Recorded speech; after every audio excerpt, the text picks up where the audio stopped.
A Certain Magical Index Genesis Testament Volume 5 by Kamachi Kazuma. Prologue.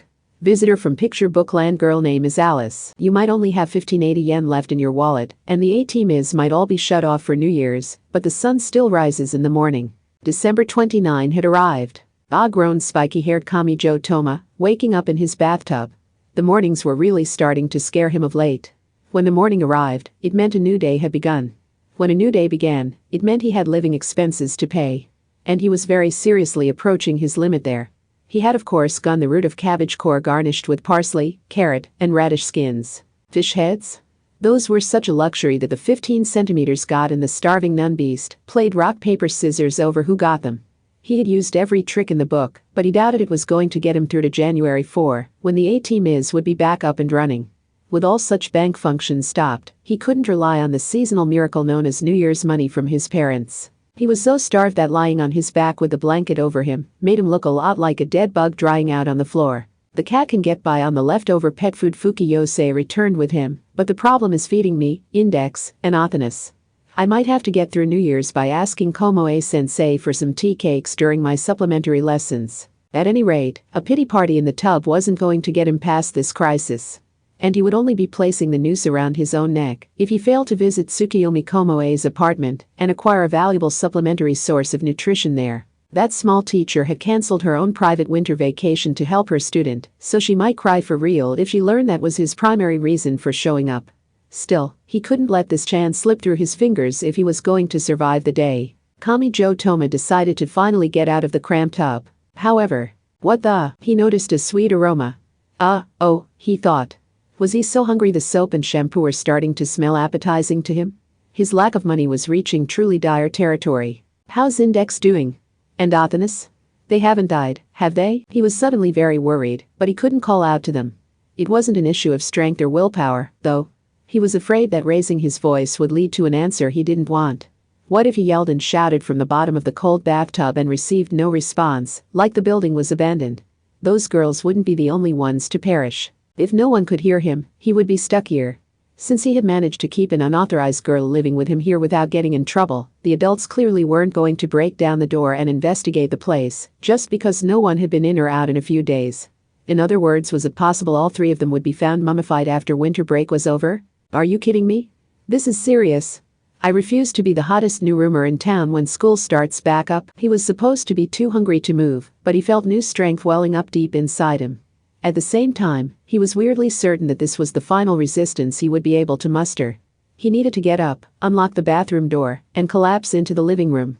Otherwise his name would go down right alongside the Kuchisakana and Hasaku-sama. No, if he was all dried up, wouldn't he be more like High Priest in Nephthys? However, did he just hear a strange noise from below the blanket? In fact, that sweet aroma wasn't coming from the bath products at all. There was clearly something else under the blanket. What's this? This is a completely different kind of horror than I had in mind. He began to panic. It was in the bathtub with him and under the blanket with him. He had forgotten he had only just woken. His thoughts were whizzing by so fast he feared he would burn out his brain, as he reached out a nervous hand, grabbed the edge of the blanket, stopped, hesitated, and was too scared to continue. But he was too scared not to continue either, so he took a peek below. His eyes met those of a strange girl. She looked maybe 12. She still looked sleepy. She lay face down on top of him, so her face was shockingly close. So close his eyes had trouble focusing on it. She had long blonde hair, white skin, and sapphire blue eyes. She stirred, which was enough for more of that sweet aroma to reach him. Who are you? He asked, his voice scratchy. 9? The girl's name is Alice. Between the lines 1, they had arrived in the middle of a bright green rainforest. More than 10 million hectares of the planet's forests were lost every year, but this was one of the few secluded areas that remained inviolable. It existed upstream of a river that wound its way across several national borders. This is the place? A girl had her long strawberry blonde hair done up in several fried shrimps, and sometimes wore a leotard and sometimes a long red dress, roughly held together at her chest depending on her mood. Her name was Anna Sprengel, and she looked up at something in partial exasperation. It looked like a modern stadium. The interior was flooded with water, and a 100 meters cruise ship floated in the center. Is she not permitted to set foot on land, or can she not mix her water with any other waters? There's no real reason for it, said the girl in purple who was acting as Anna's guide. A ridiculously large yellow duck walked past them like some kind of joke, but the second girl, Aradia, only shrugged. She was the daughter of Lucifer and Diana, who had taken physical form and descended to the human world as the goddess of all witches. She was a silver-haired girl who looked 17 or 18. She wore a wimple large enough to fall to her ankles, which gave her a nun-like silhouette, but she had bare feet and a bare navel, thanks to a skimpy dancer's outfit resembling a variation on the bikini. The combination was of course meant to look immoral. There's no real reason for her to have a single base like this. I don't know if she was influenced by an American drama or what, but until recently she had created a prison on a remote island and was having fun there. The point is, it only has this form because this is what caught her interest. Before long, she might say she wants an elf forest or a magic school. She is not allowed a phone or tablet. The results would be dire. Countless bookcases were set up in the stadium's tiered stands, but neither girl paid them any heed. Aradia's pure gold decorations jingled like bells with every step she took to guide Anna out past the railing and the stands. They walked across the mirror-like water's surface and placed their bare feet on the cruise ship's deck. The ship felt unusually lived in. Someone called this place home. Aradia casually pointed over at a young wife snacking on some ham in the kitchen. That there is good, old Mary. Not the Virgin Mary, mind you, but someone who took the name to hide her identity, or so the story goes. But her alchemy can produce miracles on the same level as the real one, so do be careful. She then pointed toward a beautiful horned and winged woman carrying a plastic bath set and humming on her way to the bath. That is the Bologna succubus. One of the few demons officially recognized by the government of the time thanks to the court records. You see, a man in the Bologna region was found guilty of running a brothel of succubi in 1468. I know it sounds like a joke, but he was actually executed for it. What a bunch of baloney. You're not much different yourself, are you? Me too, of course. Aradia sighed softly while moving to show off her sexy figure. Anyway, most of what you'll find here is from books, but official documents and reports, personal letters and notes, and even eccentric scribblings aren't exactly rare. You can use any of the bookcases and drawers you want, so just find some territory for yourself. I mean, that musty old book from around 2,000 years ago features a few letters itself. Anna Sprengel smiled thinly. Letters and notes, Hee hee. Texts from correspondence lessons work too. You people like that kind of thing, didn't you? Simple collections of knowledge don't interest me as much as something like a Christian glassworker's notebook detailing their stained glass designs. An excellent code can be a thing of beauty. It doesn't matter to me. Personally, I'm not interested in that newfangled cross. The Rosicrucian leader only shrugged. These were those who passed down and provided guidance in magic. They were a collection of myths and stories that presented knowledge at its simplest. Which was exactly why their power would be strangely missing from the records kept by the Anglican Grimoire Library. For example, pursuing the Lemagedon in the Book of the Law would teach you all about the modern Western magic that Westcott and Mather systemized and Crowley took for himself, but it wouldn't teach you the lives and troubles of each and every member of the Golden Cabal, or the full truth of the worst conflict in magical history. The Battle of Blythe Road. For example, there was a story known as Alice's Adventures in Wonderland. But everyone who read that story would interpret it in their own way. It was the destructive genius Aleister Crowley himself who said it was a must-read for any student of magic who had sufficient knowledge of Kabbalah. Aradia and the Bologna succubus were the same. They were monsters who did not fall into the human categories of science side and magic side. Everyone here had a legend on the same level as Miss Sprengel, and one among them reigned above the rest. Urban legends, huh? Anna sounded somewhat exasperated as she held her red dress up at her flat chest. Then she smiled coldly, like she was looking at an elderly professor, desperately trying to decipher some kind of code seen on the white walls of a padded room locked from the outside. It said the Bible is complexly coded, and there are some very unusual ways to read it. But Alice is written in modern English, so is it a lot easier to analyze and rearrange? Again, I'm not interested in that nonsense. Saint Vitus? Saint Sebastian? Do you expect me to find anything of worth in people who reject the witches of a bygone era, but readily appropriate those legends as a part of their own religion? Anna interpreted that as no more than lip service. She doubted Aradia was as fixated on the cross as she claimed. That was just the role she had to play. People expected her to be an advocate for all witches. Just like a ghost skeptic would deny any supposed existence of ghosts before even trying to look at it scientifically, Aradia's position required her to always be skeptical of the cross's power. This felt twisted and dangerous to Anna because it was like stubbornly refusing to recognize the existence of your greatest opponent. Like a firefighter with no fear of fire, the goddess of all witches sounded perfectly carefree as she continued. You're generally free to do what you want here. I won't get in your way, is that so? However, Aradia paused suddenly, like she had sliced through the air with a blade. Do not upset Alice. Follow that one simple rule and you can do whatever. Miss Sprengel was still smiling thinly. That legendary magician was as arrogant as they came, but she could be courteous, as long as you did not thoughtlessly interrupt her explanations with a clear lack of desire to learn. She recalled the giant duck. If Alice wanted one, the brilliant magicians here would gather at a single table and draw up the plans like it was critically important. The general public is apparently abuzz with talk about water and traces of life being discovered on a planet dozens of light years away, but how do you think that got there? That girl got upset and started throwing her ceramic pot, tea cakes, and whatnot. Reality is a fickle thing, said Aradia, like all of this was perfectly reasonable. I know telling a magician not to do something is a great way to ensure they do it, but I recommend resisting that contrarian urge just this once. I'm not trying to restrict you, and I'm not testing your courage. This advice comes from legitimate concern for you. Also, there's no point in listing out and comparing your specs.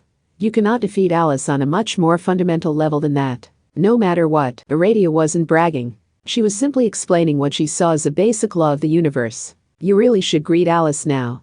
HT Trismegistus can wait. Once Alice gives her permission, none of the others will take issue with your presence. Oh, and don't think you can avoid detection if you don't go see her yourself. Alice is pure and innocent, but also capricious. But more than that, she's cruel and violent. My point is, no one can predict what she'll do next. I'm glad you understand. Trying to soothe your silly pride will give you the same fate as a bug in the clutches of a small child, so now is the time to obediently bow your head. They descended to the very bottom of the ship. Modern cruise ships had pools and theaters, but it was unlikely any of them had one of these. They arrived at a circular colosseum. However, the scent ruling this place was the polar opposite of excited blood and sweat. It smelled of old paper. The strong oily scent likely came from parchment made from animal hide. Anna could sense a great many presences here, but the place felt strangely void of life. Almost like a pyramid with the sole exit sealed by a heavy stone door. There was a large open space overhead, yet the great stillness of the place created the illusion that the air was entirely stagnant. The center of the Colosseum was what mattered. A giant throne sat there. If a small girl were to sit there, her feet wouldn't even reach the floor. The back was likely more than 3 times the sitting height of its master. It was colored gold and red. This colorful trial was simple and childish, and would obliterate all who scoffed at it. But time stopped for Aradia when she viewed the throne at the center of the world. She was the daughter of Lucifer and Diana. She was the goddess of all witches who had taken physical form to save the ancient priestesses of the night, who were persecuted by the wealthy cross. But here, she tore at her hair with both hands and raised her voice to a scream. She's not here? Where has Alice gone now? Chapter 1. A year ending, a wallet emptying, a struggle ensuing winter vacation. Part 1. The girl wore a white apron over a blue dress. She wore short sleeves even in late December. She wore white tights over her skinny legs, and she wore black patent leather shoes, even though this was Japan, and she was indoors. Her long blonde hair was decorated with a pair of pointy curls that resembled animal ears. The round white fluff ball on the back of her apron may have been meant as a rabbit tail. What I'm getting from this is it's time for some tomacide. Index-un, you already chomped me on the back of the head a few times, so could you not invent an ugly new word right now? Kami-jo Toma was so far past his limit he only smiled gently while making his suggestion. This is yummy. The Western girl understood Japanese yet refused to remove her shoes, no matter how many times she was asked.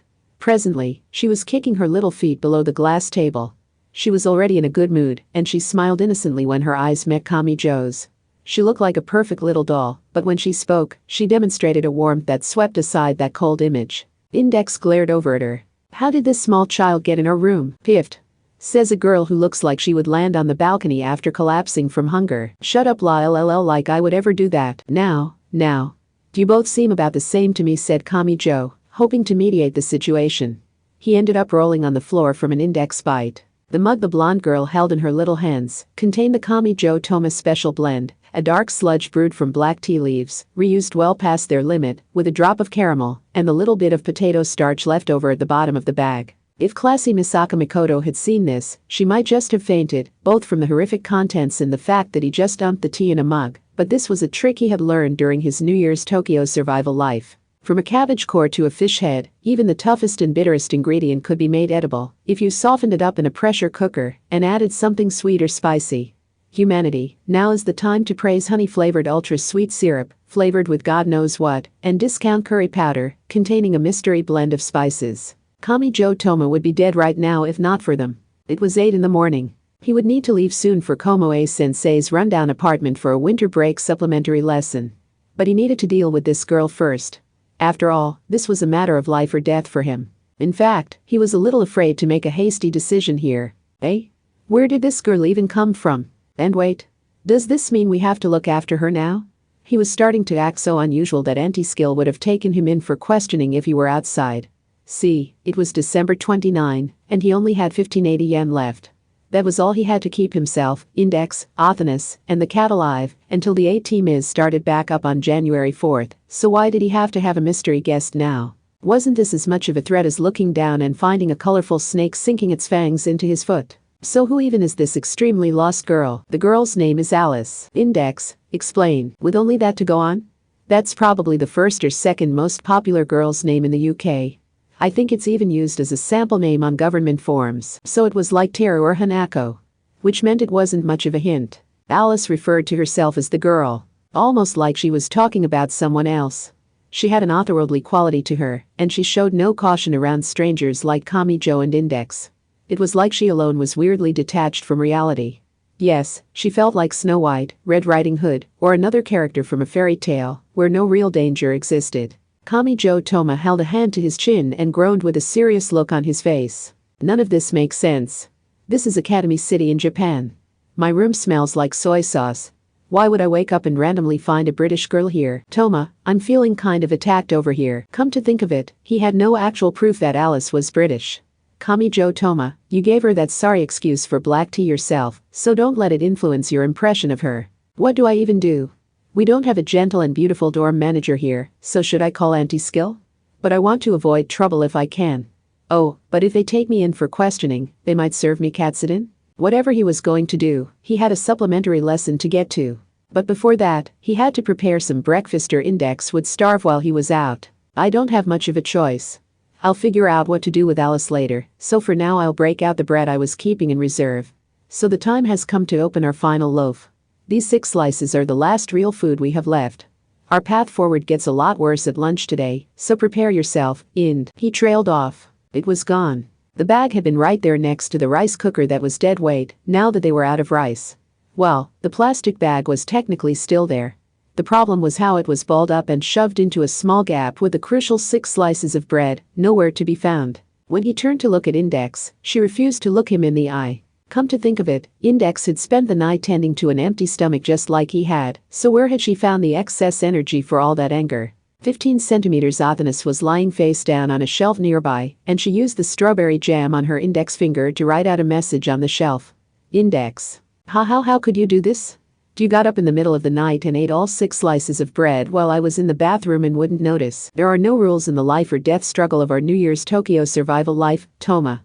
And if you're that keen on being honorable, then whatever happened to ladies first? Part 2. Real name unknown. Commonly known as Accelerator. He has been found guilty of 36,025 charges including killing more than 10,000 people, organized crime, such as aiding and abetting the creation of clone humans for experimental purposes, assault, bodily harm, property damage, and violation of the Swords and Firearms Control Law. Altogether, he has been sentenced to 12,000 years. The Juvenile Act provides some hope for a minor defendant's future, but there is no chance of overturning a sentence that large. The time limit for filing an appeal has passed, so the sentence will stand. The hard, cold sound echoed out. It was followed by more of the same, but too irregularly to call a rhythm. This was District 10's Special Criminal Adult Correctional Facility. 80% of Academy City's residents were students, but it still needed a prison to hold adults.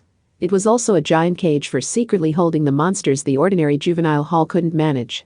Although that second part was a system secretly created specifically for Accelerator. The sound traveled down an underground passageway not found on the official plans. An androgynous monster walked down the passageway flanked by strict uniformed prison guards. But the 2 guards did not exchange any words, only the occasional sidelong glance. Their orderly footsteps were disturbed by the third set between them. He threw them off their tempo and took control of the space. The clacking of a cane was joined by the jangling of thick chains. The monster had white hair and red eyes. The passageway was long and straight.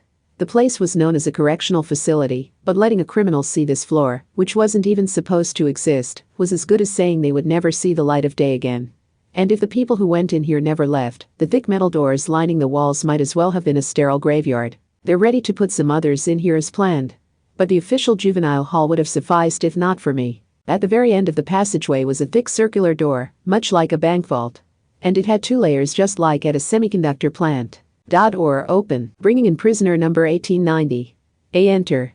Right now, he almost felt bad hearing the guard's voice cracking like that. Quiet metallic sounds continued for a while afterwards. It took 20 full seconds for the guard to get the key in the keyhole on the handcuffs. Unlike a cell with ordinary metal bars, the prisoner couldn't be put in and then stick out just their hands to have the cuffs removed. Instead, they used that massive door which felt like it would cause security problems of its own. The space inside was about the size of a school classroom.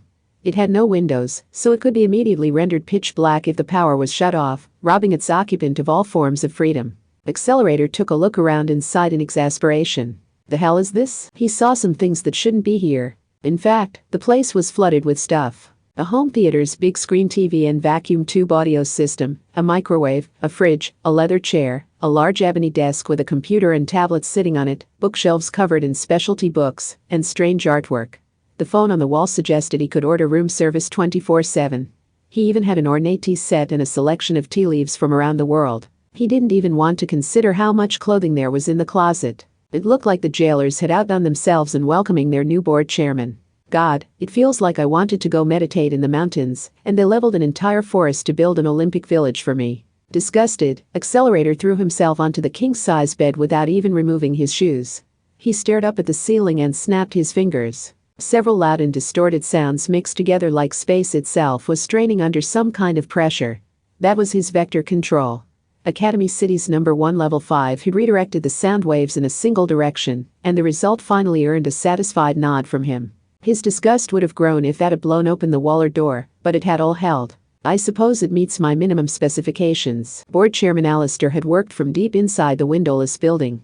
Accelerator had once used the Earth's rotational energy to attack that building, but he had failed to bring down the skyscraper. That meant Academy City had the technology needed to forcibly suppress and counteract the #1's power. This was all meaningless if he was granted exceptions and could come and go if the situation demanded it. At the very least, he needed this to function as a cage. Massive inward-facing armor surrounded him in all directions. This was his life now. He had accepted his sentence and cast out his own freedom, but he had not turned in his authority as the city's ruler. It was time to get started on his work as the new board chairman. Still lying in the king-size bed, he grabbed the TV remote and twirled it in his hand. He didn't even need to press the button. His vector control power could redirect just the IR wavelength of the overhead fluorescent lights to send a simple signal to switch on the TV hanging on the wall. There is admittedly no material evidence like bloodstains, but Accelerator himself admitted to killing the clones, and he was found guilty in a court of law. This will inevitably dampen the sensitive student's desire to learn. It is late December, the final stretch for students preparing for entrance exams. This distrust in not just one of Academy City's level 5s, but the #1 is worrying. Due to the time of year, these demonstrations are being spread under the hashtag winter cleaning, and dedicated communities are popping up all over the internet. In fact, if you look at Academy City's shopping district right now, another peaceful day. He snorted in laughter, but he realized he wasn't much better, since he was using his power for trivialities without worrying about his electrode battery. Noting that being surrounded by thick walls has its pros and its cons, the white monster growled a name.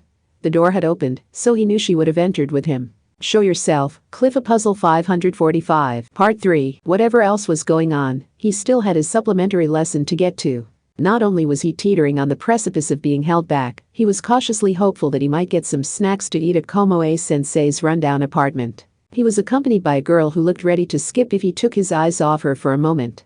In fact, the round white fluff ball on the back of her apron was already wiggling side to side. He wasn't sure if that doll-like dress would be too warm or too cold, but she seemed happy enough. Still, her short sleeves made him wonder if she had no fear of the north wind. Her skirt was fairly long, but that hardly mattered with how fluttery it was.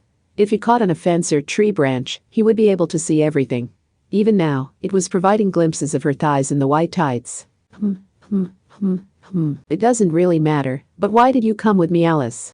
Why didn't you bring the nun girl with you? Because she would make it really hard to focus on his lesson. Alice didn't understand that and just looked confused. She still had that gentle, otherworldly atmosphere to her.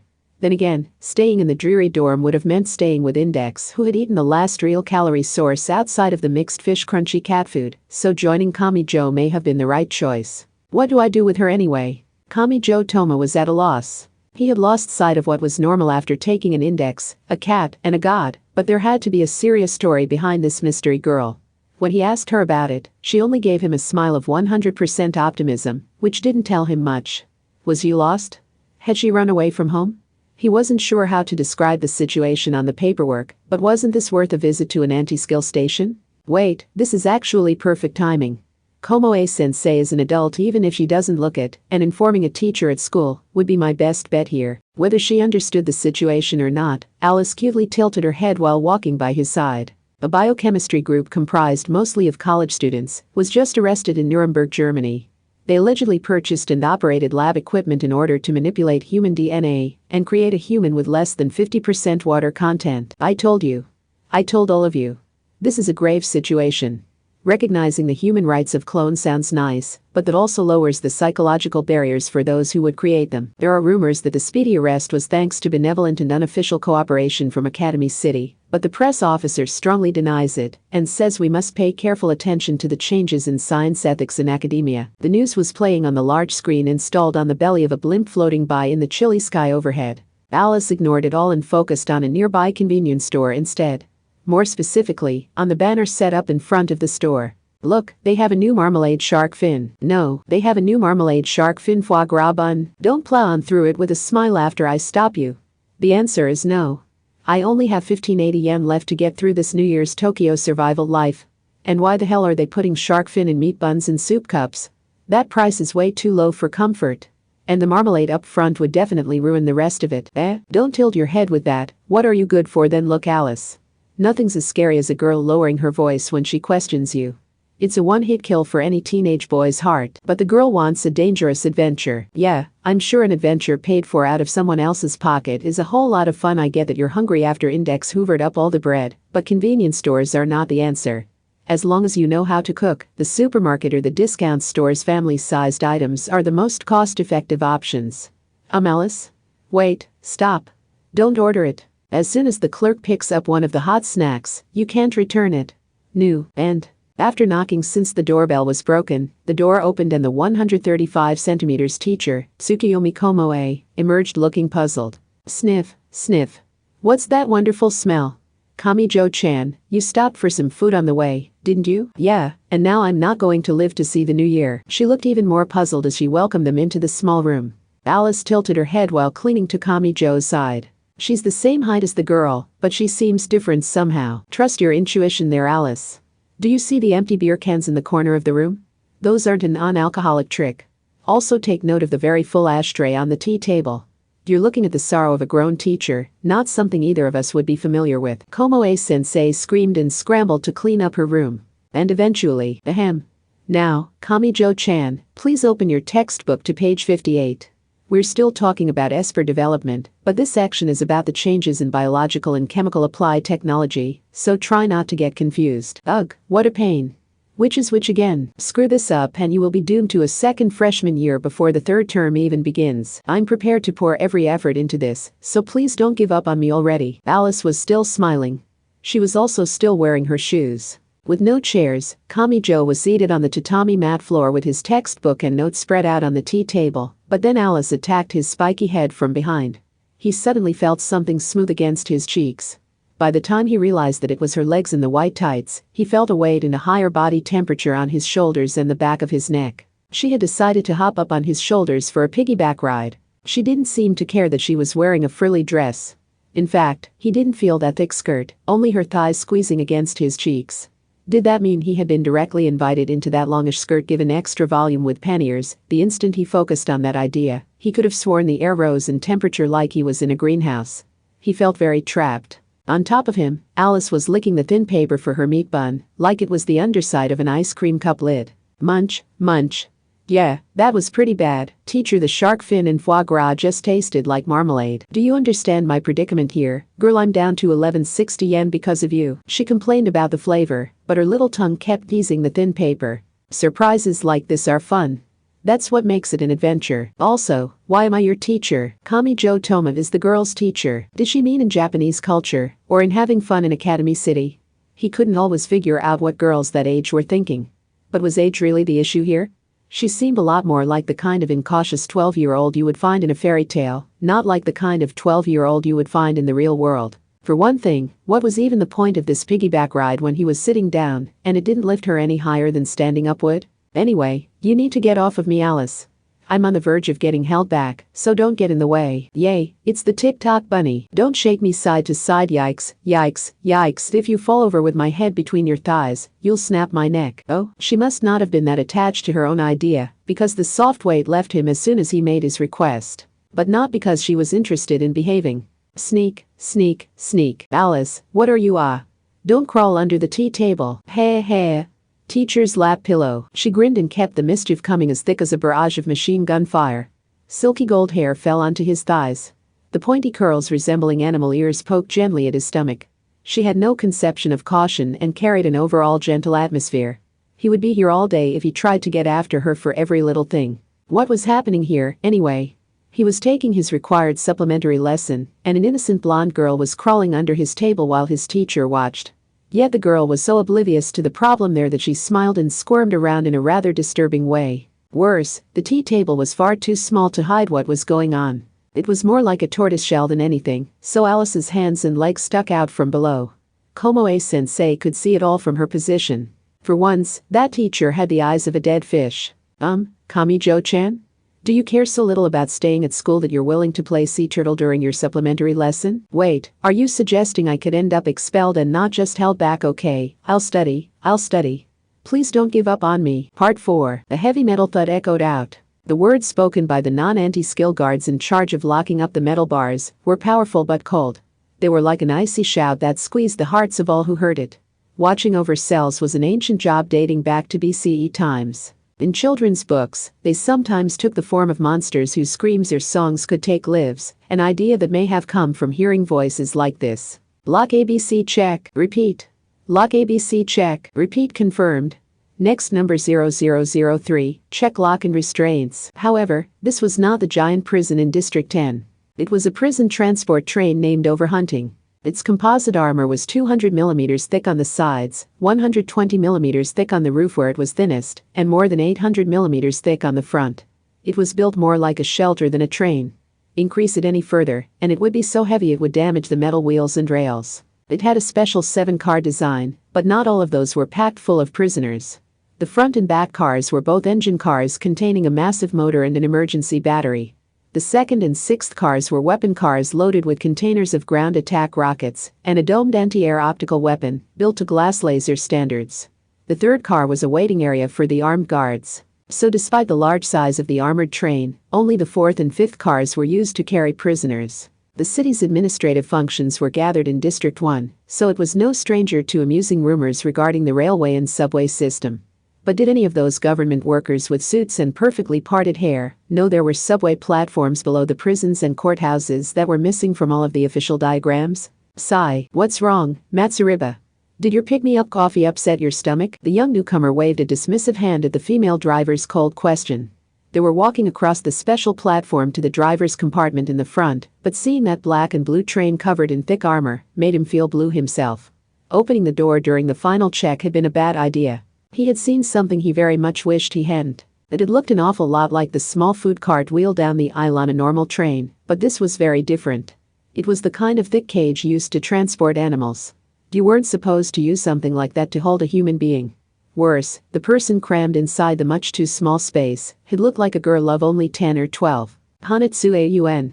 They called her a ghost of Operation Handcuffs, didn't they? The young driver absent-mindedly placed his hand on the side of his pants. It was an easy mistake to make since they worked in a public facility in war uniforms, but Japan's railroad workers worked for private companies, not the government.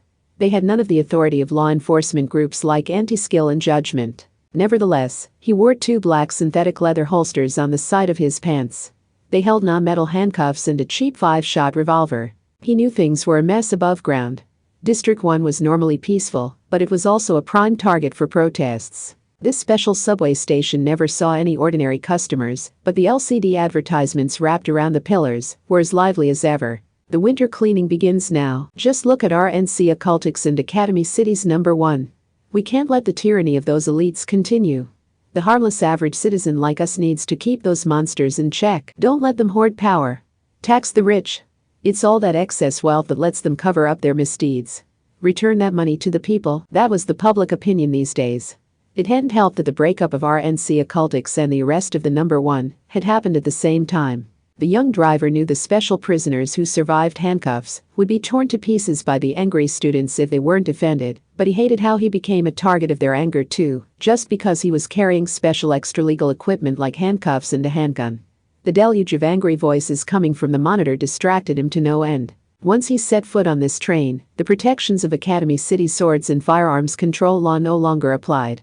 It was governed by entirely different rules, like an embassy or consulate. The train qualified as part of a special prison where taking one step out of line would get you shot. The female driver, who also carried a revolver fixed to herself with a cord, seemed much more accustomed to it. Don't let it get to you. The difficulty of the driving is the same whether we're transporting powdered milk or fuel rods. There were a few more inhumane pushcart cages, but they all carried villains who couldn't be transported in ordinary prisoner transport vehicles. These were the survivors of the sweep of the cruel and violent dark side. They had been safely captured by anti-skill, but according to rumor, they had gone through hell on earth, and it was a miracle they were still alive at all. Their survival itself was all the proof anyone needed they were indeed monsters. The damage would be devastating if they were allowed to escape. Matsuriba, yes. I know. The young driver adjusted his flat hat and hurried after the more experienced woman. She didn't look back as she gave him an instruction in a low voice. Repeat her schedule for me one last time. I'm not a trainee who freezes up in the simulator. Ahem, the overhunting is scheduled to depart at precisely 1700 hours. We will travel south from District 1, pass through District 7, and arrive in District 10. Our final stop is the unofficial station below the Special Criminal Adult Correctional Facility. It should be a pleasant 30-minute trip. Very good. The city's subways only covered a third of Tokyo. They weren't going to have a Siberian-style train journey. Of course, maintaining a railroad at usable levels was very expensive. Look into the struggles of the rural routes that were always in the red, and that becomes readily apparent. Normally, no one would even consider a prisoner transport train that might only be used a few times a year. Without regular traffic from travelers and freight, rail travel just wasn't realistic. That meant someone considered this to be worth the cost. Someone wanted to safely and reliably transport violent criminals by train, even if it was like shoveling stacks of cash into the fire instead of coal. It's impressive when you think about it. The young driver was not talking about the abnormal amount of weaponry installed on the armored train. Trains are the easiest type of vehicle to ambush. If you know where they're going, you can derail it by removing a piece of the rail somewhere along the way. So to make this trip safe and reliable, they're really telling us to keep going full speed ahead, even if the light changes or the crossing is malfunctioning. That way, if someone does attack to try and rescue the prisoners, they'll only cause a devastating accident that kills everyone on board. It's a suicidal message to any would-be attackers. You won't get what you want, so don't even try it. In other words, he couldn't bring himself to say the rest. Academy City's higher-ups were telling the drivers to ensure they would be torn to mincemeat along with the criminals if anything happened. Their lives were considered a small price to pay to ensure those criminals did not escape. Not a pleasant message for someone who had lived a good and honest life. The somewhat older female driver adjusted the angle of her flat hat and responded in an exasperated tone. That's why operating the overhunting comes with a juicy bonus on top of the ordinary pay. This 130-minute trip earns us enough to buy a cruiser. Not even operating a luxury European sleeper train pays that well. What, are you strapped for cash? Personally, getting paid this much for train operations scares me. This isn't like being passed a basket and tongs and told to go catch some tuna. I've gotten tangled up in my fair share of trouble during my decade working on the railroad, but I've never seen a job like this before. And if I needed money, I'd start trading stocks instead of risking my life. Did you know Australia's railroad construction industry is hot right now? Then why? The same reason people still tinker with old steam locomotives in this age of CO2 hate, and even make their own reproductions of parts that aren't manufactured any longer. It's an armored train. These inefficient and unprofitable toys are as rare as a Yamato-class battleship nowadays. This might be the only place still running one. Wait, don't tell me. I have a feeling getting into this business for non-weird reasons puts you in the minority, Matsuriba. We all have the same sign carved into our souls, but tread carefully when you choose whether to call us railfins, train buffs, train otaku, train girls, train brains, or whatever else. Now, let's get to work. Part 5. The supplementary lesson did not end until evening. Komoe-sensei was being especially strict today, so there was no snack break. Kamijo Toma had failed to acquire a crucial source of nutrition. Alice had enjoyed herself with a smile on her face throughout, so she may have confused the apartment with an amusement park. Ugh, what do I do now? I just hope Index and Athanas haven't cast out their dignity and started eating the cat food. By the way, Komoe-sensei, what are you doing for dinner? Well, since looking after you took up my entire day, I don't have time to fix anything, so I'm having something delivered. Oh, here it is. Thank goodness for smartphones. The doorbell did not ring, so she must have noticed the quiet click of the broken button. The 135 centimeters teacher walked to the thin front door. The bicycle delivery person was another high schooler who must have decided their New Year's money wouldn't be enough. Huh, so you can work jobs like that as long as you have a phone? Wow, modern technology opens up so many opportunities. Kami Joe was legitimately impressed, but then he realized he didn't have a bicycle. He checked the mall website with his old folks' phone, found they cost 5,000 yen even on sale, and fell further into depression. He stared intently at what his teacher received. What, those boxy cardboard packages? Wait just a second. Am I dreaming? Those are the legendary Chinese takeout boxes I thought only existed in movies. Tisk, tisk, tisk. Kami Joe-chan, do not assume your narrow view of the world has shown you everything the planet has to offer. Red Town is in fact a monstrous global chain that made the word yakisoba a household term across the globe. Really, Japan is behind the times here. Komoe-sensei opened the top of the tall package like a blossoming flower. It was red. Eh? Huh? Kami Joe Toma wasn't sure he really wanted to see this. He felt faint as the toxic red of ketchup stabbed into his eyeballs. This was supposed to be yakisoba, but for whatever reason it had a ton of sliced olives in it. That stuff melted on the top had to be pizza cheese, and his nose detected the sweet aroma of cinnamon. Sprinkled on top where you might expect red pickled ginger were red cranberries. If they had to go with something Western, couldn't they have at least used some kind of pickle? Sensei? You're, sure this is supposed to be yakisoba?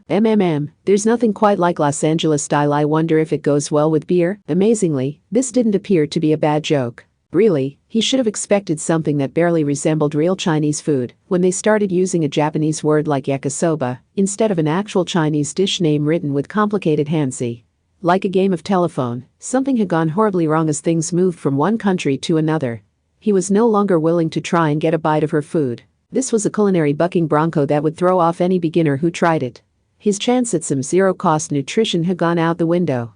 After nervously leaving the apartment with Alice, who was still grinning like she hadn't noticed the threat, he tilted his head. Wait, was that something like udon carbonara? It might have been perfectly fine if I threw out my rigid Japanese preconceptions. Udon carbonara, I'm not buying you any, Alice. No, stop. Don't throw your hands in the air and run over to that convenience store. After the financial blow that had cost him earlier, he quickly grabbed the collar of her dress to stop her. That was enough for her fine blonde hair to spread out and give him a glimpse of her slender nape. Was charging in headfirst the only card in this girl's deck? But unlike the comfy neighborhood supermarket, convenience stores didn't have free samples for kids to munch on. She seemed to mistake this for some kind of game because she laughed and flailed her arms and legs around, the fluff ball on the back of her apron, shaking every which way. She still had the gentle atmosphere of a storybook character. Then what will you get to eat on the way home? Do you see what's inside my wallet here, you stupid girl? I only have one 1,000 yen bill and enough to cover the sales tax. And why are you still with me? I thought I left you in Komoe-sensei's care. Tsukiyomi Komoe is not the teacher. What? Alice, I know she's only 135 centimeters, but she is a school teacher. But she is not the girl's teacher. Did she just have a weird way of talking, or was this supposed to be some kind of riddle? She seemed to operate on some unique fairy tale logic. She always smiled innocently and had no hesitation in her eyes. She didn't seem to just be making it up as she went along, and there did seem to be some internally consistent rules that worked as her own 1 + 1 = 2, but Kami Joe couldn't imagine what they were. Well, classes are out for the break, so unless they have club activities to supervise, the adults of anti-skill will be out patrolling. They are teachers on the inside. Teacher, what is wrong? Nothing. He wasn't sure why he was so hesitant to say it out loud. He had already left Alice in Komoe-sensei's care only for the girl to escape. He didn't know where she came from, but could she have carefreely slipped away from somewhere before ending up at his dorm room? Saying he was going to leave her with someone else might just give her time to prepare to escape again. To the station. Everyone to the station. They're broadcasting live. You mean there are TV cameras there? Now's our chance to get our voices heard. Some young people ran by carrying homemade signs talking about the winter cleaning. They were hiding their identities with scarves and construction masks over their mouths and sunglasses and ski goggles over their eyes, but it looked more like they were putting on a show for the cameras than participating in any kind of serious underground activities. The college students hanging out on the roadside drinking cans of a fruity alcoholic drink didn't seem connected to that in any way. The city looked peaceful at first, but there were signs it was on edge. There was a risk of trouble unrelated to the winter cleaning cropping up somewhere. Night was falling, so he was honestly afraid to leave young Alice alone out here, even if she wasn't strictly his problem. If it wouldn't cause any trouble, I'd be fine looking after her for a few days, but wouldn't her parents or dorm manager be worried once it gets dark? Especially with how things are right now. Alice, do you have a phone with you? Phone? She tilted her head at his question. It was unusual to find someone without any kind of mobile device these days, but her clothing was unusual too. Was she someone's sheltered daughter? He understood being concerned about what your child might see online, but no, that wasn't the point. He decided to focus on something else here. Hey, do you like the dress? She spread her arms and innocently showed herself off, but he was more interested in the fact that he couldn't see any kind of GPS security buzzer on her doll dress. That suggested her unseen parents hadn't just cautiously cut her off from the internet. It felt careless. Anyway, it wasn't looking like he could get her to show him her address book, so he could call whoever looked after her. This is looking worse all the time. But I can't just leave her out in the city for the night. The A-team is start back up on January 4th. That's about a week from now. And if she keeps buying food, the 0 yen lifestyle of my nightmares will be here by the end of the day. Alice walked alongside Kamijo, a small index finger on her lips and her head tilting. But you don't seem to be returning to your dorm room. Of course he wasn't. He was living the New Year's Tokyo survival life with no food back at the dorm, since Index had devoured all 6 slices of bread in a single night. The 1160 yen in his wallet was all he had. If he didn't secure some highly cost-effective food immediately, he would be starving to death not in the sweltering desert or on an icy mountain, but in his own dorm room. He would have to resort to licking the ketchup out of the leftover packets that came with convenience store frankfurters. If I don't want Index to eat at all, it can't be bread, cookies, or anything else edible as is. I need uncooked ingredients like rice, meat, and vegetables. And the longer they keep, the more I can buy at a bulk discount price. Now we're talking. Wow, they have a multi-tiered osechi set. Did a convenience store send you as a financial saboteur? And that thing only has fish paste and small fish in it, but they're still charging more than 5,000 yen for it, which is more than I can afford, by the way. This time, convenience stores were truly off limits. Discount stores had more pre-made stuff, so even if he bought a large discount package, it would probably all be in Index's stomach by tomorrow morning. That meant his best bet was stopping by a supermarket and buying rice, meat, or other ingredients that couldn't be cooked before eating, but he had to be careful there as well. Yes, if he let the 10% off sticker distract him, he might overlook the expiration date and end up with nothing but food that needed to be eaten by the end of the day. Kamijo Toma could not just survive the day. His only path to survival was a long-term plan that brought him through to January 4, so rushing toward a really good sale could be dangerous. If I want ingredients at rock-bottom prices, an industrial supermarket is apparently best, but ugh, I don't like the looks of this video. There's an army of murderous middle-aged women grabbing all the products from the shelves. All the good stuff would be gone by now, and joining that nightmare difficulty battle without the proper resolve could get him crushed to death by the crowd. Grabbing at clothing and hair looked like the norm, so it was much too dangerous to attempt with a baby bird like young Alice in tow. Which meant, I guess that would be the only realistic option. Alice cutely tilted her head as Kamijo led the way to a large train station in District 7.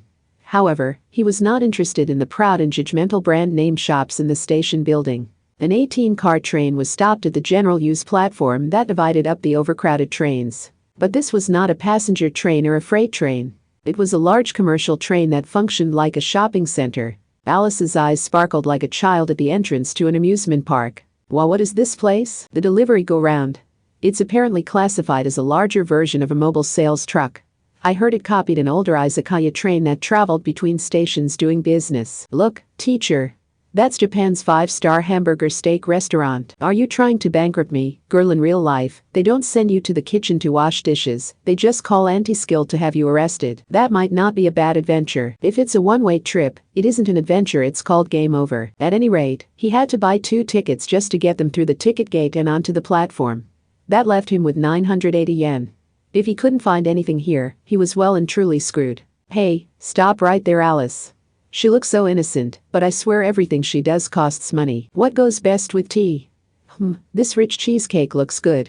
But a simple shortcake would be fine just this once. Alice was turning into Little Miss Antoinette as he guided her through the cramped platform door and into the stop train. She hummed a song while twirling in front of a boutique and accessory shop and pressing her tiny hands against the glass cases. He was afraid of what might happen if he didn't caution her. I don't have the money to buy anything non-edible. Heh. The girl only wants to look. It's called window shopping. A good way to spend a lazy day off. Then stop trying to pull me into that pet shop. I said stop, Alice. No, the puppy dog eyes will not work. Beg all you want, I'm not buying you a bunny. Alice looked like she had stepped out of a picture book, so she did make a beautiful image playing with the animals in front of the shop. The manager must have agreed and thought she would help bring in customers because the friendly young man gave her a fluffy white rabbit to hold. It's so cute. I'm not buying it. The girl wants a rabbit foot. They're good luck, eh? Alice-san? She was smiling so sweetly, so he wasn't sure if he had misheard or this was the kind of dark joke only a child could make. She played with the rabbit for a while, but Kamijo wasn't buying what he wasn't buying. She reluctantly waved goodbye, and they finally arrived at the 6th and 7th cars. That was the fresh food section. To secure more space, the train cars had 2 levels. The aisle was at the side of the car, and the rest of the area was divided into booths. The design may have been based on a foreign sleeper train, but with a plastic shopping basket in hand, it wasn't that much different from walking through a somewhat cramped shopping district. Beef and pork are both out. To maximize cost performance, it's gotta be chicken. Fools, you think you can trick Kamijo-san by throwing the sinewy, hard-to-cook chicken breasts in the discount section? Heh. Alice, where did you even find that chocolate? Put it back. Heh. No. Do not approach me with that big smile, Alice. The trick to cooking on an extreme budget was to make sure you felt full. That was why people tended to focus on udon and pasta. Or they would move from there to konjac and tofu. But that was the standard, and the standard wasn't enough to survive this New Year's Tokyo survival life. Ho. What is this oatmeal? It looks like some kind of oat dish. After taking a careful look around, he found something cheap enough for his purposes. But he doubted that was the actual price. It was probably being sold below cost to get more people in the habit of buying it. For vegetables, he had to go for the flawed ones. That would normally lead you to search out the oversized cabbages and lettuces, but leafy vegetables were all water and did little to fill the stomach. He also skipped right past the out-of-season summer vegetables like tomatoes and bell peppers, since they were all expensive this time of year, even though they could be grown year-round in the agro buildings. He instead chose a radish that also had edible leaves and a red cabbage that was kept cheap to help expand the market. Once he was done, the contents of his basket would cost 978 yen after tax. If they ate just 2 meals a day, it was looking possible to survive until the 4th of the next year when the ATM started back up. The young wife cashier, in a bullet train attendant uniform, smiled and gave him his total. That will be 1,200 yen. Huh? He had overrun the 980 yen in his wallet. Had he miscalculated? No, he had carefully checked each price tag, so it should have come out to 978 yen. So what had happened?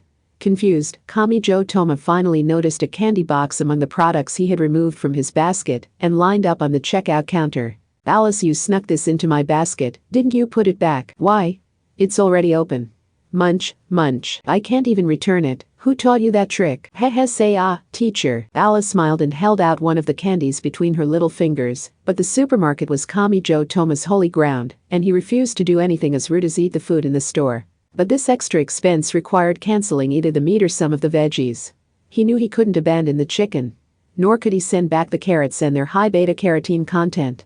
That left him with no choice but to tearfully release the green onions. He could use as many of them as he could get, but he wouldn't die without them.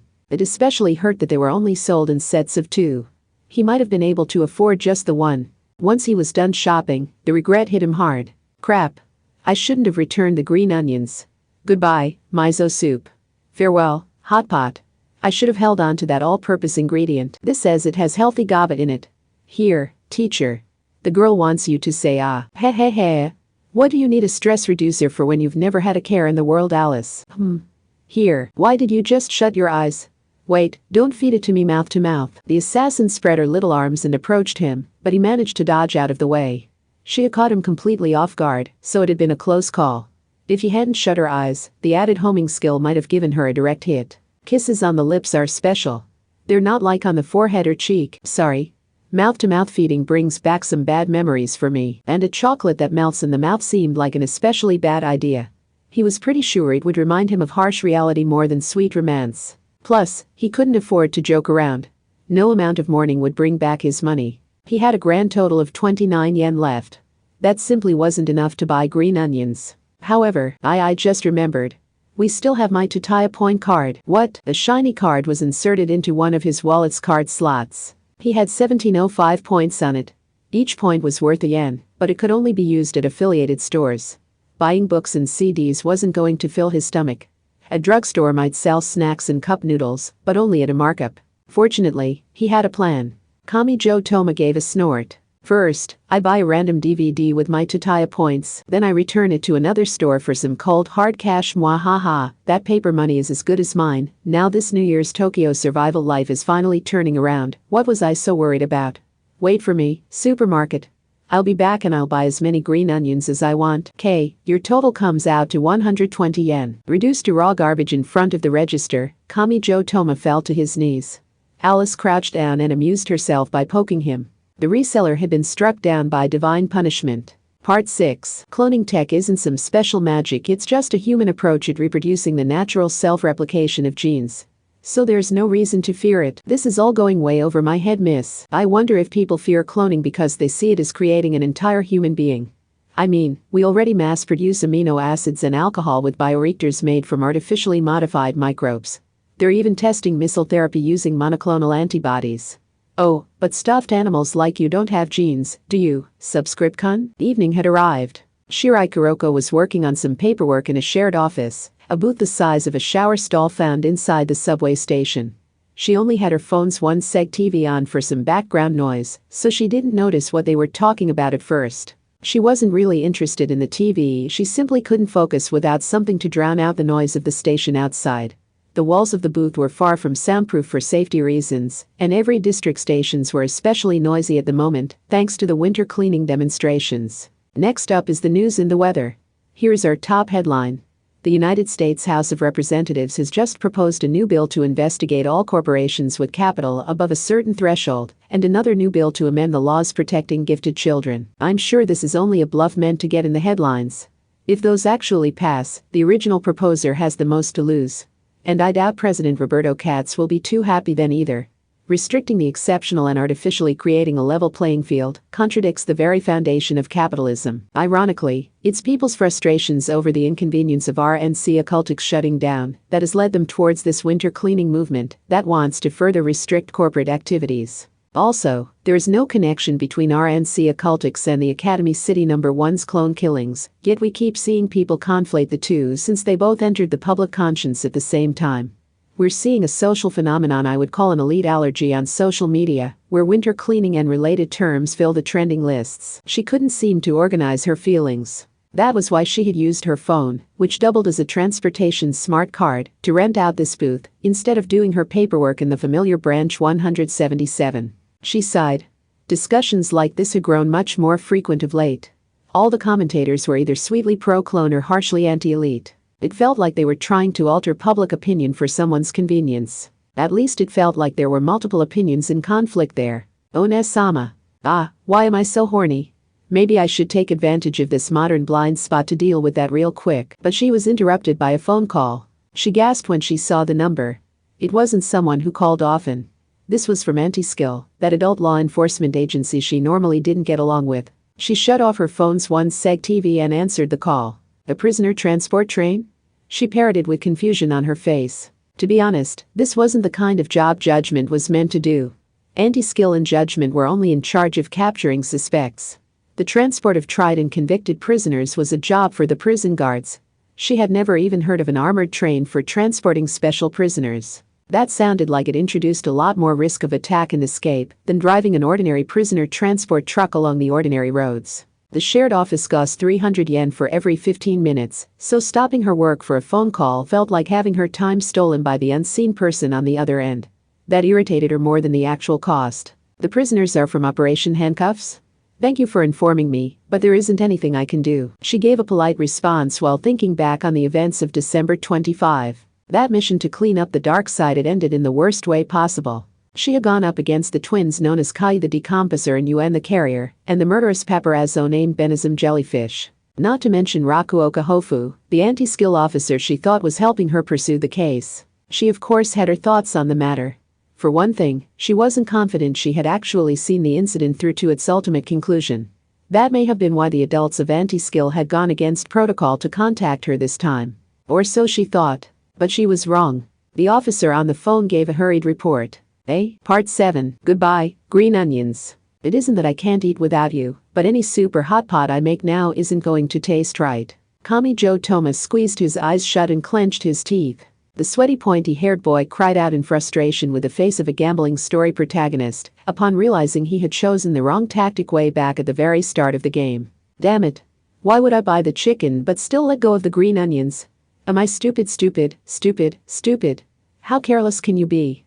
That rules out grilled chicken as an out if I get sick of soups. He had eliminated his own last hope. Or so he thought until he glanced down at the receipt he still clutched reluctantly in his hand. The very bottom of the supermarket receipt contained a ticket with a number and barcode on it.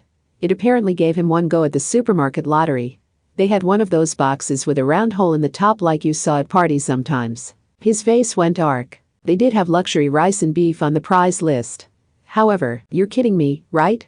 Do you want me, Mr. Misfortune, to rely on a luck-based lottery as my final hope? This will never work out. I can already see myself stuck with nothing but an empty stomach and a pack of tissues. Then let the girl do it. Alice stuck her little hand in the hole of the box and yanked out a scrap of paper. Unlike Mr. Misfortune, the smiling blonde girl showed no hesitation whatsoever. She and Kamijo opened the folded paper to see what it said. Let's see. Multiple climax times 3? Wait, what? What is that doing in there?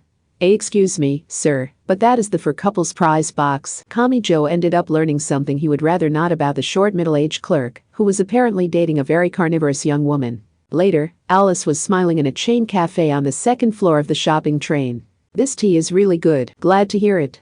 It cost me my last 100 yen coin. Thanks to the mystery man's eager insistence, Kamijo had been given some luxury caviar as a special prize.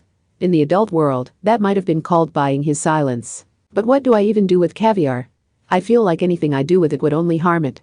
I've only mastered budget cooking, so this is more than I can handle if I'm going to get through this New Year's Tokyo survival life. I'd prefer something filling, like udon or mochi. By the way, Alice, I notice you're fine with instant tea, and don't insist on brand name leaves or anything.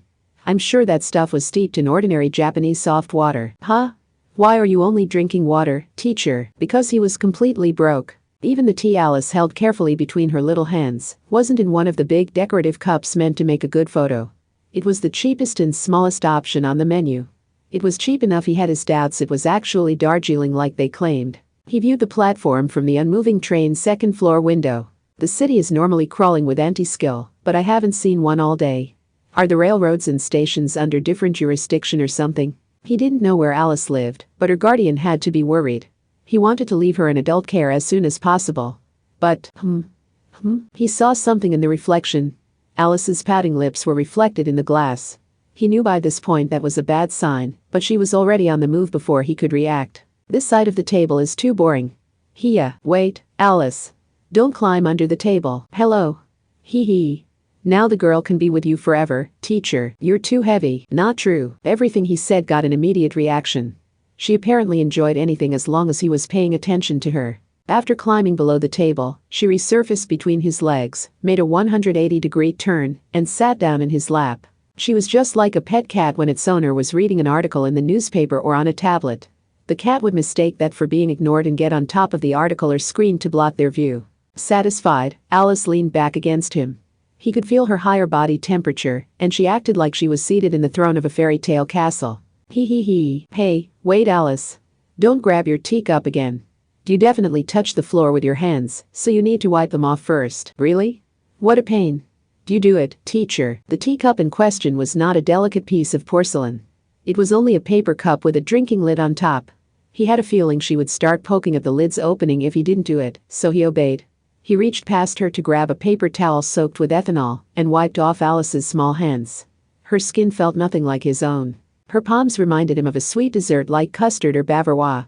They were so soft he feared a paper's edge would easily slice into them. Young Alice let him do it. She laughed and kicked her legs ticklishly below the table, while her fine blonde hair brushed across his chest.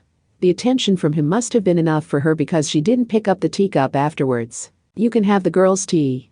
As thanks for helping her, Alice, why do you keep trying to set up indirect kisses? Because she loves you. That blunt statement made his breath catch in his throat.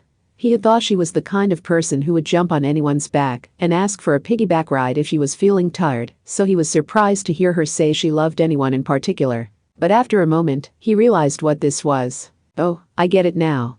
This is that I want to marry you when I grow up thing that all the dads and big brothers out there have to deal with. This doesn't mean anything, so I won't let it affect me. The girl is being honest, but you don't believe her. She kicked her little legs and pouted her lips in displeasure. He did still have a question. Why was this girl so attached to him? He still didn't know why she had been in his dorm when he woke up. This wasn't like happening across her on the roadside. There's hadn't been a chance encounter she had come to him. Could I have met her before? That seemed unlikely when Index in her perfect memory hadn't appeared to recognize Alice, but that said nothing about the possibility of meeting her before he had met Index. In other words, did I know her before I lost my memories? Hey Alice, he was just about to ask when he heard the buzzing of a small motor. It was his phone. He pulled the old folks' phone from his pocket, checked the screen, and saw an unfamiliar pop-up on the lock screen. A brake alert has been issued. Tap for details. This is an emergency alert from your location service. You have received this alert because your GPS location matches the affected region. Please leave your present location and find safe shelter immediately. What was this? Old man Kamijo was new to this whole smartphone business, so he wasn't sure what he was looking at. Hey, Alice, I just got your pointy curl in my mouth. Anyway, do you know what this means? Wow. Is this one of those fabled smartphones? The girl wants to play games and watch videos. Come to think of it, Alice didn't have a phone. She did seem familiar with smartphones, though. The mismatch may have come from gathering information on something she didn't have herself. Maybe from ads on TV and in subway stations. Kamijo looked puzzled, but something seemed off beyond the incomprehensible message. All around him, the other cafe customers' phones began to buzz or play their notification melody. Then they all stood up and rushed off the train. There was even a college girl who left behind her iced coffee decorated with lots of whipped cream and chocolate sauce before she could snap a photo of it. In fact, the part-timer at the register was fleeing with the rest. The next thing he knew, he and Alice were the only two left in the cafe. Everything around him felt ice cold except for Alice on his lap. What did that alert meant? Based on this, it couldn't be anything good. He was unsure what to do, but then he saw someone running along the platform directly outside. The girl wore her chestnut hair in twin tails and wore a distinctive armband. Oh, is she from Judgment? She's not an adult, but she's the next best thing. HMPH. The girl wants you to look at her, teacher. Alice sulked in his lap, so a head pat was his only recourse. The twin-tails girl on the platform seemed to notice them. Her eyes widened and she shouted up at them with panic in her voice. It's the ape who won't leave Onesama alone, groaned Shirai Kuroko. Hey, you there, I am Shirai Kuroko of Judgment. Didn't you receive the brake alert? You need to get off the train and evacuate. Evacuate? That was too dangerous a word to overlook. But he still wasn't sure what the danger actually was. Evacuate from what? What kind of disaster could hit this sturdy train platform along an elevated track? He couldn't imagine powerful winds or flooding affecting it. Shirai Kuroko formed a megaphone with her hands and shouted the crucial words up at him. A train is about to crash into that one. We're looking at a head-on collision with a prisoner transport train. The overhunting prisoner transport train crashed full speed into the shopping train stopped at the station platform. The delivery go-round's first car was crushed like an empty can, and the impact rapidly propagated down to the very last car. A few of the cars in between were pushed unnaturally up, making the train look like a caterpillar or inchworm. The jailbreak had begun. Between the lines too, the overhunting prisoner transport train has issued a brake alert, and the actual jailbreak has been confirmed. The jailbreak occurred within South District 7 station. A tip hotline for civilians is being set up to allow a swift resolution. Anti-skill and judgment are to understand their roles, cooperate with the civilian freelancers, and fulfill their duty. The next section describes the new bounty system and provides tentative values for the escapees. Directly capturing an escapee earns the full listed bounty, and providing information crucial to their capture provides 1/10 of the listed bounty. Bounties will be paid from public funds and will be tax exempt. The bounties will be listed on the public website, but additional rewards may be considered depending on the situation. The escapees are all from the few survivors of the harsh and unpredictable Operation Handcuffs. Their very survival is proof enough they are extremely dangerous and violent criminals. Be very careful when dealing with them. Benism jellyfish. Bounty. 150 million yen. A freelance paparazzo and a top-level sniper. This journalist will cause moral hazards by firing on her photography target from long distance to inspire confusion and acquire a special scoop. She will not commit crimes herself, but she will manipulate crimes in progress to the point of doubling the damage. She has developed a unique fighting style that combines photography tools like camera flashes and infrared lights with a sniper rifle. Attempt to engage her in a firefight based on your training, and she will mess with your senses and use special targeting devices to counterattack. Hanetsue Yuan, Bounty, 300 million yen, also known as the Carrier. She is an expert at spreading harmful substances and microbes using insects and small animals. When active, she did more than engage in direct combat or attacks. There are signs of other criminals hiring her to dispose of corpses and other evidence, all of which was destroyed too thoroughly to prove anything in court. Her twin sister Kai the Decomposer went missing during Operation Handcuffs and has yet to be found. There is unconfirmed information suggesting she decomposed her own body and escaped into the sewers where she now lives within the sludge, but it is unknown if that is even technologically and biologically possible. The search is still underway. Her primary weapon is her test tubes full of liquid. They contain pheromones, nectar, and other substances used to control various life forms. Your location might look clean, but she can secure a seemingly endless fighting force from all the pests and vermin living in Academy City. Rakuoka Hofu, Bounty, 80 million yen, guilty of aggravated breach of trust and malfeasance for committing crimes while serving as an anti-skill officer. His involvement is also suspected in a murder and subsequent hiding of the body from before he joined anti-skill. The body was fully destroyed, so this cannot be proven. Belonged to Anti-Skill Aggressor, a group within Anti-Skill whose combat training was increased to bring them closer to the mentality and skill level of the criminals. A digestive enzyme is used to artificially increase the size of his muscles, so his body itself functions as a powerful weapon. His muscular strength is estimated to be over 70 tons in weightlifting terms. He can tear off the side of an armored truck like it was made of clay. That sums up the personal data on the escapees who have gone missing from the overhunting after its collision with the delivery go-round. Also, several inexplicable and unanalyzed phenomena have been detected near the crash site, including the cause of the crash. Reports and witness information on Operation Handcuffs suggest the involvement of the Kahara family, an artificial ghost, and an android. A lot about that incident remains unknown. Information from those on the scene is extremely confusing, and many questions remain, including whether several of those involved are still alive. Thus, we cannot deny the possibility of this incident being the work of an outside accomplice or someone else entirely. Carelessness will mean losing your life on the job. Throw out all preconceptions and respond to any threat that presents itself. Operation Handcuffs has already ended.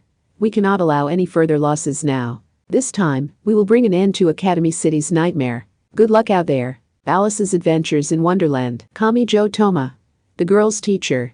He teaches her all sorts of things. Shirai Kuroko, Judgment Girl. She can teleport. Accelerator.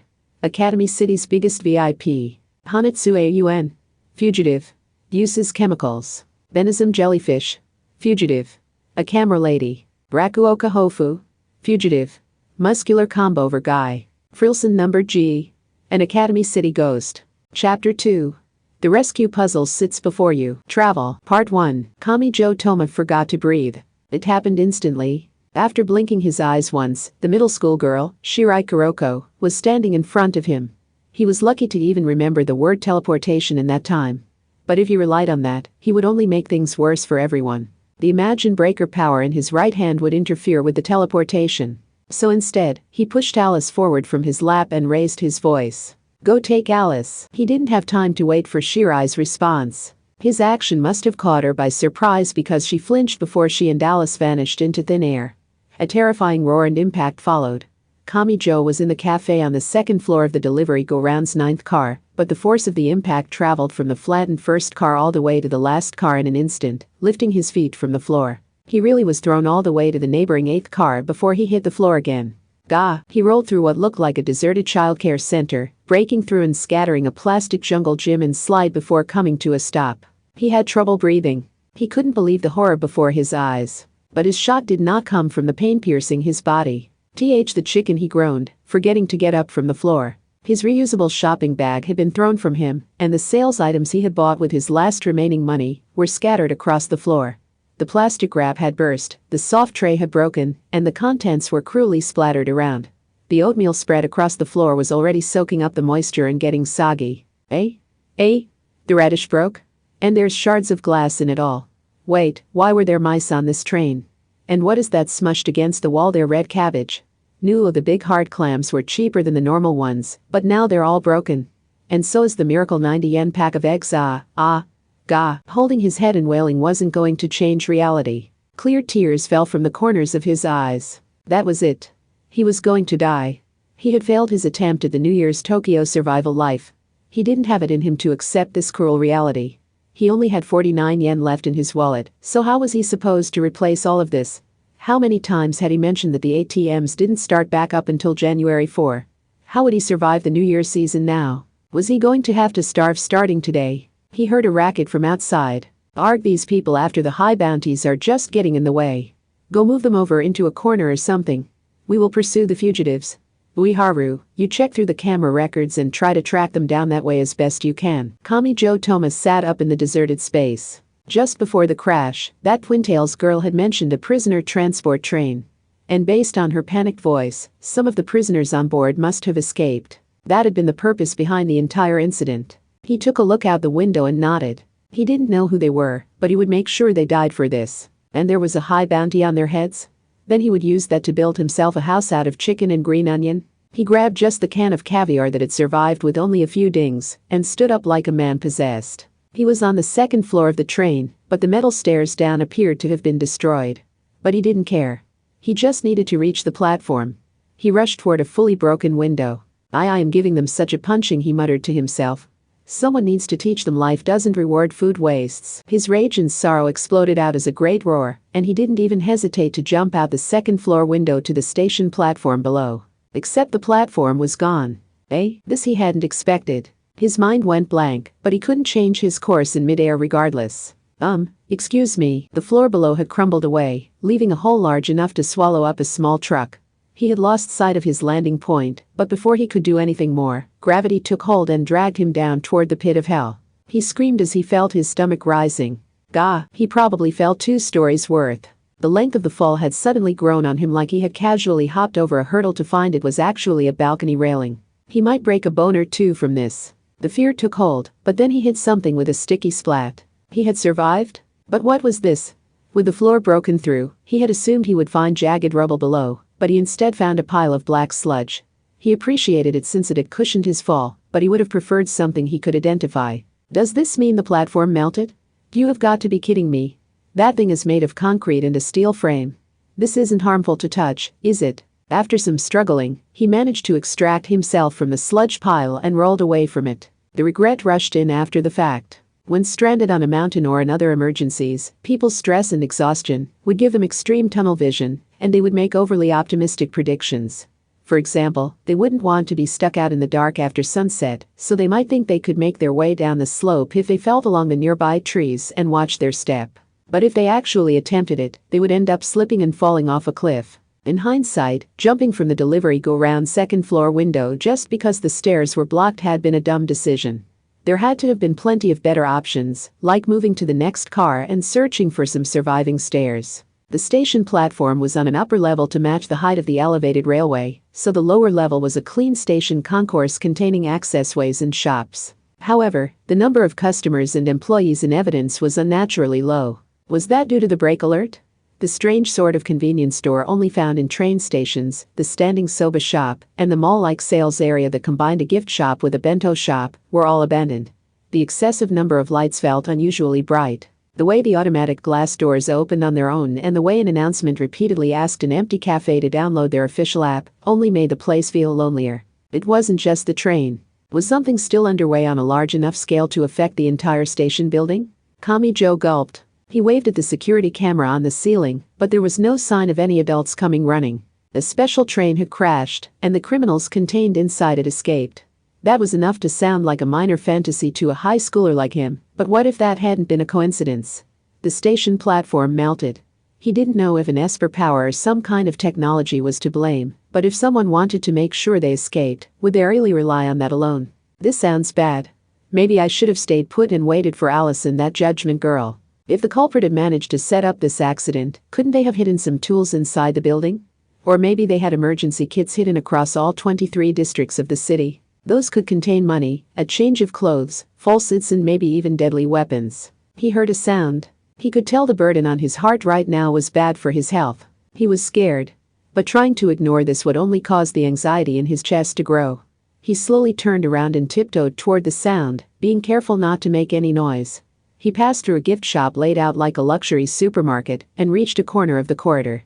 He was pretty sure the sound had come from around that corner.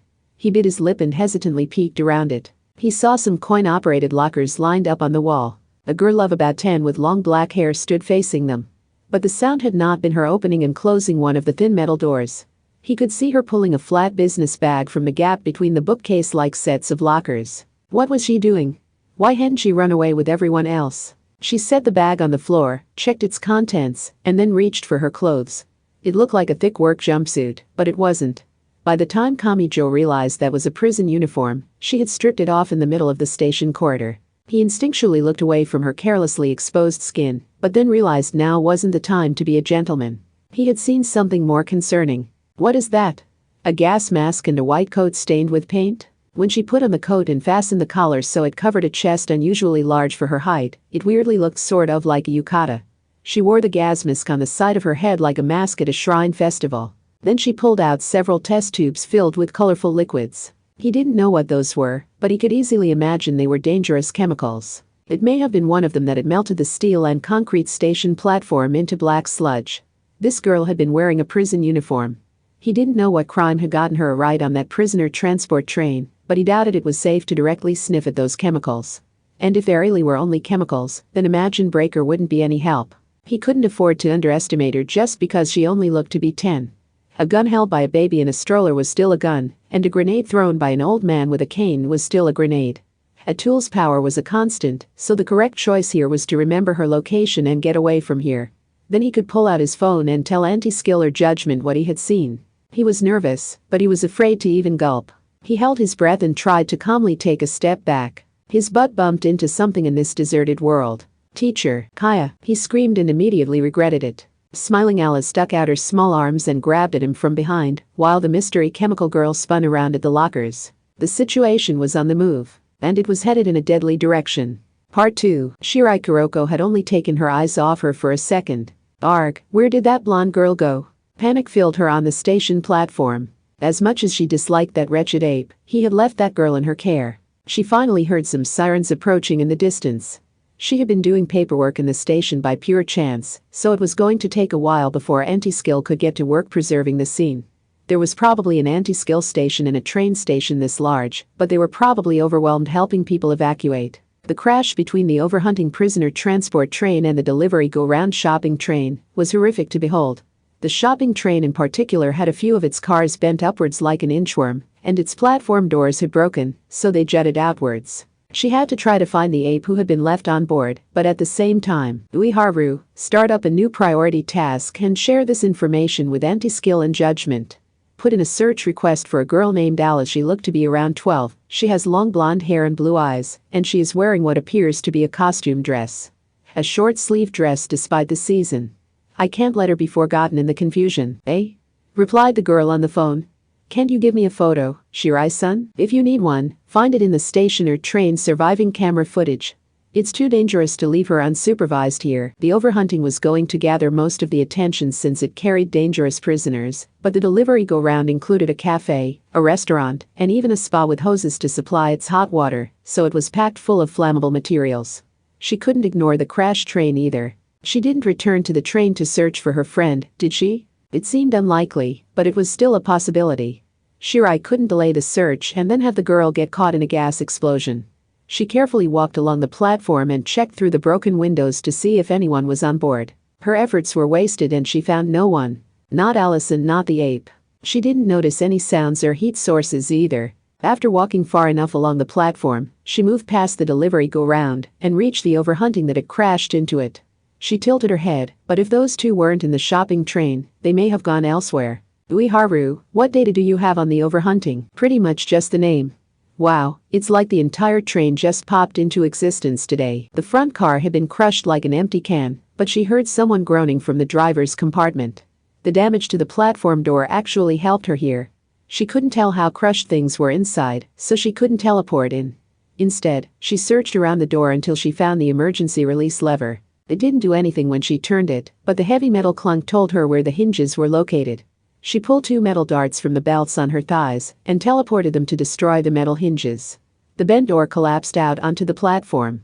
She pulled the 2 drivers out and noticed 2 black synthetic leather holsters at their hips. Those held handcuffs and revolvers. They don't look like anti-skill who would be authorized to carry those. Ueharu, I already said I don't have any data for you. The young man groaned and provided a report. Ugh, this is a special prisoner transport train. I am aware. You were carrying Rakuoka Hofu, Hanatsuei Yuen, and Benizum Jellyfish. They were all survivors of Operation Handcuffs, weren't they? I am from Judgment.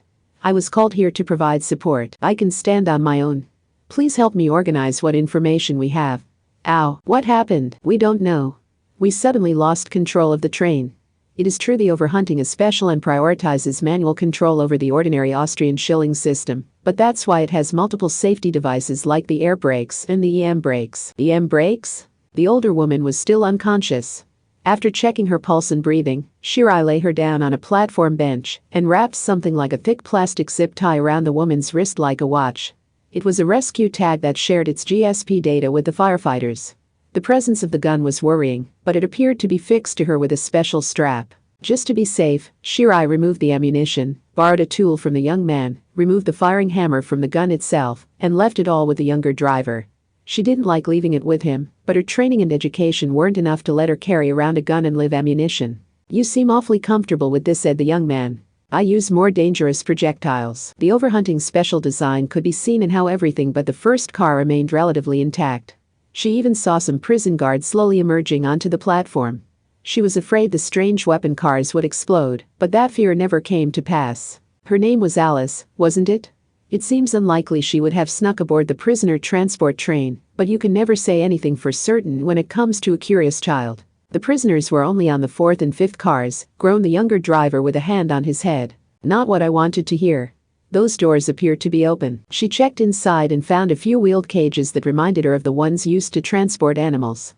Their locked doors sat open, and the floor was littered with handcuffs, fetters, and other restraints. They must have all escaped. The destruction of the first car had cushioned the rest of the train enough that the prisoners had the strength needed to escape.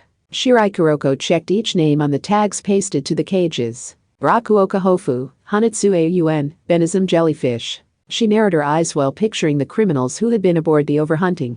Each of them had played an important role in Operation Handcuffs. Rakuoka. She bit her lip. That former anti-skill officer had ultimately been arrested as part of the harmful dark side. During Operation Handcuffs, the bitterness had built in her chest the longer she pursued the criminals with him. He too had escaped the prisoner transport train. Had he seen it as an opportunity? But Shirai made the rational decision. No, he isn't the biggest threat.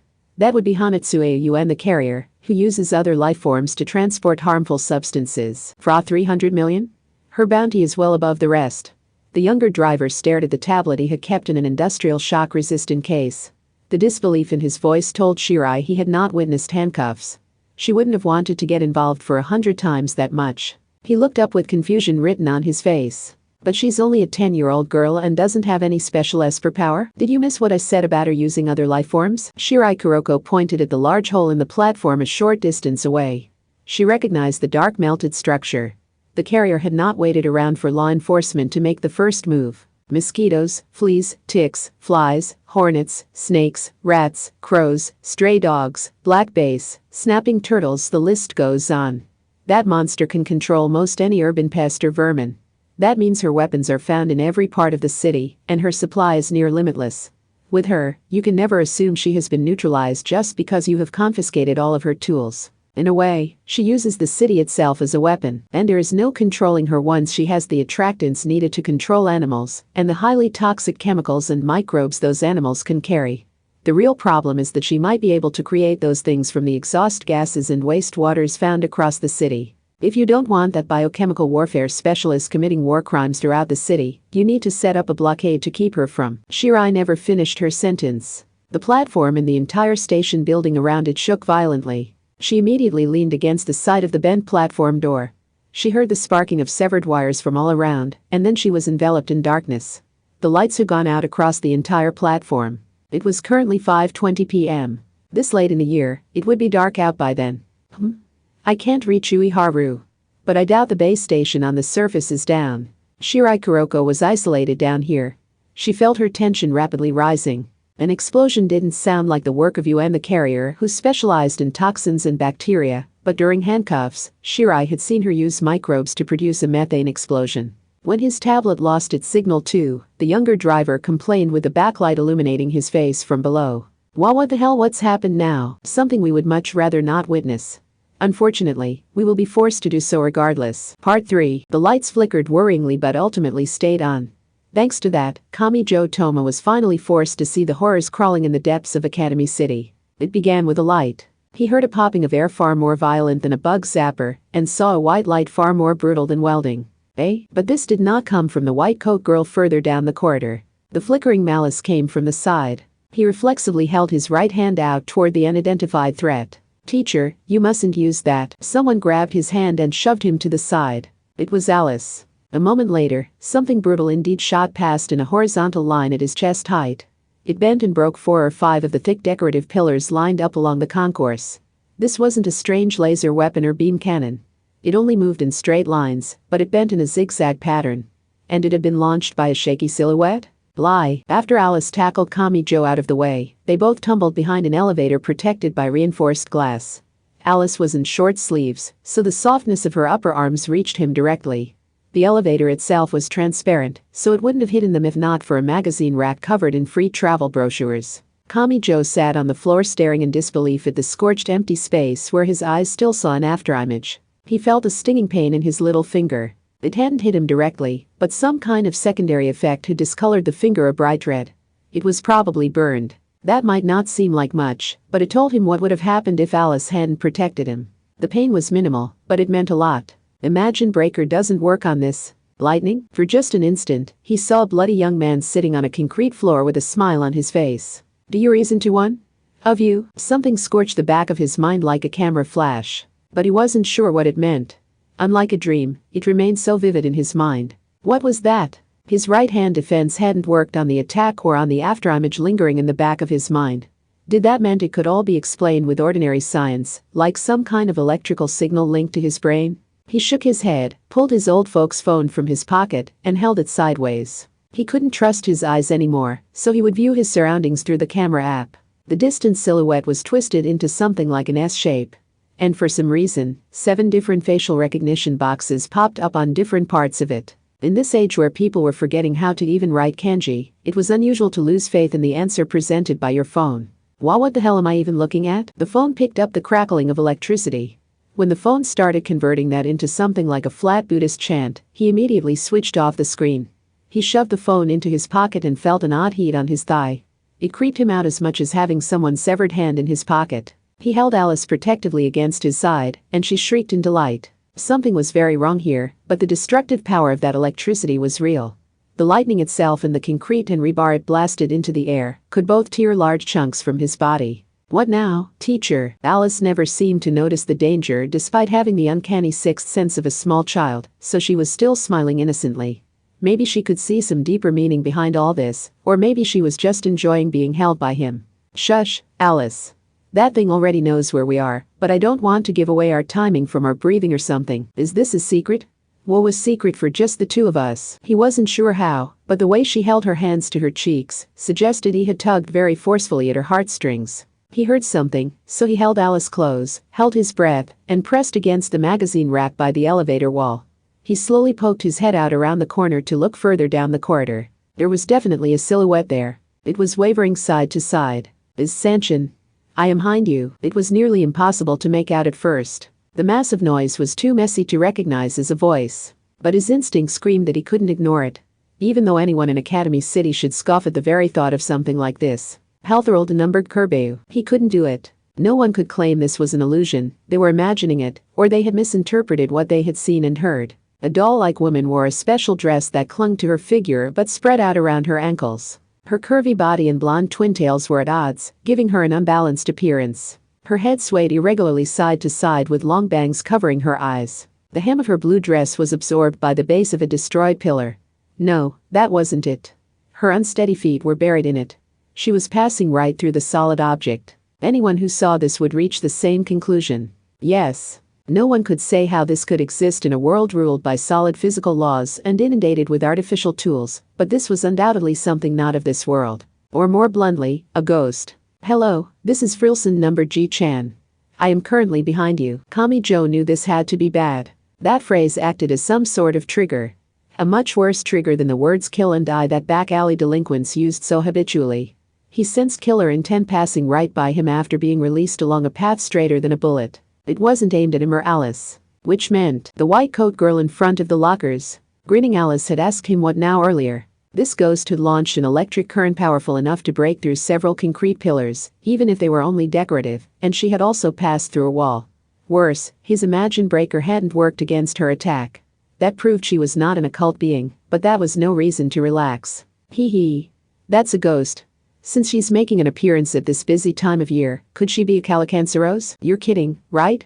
Are you saying she looks like a ghost to you too? He didn't know what that Cali whatever was, but she had definitely said ghost. This could not be described with a different word like hallucination, hologram, or retinal projector. It was one of those things where you know it when you see it, and he now had confirmation that it wasn't just him who thought so. But a ghost? Most likely, no one had an exact definition there. But since she was walking through Academy City, could she have been artificially created with the power of science? You have got to be kidding me. Finding a scientific explanation for a ghost doesn't make this one any less dangerous. In fact, that only makes her more of a threat for me. MHH, that dress-up doll has really big boobs. Finding a dress that fits her can't be easy. Alice was worried about something else entirely. This ghost existed here as a scientific physical phenomenon. That objectivity only made her more dangerous. This wasn't just the placebo effect, and it wasn't just an illusion or hallucination meant to kill him from shock.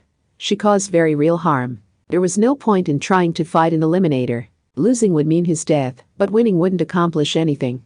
And if that victory meant destroying something or killing someone, then he would be seen as a common criminal. It felt silly to bring it up when discussing a ghost, but that was how real incidents worked. It was all a waste of time. The best plan was to find cover and escape outside the station as quickly as he could. And since his right hand didn't work, Kamijo had only one option in mind. Alice, yes, let's get out of the station to escape this ghost. You can see the sign pointing to the north exit, right? We'll run straight down the concourse following those signs and get out of here as fast as possible. But I'm taking that girl with me. He grabbed a bundle of free travel brochures from the nearby magazine rack and tossed it to the other side. With a dreadful zapping noise, a high-voltage current was released in the wrong direction, shattering a bakery's window. I'm damaging people's property already? Lamented Kamijo as he tensed in preparation. A rotting stench reached him from a smoking flat-screen LCD monitor, and the speaker on the ceiling swayed side to side like it was cackling. Something was very wrong here, but he couldn't let it slow him down. Don't falter. Shake it off.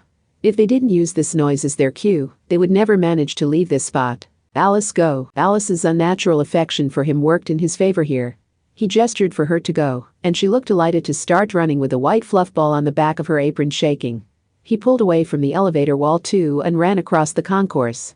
Everything around him scared him at this point because he never knew what would carry the high-voltage current to him. Several of the pillars had broken, so it was even possible the ceiling would collapse without warning. He couldn't even trust the reinforced concrete. It felt like he had been swallowed up into another world entirely. Their goal was the ticket gate for the north exit, which was located about 50 meters away, but Kamijo did not take the most direct route. He instead approached the wall, bringing him toward the coin-operated lockers. He wanted to reach the 10-year-old girl in a white coat stained with colorful paint. That was why he had put Alice down. He charged in head first. The girl's surprised face grew to fill his vision. He spread his arms and rushed at the girl by the lockers, in what amounted to a headfirst slide more than a tackle. And a moment later, he passed right through her. The girl's silhouette crumbled away. The shoulders that looked so slender they would break if he held them too tight, the chest much too large for her age, and the young face that wore a cruel smile surprisingly comfortably all faded away. He lost his balance like he had crashed into a pile of snow or sand, and he collapsed to the floor before he could figure out what happened. His mind went entirely blank. The 10-year-old girl simply wasn't there. Nor was there a large LCD panel or anything like that. The image came apart into countless small specks that crawled all over his hair and skin, and even got in his mouth. The hell? Why bugs? Part 4. Hanatsue Yuen had been cautious. Of course she had. The 10-year-old girl with a prison uniform resembling a thick work jumpsuit was pressed against the exit of a station convenience store located right next to the lockers. She hadn't been careless enough to march on over and collect her emergency supplies right away. She had instead created a 3D image of herself using the bugs and pests she controlled with synthetic nectar and chemical compounds, and then kept an eye out for any possible pursuers. Dragonflies and clearwing moths are just two examples of insects with clear wings. The human eye is easily fooled if you can bend light. So by using the transparency of their wings, it isn't hard to display an image of myself a short distance away. Combine that with animal fur and feathers and, similar to an AR fitting room, I can even display clothing that isn't really there. Simply put, she had in fact removed her prison uniform, but not in front of the lockers. The white coat and gas mask had been additional data she created by adding extra colors on top of the 3D image created from reflected light. Jewel beetles and morpho butterflies were just two examples of creatures that used structural coloration to manipulate light like the grooves of a CD. If she wanted to, she could display an adult version of herself or even a giant version who towered over the skyscrapers. However, this situation went well beyond anything she had expected. First of all, what was that ghost? She knew the overhunting's crash was no accident, and someone had caused it on purpose. So whether she stayed on the train or tried to escape, she couldn't escape that person's plans if she didn't make a real effort to do so. But what was this? She had been expecting to be the target of Academy City's higher-ups, anti-skill, or some other goody-goody, spouting nonsense about justice, and hoping to score some points, but this came as a complete surprise. If anything, this supernatural being reeked of the shadows just like she did. This isn't just an image. Could they have been a part of handcuffs too? Hanatsuei Yuen had not seen the madness on December 25th through to the end. She and her twin Kai had tapped out early in District 18, so she didn't know the full picture. This thing may have reached a deeper darkness on that day. But more than that, what was wrong with that incomprehensible pointy-haired boy? He was the exact opposite. He was like a bright and shining sun, so she feared she would get burned if she approached too carelessly. He had just echoed the false image she had placed in front of the lockers, but surely he hadn't been trying to protect a complete stranger from that artificial ghost's attack, right? The atmosphere changed. The sticky darkness was cleared away. I won't deny I was a little excited to see a naked girl outside all of a sudden, but did she have to be an illusion filled with bugs? Is this some kind of divine punishment? Pepe. Not in the mouth, they're so scaly, ugh, blah, blah, hee hee. The girl wants to hug you too. Yuen could not believe what she was seeing. The mystery high school boy was writhing on the floor, and a picture book blonde girl named Alice was leaping at him with a beaming smile and arms spread.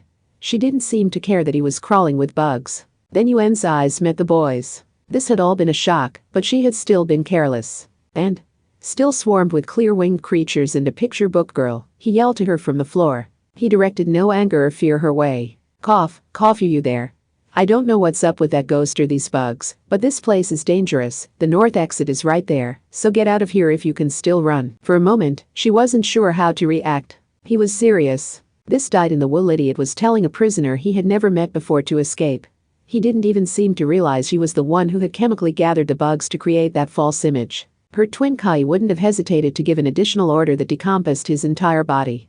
Kai shuddered with joy when she defiled herself by accepting the city's corruption, so she hated nothing as much as an embodiment of the sort of hot-blooded masculinity that forced his fastidious idea of justice onto everyone else. But Yuen was not Kai. She had always wanted them to melt away together, but Kai had already left her. And not because some third party had torn them apart. Kai had left of her own free will. Yuen bit her small lip. She thought a moment about why her twin had left her. Okay, fine. She sprinkled around a chemical compound made from the wastewater found around here and sent another command to those decomposers.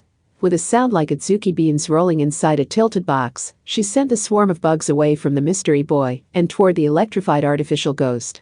She put her prisoner uniform back on while shouting to the boy. This way, normal person. If you don't want to die, then grab that business bag and coat and follow me. Something so small could still alter someone's destiny. Part 5. The situation was on the move. The clear-winged bug swarming Kamijo peeled away from him like iron sand being drawn to a magnet. The creepy, spine-tingling feeling immediately vanished. Don't go, buggies. For some reason, Alice reached her small hands out after them. On closer inspection, the insects fluttering in front of her were a type of moth. It was hard to believe, but were fairy tale girls not afraid of bugs? Kamijo grabbed her wrists to keep her from accidentally crushing the bugs in her grasp. He had heard someone ask him to follow her. He grabbed the requested items and obeyed. Let's go, Alice. Okay. It was faster to hold smiling Alice under his arm than to pull her along by the hand. She flailed her arms and legs the entire time, but she was clearly enjoying herself. On his way to the station convenience store's entrance, he crashed into the black-haired little girl in a colorful prison uniform. They collapsed inside and landed in a pile. The high-voltage current shot by like an optical weapon, blowing away a vending machine and capsule toy machine in front of the store and shattering all of the windows. Kamijo's mind dulled as the fear of death took over, but that actually helped keep him moving. Maybe a paranormal phenomenon had caused the air conditioning to malfunction, but he didn't have time to worry about the warm air that felt like the inside of someone's mouth. They crouched low as they cut across the inside of the store, pushed open a staff-only door with a shoulder, and escaped into the staff-only space in the back. He was scared, so he wanted the unfamiliar girl's opinion on the matter. "Do you have any idea what that ghost woman is?" When I aimed my phone at her, the facial recognition went haywire. Sigh. This is Academy City and she seems electrical, so I would suspect some kind of virus or cyber attack. Could that really explain all of this? The attacks that looked like ultra-high voltage electricity seemed more like strange masses of data to him. His malfunctioning phone and the images that appeared in his head when it shocked him seemed like a small part of what was happening here. "Do you reason to one? Of you?" What was that partial phrase burned into the back of his mind?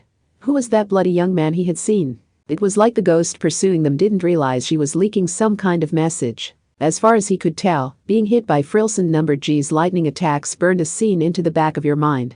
If that artificial ghost couldn't converse in the normal fashion, that might be one of the few ways she had of conveying information. But all of this was speculation. None of it seemed worth stepping in front of that high-voltage current that could easily cause his entire body to burst. They still weren't safe. The back of a convenience store was a curious place for Kamijo, who had no part-time work experience, but the rows of drinks kept behind the glass doors apparently continued on back to here. The cans and bottles would slide down a gentle slope to restock the shelves. The high-voltage current pierced right through those glass doors and plastic bottles. It was on a collision course. Ugh, he groaned and felt a pain in his heart, but he belatedly realized nothing had happened to him. Something was dancing through the cramped space. It was floating in the air as if to protect Alice, who he held under his arm, but what was it? A weapon? An oar? It was a long flat panel painted pink. The cricket bat muttered UN in a puzzled voice. "Were you hiding that under your apron?" A second and third blast of electricity flew their way, but the BAT soared this way and that to block them with sparks flying. Every time, pink feathers scattered from the bat and it squawked like a bird. At times, the oar-shaped bat's outlines started to distort. Kamijo had not seen it emerge, but if UN was to be believed, hey, what do you need, teacher? Alice, are you doing this? She smiled and tilted her head in his arm. Bending at all would be nearly impossible with that large board under her apron, and he hadn't noticed her having any trouble moving before. Had she actually pulled it out at some other time, like with a stage magician's handkerchief, or could she manipulate space like Shirai Kuroko? He couldn't say when he didn't know anything about Alice. Regardless, they couldn't stay here. Deflecting the attacks wasn't the same thing as shutting them off at the source. With another ear-splitting boom, a beam of light shot right past them and scorched the wall. Yikes, it's electricity. That means we need to avoid anywhere that's flooded. This way. In that case, Kamijo didn't like the idea of any water on the floor at all or any twisted wires. He also wanted to avoid stepping on the broken glass. He never really thought about how sturdy the soles of his shoes were. But he also had a more fundamental question. Who are you? I'm super afraid of the answer, but isn't that a prison uniform? I am Hanatsuya UN. I am glad you don't recognize me because it means you're one of those ignorant normal people. One piece of advice. Do not search my name online. You will regret it if you do. Checking the news articles won't be too bad, but if you dig deeper than that, your search history might get you put on a watch list of dangerous individuals. With a cruel smile that looked weirdly at home on her face, UN crouched low and approached another metal door. It apparently led to a corridor for workers to transport supplies. The narrow windowless concrete corridor felt so much like an underground tunnel that it was easy to forget how far above the ground they were.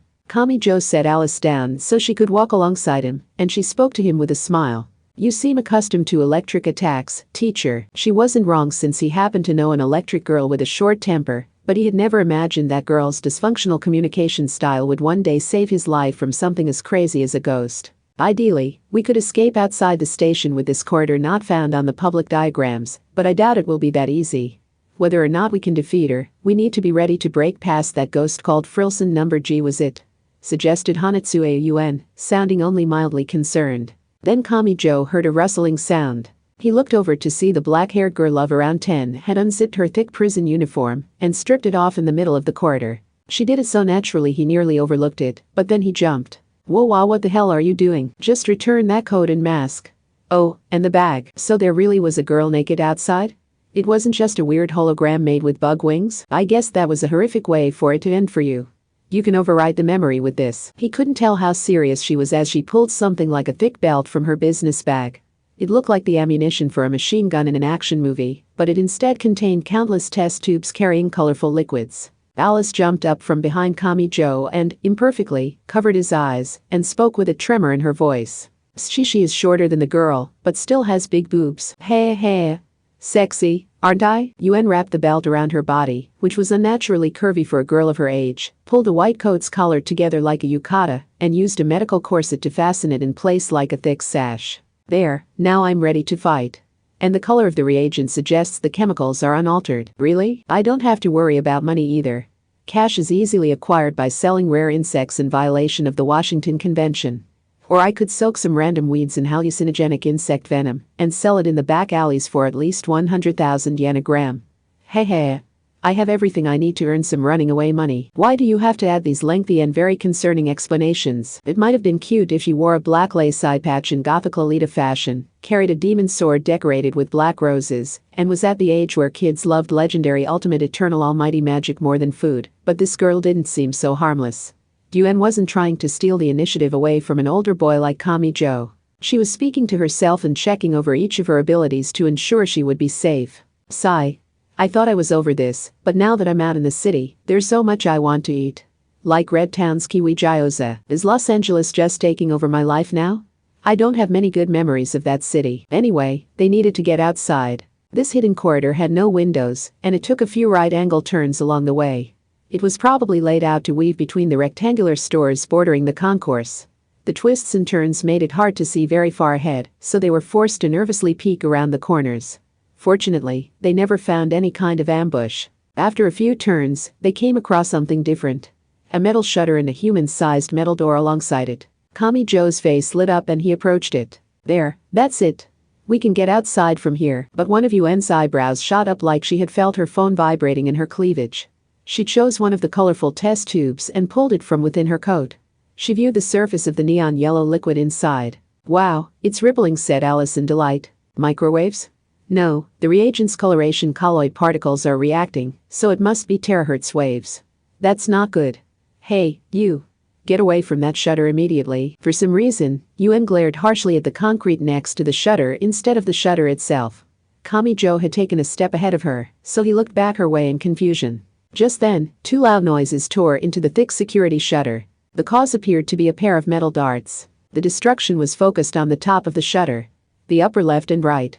That destroyed either the device to roll up the shutter or the latches holding it in place, because the shutter dropped to the floor like a dramatic unveiling ceremony. The view outside opened up. A girl with twin tails stood in front of them wearing strange goggles over her eyes. Who is this girl? Shouted Alice on reflex. She has strong pervert energy. At the very least, I'm not as weird as you and your short sleeves this time of year. She twirled the short metal darts rapidly between her fingers, keeping them in constant motion. I was right to leave that driver back at the platform. That middle school girl Shirai Kuroko of Judgment readied several metal darts that could destroy even the toughest and strongest material when she teleported them through space. Hanatsuya Yuen, you are under arrest for escaping custody and on suspicion of property damage to the station building. Terahertz waves were special electromagnetic waves that could be used to scan through objects, so they were used in airports in place of magnetic metal detectors and X-ray scanners that could cause health problems. The special waves had an extremely high frequency and a nature midway between light and radio waves, so they could easily search out the number and locations of people on the other side of a wall. No toy could be so dangerous in the hands of a teleporter who could ignore all three-dimensional restrictions to directly attack any point in space. Currently, there was no hiding from Shirai Kuroko. The situation could hardly have been worse, but Yuen actually smiled savagely and shoved Kamijo to the side. Her other hand held several test tubes full of colorful liquids. Before she even popped the rubber caps off with her thumb, the city's shadows were already crawling through the ceiling duct and the drain at the edge of the floor. My. You survived December 25 but still didn't learn a single thing from the darkness? Do not attempt to resist. My darts can break through any and all defenses. Can they? That inability to strike with the back of the blade as it were sounds like trouble for a justice exhibitionist like you. I doubt you use those goggles all the time, so how long does the battery last? A few minutes perhaps? But I'm one of the bad guys, so I won't hesitate. You really should have considered what it means to oppose the carrier who controls every last urban pest and vermin. Oh, right. You had to tap out back on the 25th, didn't you? Abandoning your partner in the process. Hanatsuei, you stole Kai from me. Did you think I would just let you get away with that? No matter how powerful your attack is, destroying individual points isn't enough to hold back a torrent of death. I will sweep you away with a solid wall. They both held deadly weapons at the ready, and they both stepped forward as if to provoke the other. Kamijo didn't like the look of this. This wasn't a clash between a sword and a shield. It was sword against sword.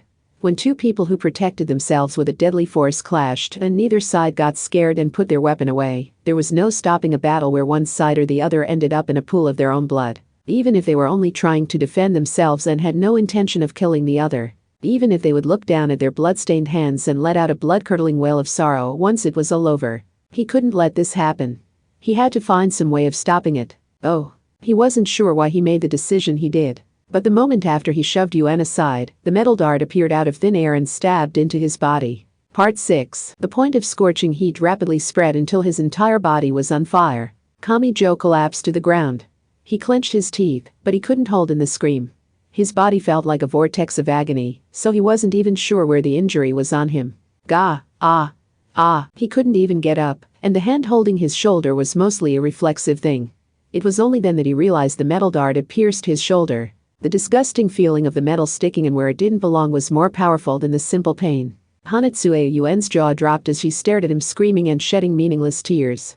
Shirai Kuroko pushed her terahertz goggles up to her forehead and rushed over. Alice may not have understood the gravity of the situation because she laughed and mimicked his screams in genuine delight. What do you think you're doing, you ape? Don't ask me. But if you feel even a twinge of regret after seeing this blood, then stop teleporting those things at people. You're both using way too much deadly force. Why does Academy City insist on bringing everyone closer to death the higher you go? I'm starting to think it's the ordinary level zeros who are the safest and most at peace. Meanwhile, Yuen finally regained her composure and whistled with her hands clasped behind her head.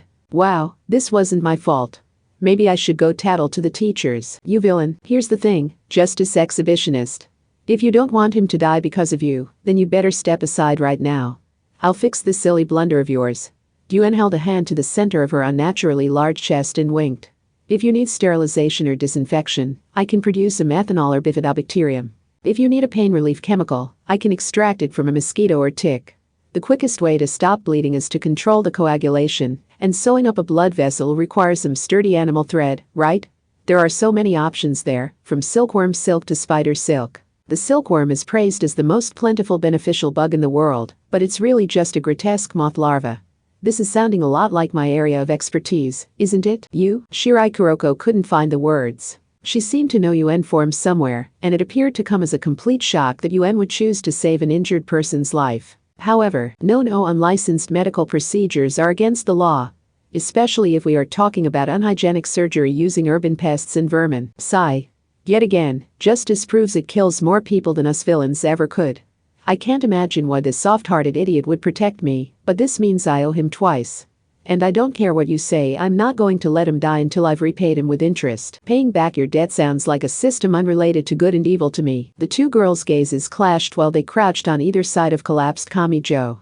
But they didn't have all day. Kamijo was still groaning in agony from the deep wound and the unsettling feeling of the metal in his shoulder, but he still managed to reach out an empty hand to draw Yuen's attention by tapping her on the side of the hip. He couldn't get his voice out even though the wound was in his shoulder. His position lying on the floor had allowed him to notice something before the others. The artificial ghost's face had just appeared out from a nearby concrete wall. Whether it was natural or artificial, that was a real ghost.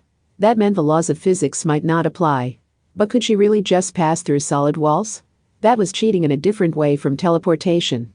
A foe that could do that without warning could sneak up on even by the most experienced combat veteran. Did Shirai and Yuen even notice the bug zapper sound? Unlike with the train crash, there wasn't time to leave Alice and Yuen with the teleporter. Frilson number G released a massive high-voltage current in all directions. The white light was brighter than welding at close range, and the rumble of the concrete walls and ceiling coming down shook the boy's eardrums. Shirai, all he could do was shout her name and give her a shove. A moment later, something blurred and he saw another scene on top of reality. He wasn't sure why, but the phone in his pocket heated up so much he feared it would burn him. He had misinterpreted what happened last time. It wasn't being hit by the high-voltage current that sent the strange hallucination into his mind. Yes, his phone and the station's devices hadn't malfunctioned because they received a direct hit from that thick beam of electricity. The entire area around the artificial ghost was faintly electrified. My hair? So that's it. Static electricity or something is surrounding the entire surface of my head. The scene played out in hellish slow motion, but he still had no way of avoiding the ghost's attack. Imagine Breaker couldn't negate it. It was possible he could reduce the risk of death from the agonizing shock if he let the hallucination take over. Even if it only increased the odds he could get back up and fight back next time. A moment later, the mass of high-voltage electricity pierced straight through the center of Kamichi Toma's body. Part 7. An old man's voice rang through a dizzyingly vast but suffocatingly claustrophobic concrete space. The vanishing tunnel does not actually exist. He was answered by a young man who seemed threatened and driven to the edge. Do you want my research notes on Frilson number G? Whose memory was this? It wasn't the old man's or the young man's. Neither one seemed to consider the presence of whoever's eyes were watching them. Like they thought that person had already left the scene. Maybe they weren't entirely wrong. The scene felt like a dream. Like the viewer didn't have the ability to interfere in what they were watching. I'm no barbarian. Maybe that was why that person could only watch. Even though they knew the scene was headed toward disaster. A few of them, the old man pointed towards several small children in gym clothes. In the realm known as the dark side, those lives would be consumed in the name of combat or research. Just select a few at random. The young man had challenged the city's darkness in order to protect them. He had even pretended to be a Kahara to bolster his insufficient strength. Even giving physical form to a pipe dream like an artificial ghost and fine-tuning it as a weapon may have been a part of that goal. So, even if he was backed up to the precipice of death, he had only one possible answer here. Go to hell, you son of a bitch. The observer had known from the beginning how this would end.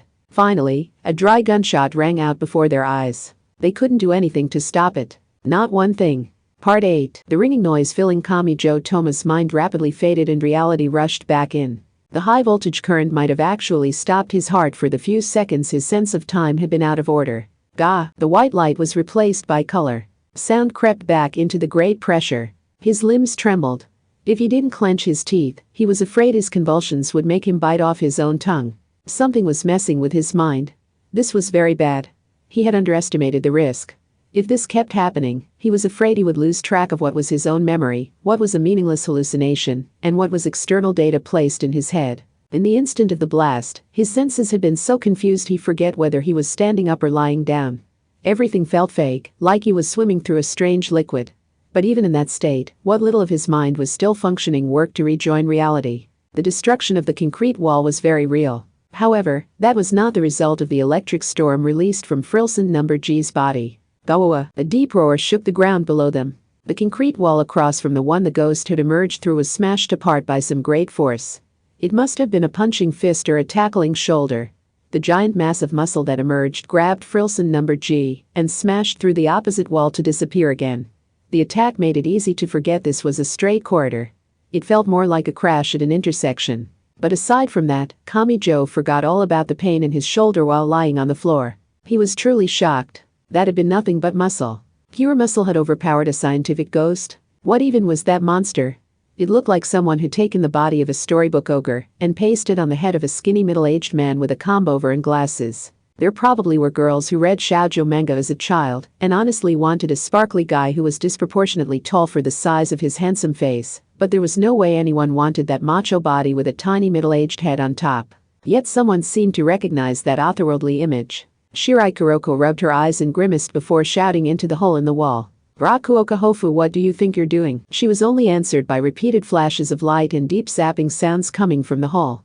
The battle must have been fairly one-sided. A vending machine equipped with AI and a camera malfunctioned such that a female voice kept repeating facial recognition failed. Please take a step back. While drink bottles spewed from the bottom, Alice approached dazed Kamichi with a smile. She bent over and rubbed the top of her little blonde head against his stomach. The two pointy curls that resembled animal ears actually hurt a fair bit. Teacher, yes, that girl's intuition is correct. The ghost is the greatest threat, so escaping the station is our top priority if we want to survive. Yuen spoke on Alice's behalf. I say we let the justice exhibitionist play her stupid role while we do the smart thing and get the hell out of here. Can you stand? If not, I can surround you with bees or ants and force you onto your feet with them. Go, creepy crawly powered suit. No need. He insisted, springing to his feet. Having tens of thousands of ants and bees covering him too thoroughly for cutaneous respiration and tugging his arms and legs around like a puppet was the stuff of nightmares. But it turned out Intensphere worked great to eliminate less important pain and suffering. He doubted his sanity was going to last long like this, though. "Hey, where do you think you're going, Tisk?" the goody-goody freak noticed. "But an emergency evacuation comes first right now." They hurried him along, but Yuen and Alice were too small to lend Kamijo a shoulder. He was forced to clench his teeth and walk forward under his own power. They had to get through the broken shutter and outside the station. Then they could escape this deadly nightmare. Or so he thought. After hearing a sharp zing, they ducked back toward the building. What? Kamijo noticed orange sparks and a shallow scrape in the asphalt near his feet. Someone was firing on them from a distance. Part 9. Kamijo's group weren't the only ones shocked. What is that? A flamingo bat? That animal ears girl must be some kind of weirdo to choose a non-baseball bat in this country. The sniper wore a cowboy hat and a red china dress. You couldn't find that kind of clothing at an ordinary store, so she must have stolen it back from the confiscated items being transported along with her in the overhunting. She gulped at what she assumed that picture book dress girl must have done. A pink ore-like object had floated into the air and blocked the ricocheted bullet. Is she an Esper, or is that a next-generation weapon? No, I can worry about the exact definition later. I just hope it isn't something truly incomprehensible like that coin of Nicholas. She lay on her stomach atop a store building on the other side of a major road from South District 7 station. A semi-auto sniper rifle stock was pressed against her shoulder, and a plastic case bearing the Anti-Skill logo sat nearby. Sigh. Anti-Skill must not get paid very much. Wait, do they even get a special bonus beyond their ordinary teacher's pay? A whirring motor hovered overhead. Yeah, these drones are more convenient than I expected. I honestly thought anything was fine as long as it had a camera and could store images. She used a mirrorless multifunction scope that displayed both the moisture and M waves in the air to check around the destroyed metal shutter again, but she displayed a different window at the same time. With those small drones, she wouldn't miss the crucial moment, even if it happened inside the giant closed room that was the station building. You can't tempt a scoop junkie like me with such a juicy incident. Now I've just got to get a really shocking pic. Yes. Benizum Jellyfish was a paparazzo who was willing to kill if it would get her what she wanted, and nothing would ever change that. She even licked her lips as she kept whispering to herself. Don't give me that. I can't have you escaping to safety, you little chicks. I went to the trouble of hiding out with my camera at the ready, after all.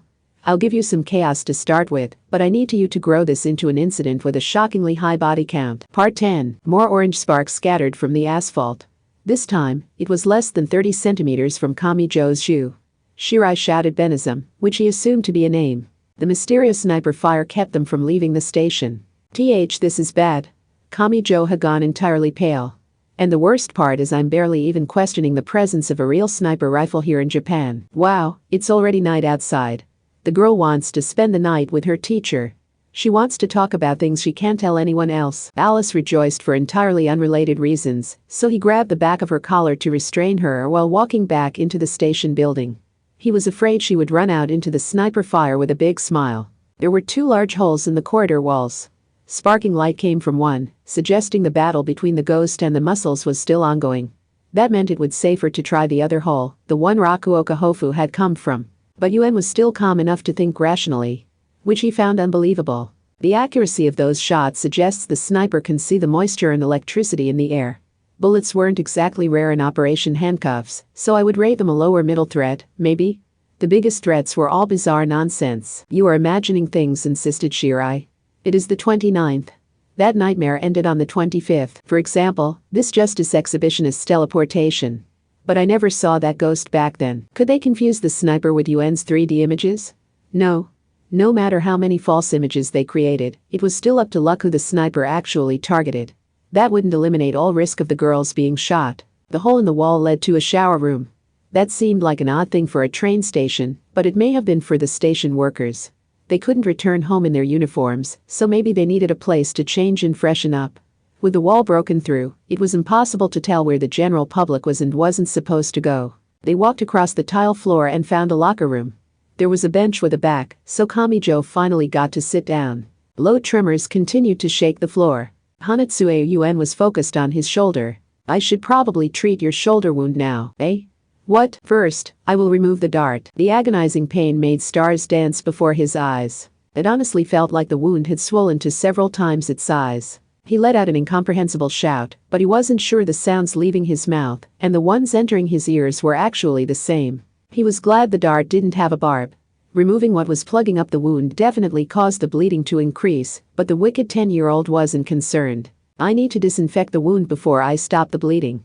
Come on out, you adorable maggots. What? What did you just say, you horrible girl? Have you never heard of maggot therapy? Ignorant, hot-blooded, and short-tempered is so not a good combination. She intertwined spider silk around a hornet stinger and used that to sew up a thick blood vessel, and then used a coagulating mixture of snake venoms to seal up the wound itself.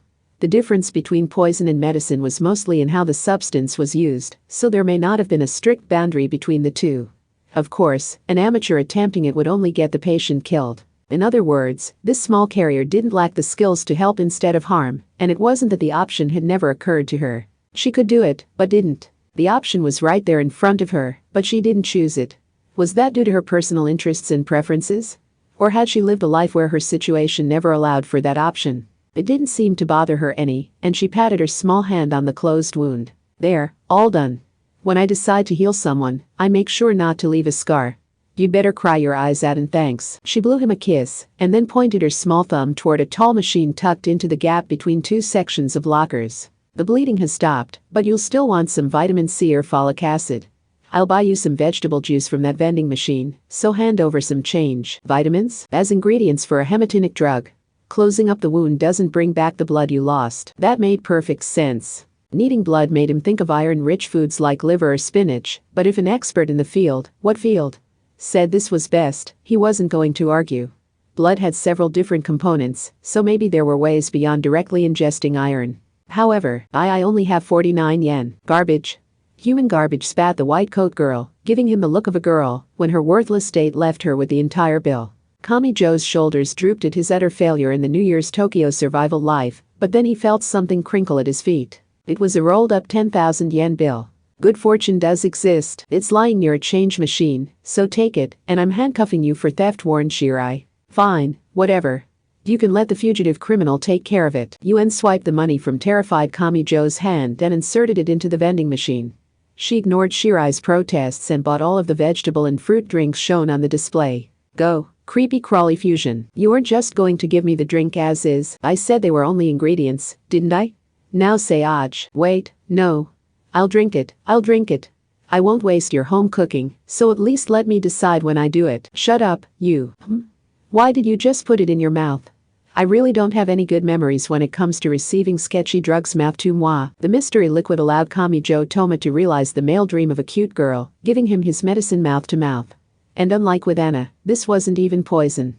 For some reason, Alice stared jealousy with her mouth forming a small triangle. This was supposed to help with his blood, but his mouth tasted like a grassy soup. After pulling away and letting out a breath, Yuen held a finger to her lips in realization. The gloomy but hard-to-read girl whispered to herself, "Oops. That was my first kiss, wasn't it?" His male dream received an added bonus. This was reaching legendary levels on par with warming each other's naked bodies with a cute girl while snowed into a mountain cabin. Q1. By what miracle would a guy end up snowed in alone with the kind of girl he would normally be too nervous to even talk to? At this point, he was terrified a horrifying catch was about to reveal itself. And here's half the change. Why do I get a 5,000 yen bill, while you get 4 1,000 yen bills and 520 yen in coins? The way you can combine substances into just about anything, I don't like the idea of you carrying around several different metals like that. She placed the money in his hand, and he whispered back with a shadow on his face. If he didn't get that money back from her, he feared she would use it to create a chemical that could melt through anything. But if he did take it from her, he feared she would claim he owed her a debt. So is all that stuff with bugs and snakes really safe? The area around the wound feels hot. I'd swear it's swollen to twice its size. You're just imagining things. But if the pain bothers you that much, I could inject the affected area with a medicinal leech's anesthetic. The stuff makes sure you don't feel a thing, while the leech tears through your skin with saw-like teeth and gorge on your blood, so it's more effective than the morphine issued by the military. Although if I did use Hirudin, your blood wouldn't clot, and the wound would open back up. No, thanks, I don't want to rely too much on drugs. Shouting made his shoulder throb with heat. He grimaced and groaned, which created a heavier mood. He told himself to be more careful about that. They were already in a bind, so the most badly injured person's mood could affect the overall mood.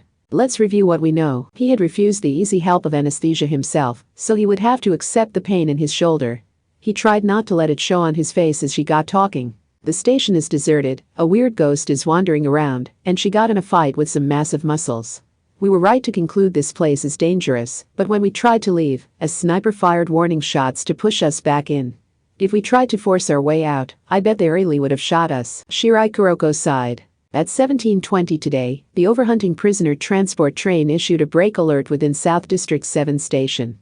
That means criminals from Operation Handcuffs are loose in and around this station. The muscles, the sniper, and this pest here are the fugitives who triggered the break alert. But the ghost I have no information on. The overhunting's M-brakes and a few other safety devices malfunctioned, so I would imagine the ghost played a role in the crash, though. The M-brakes? Asked Alice, tilting her head and smiling.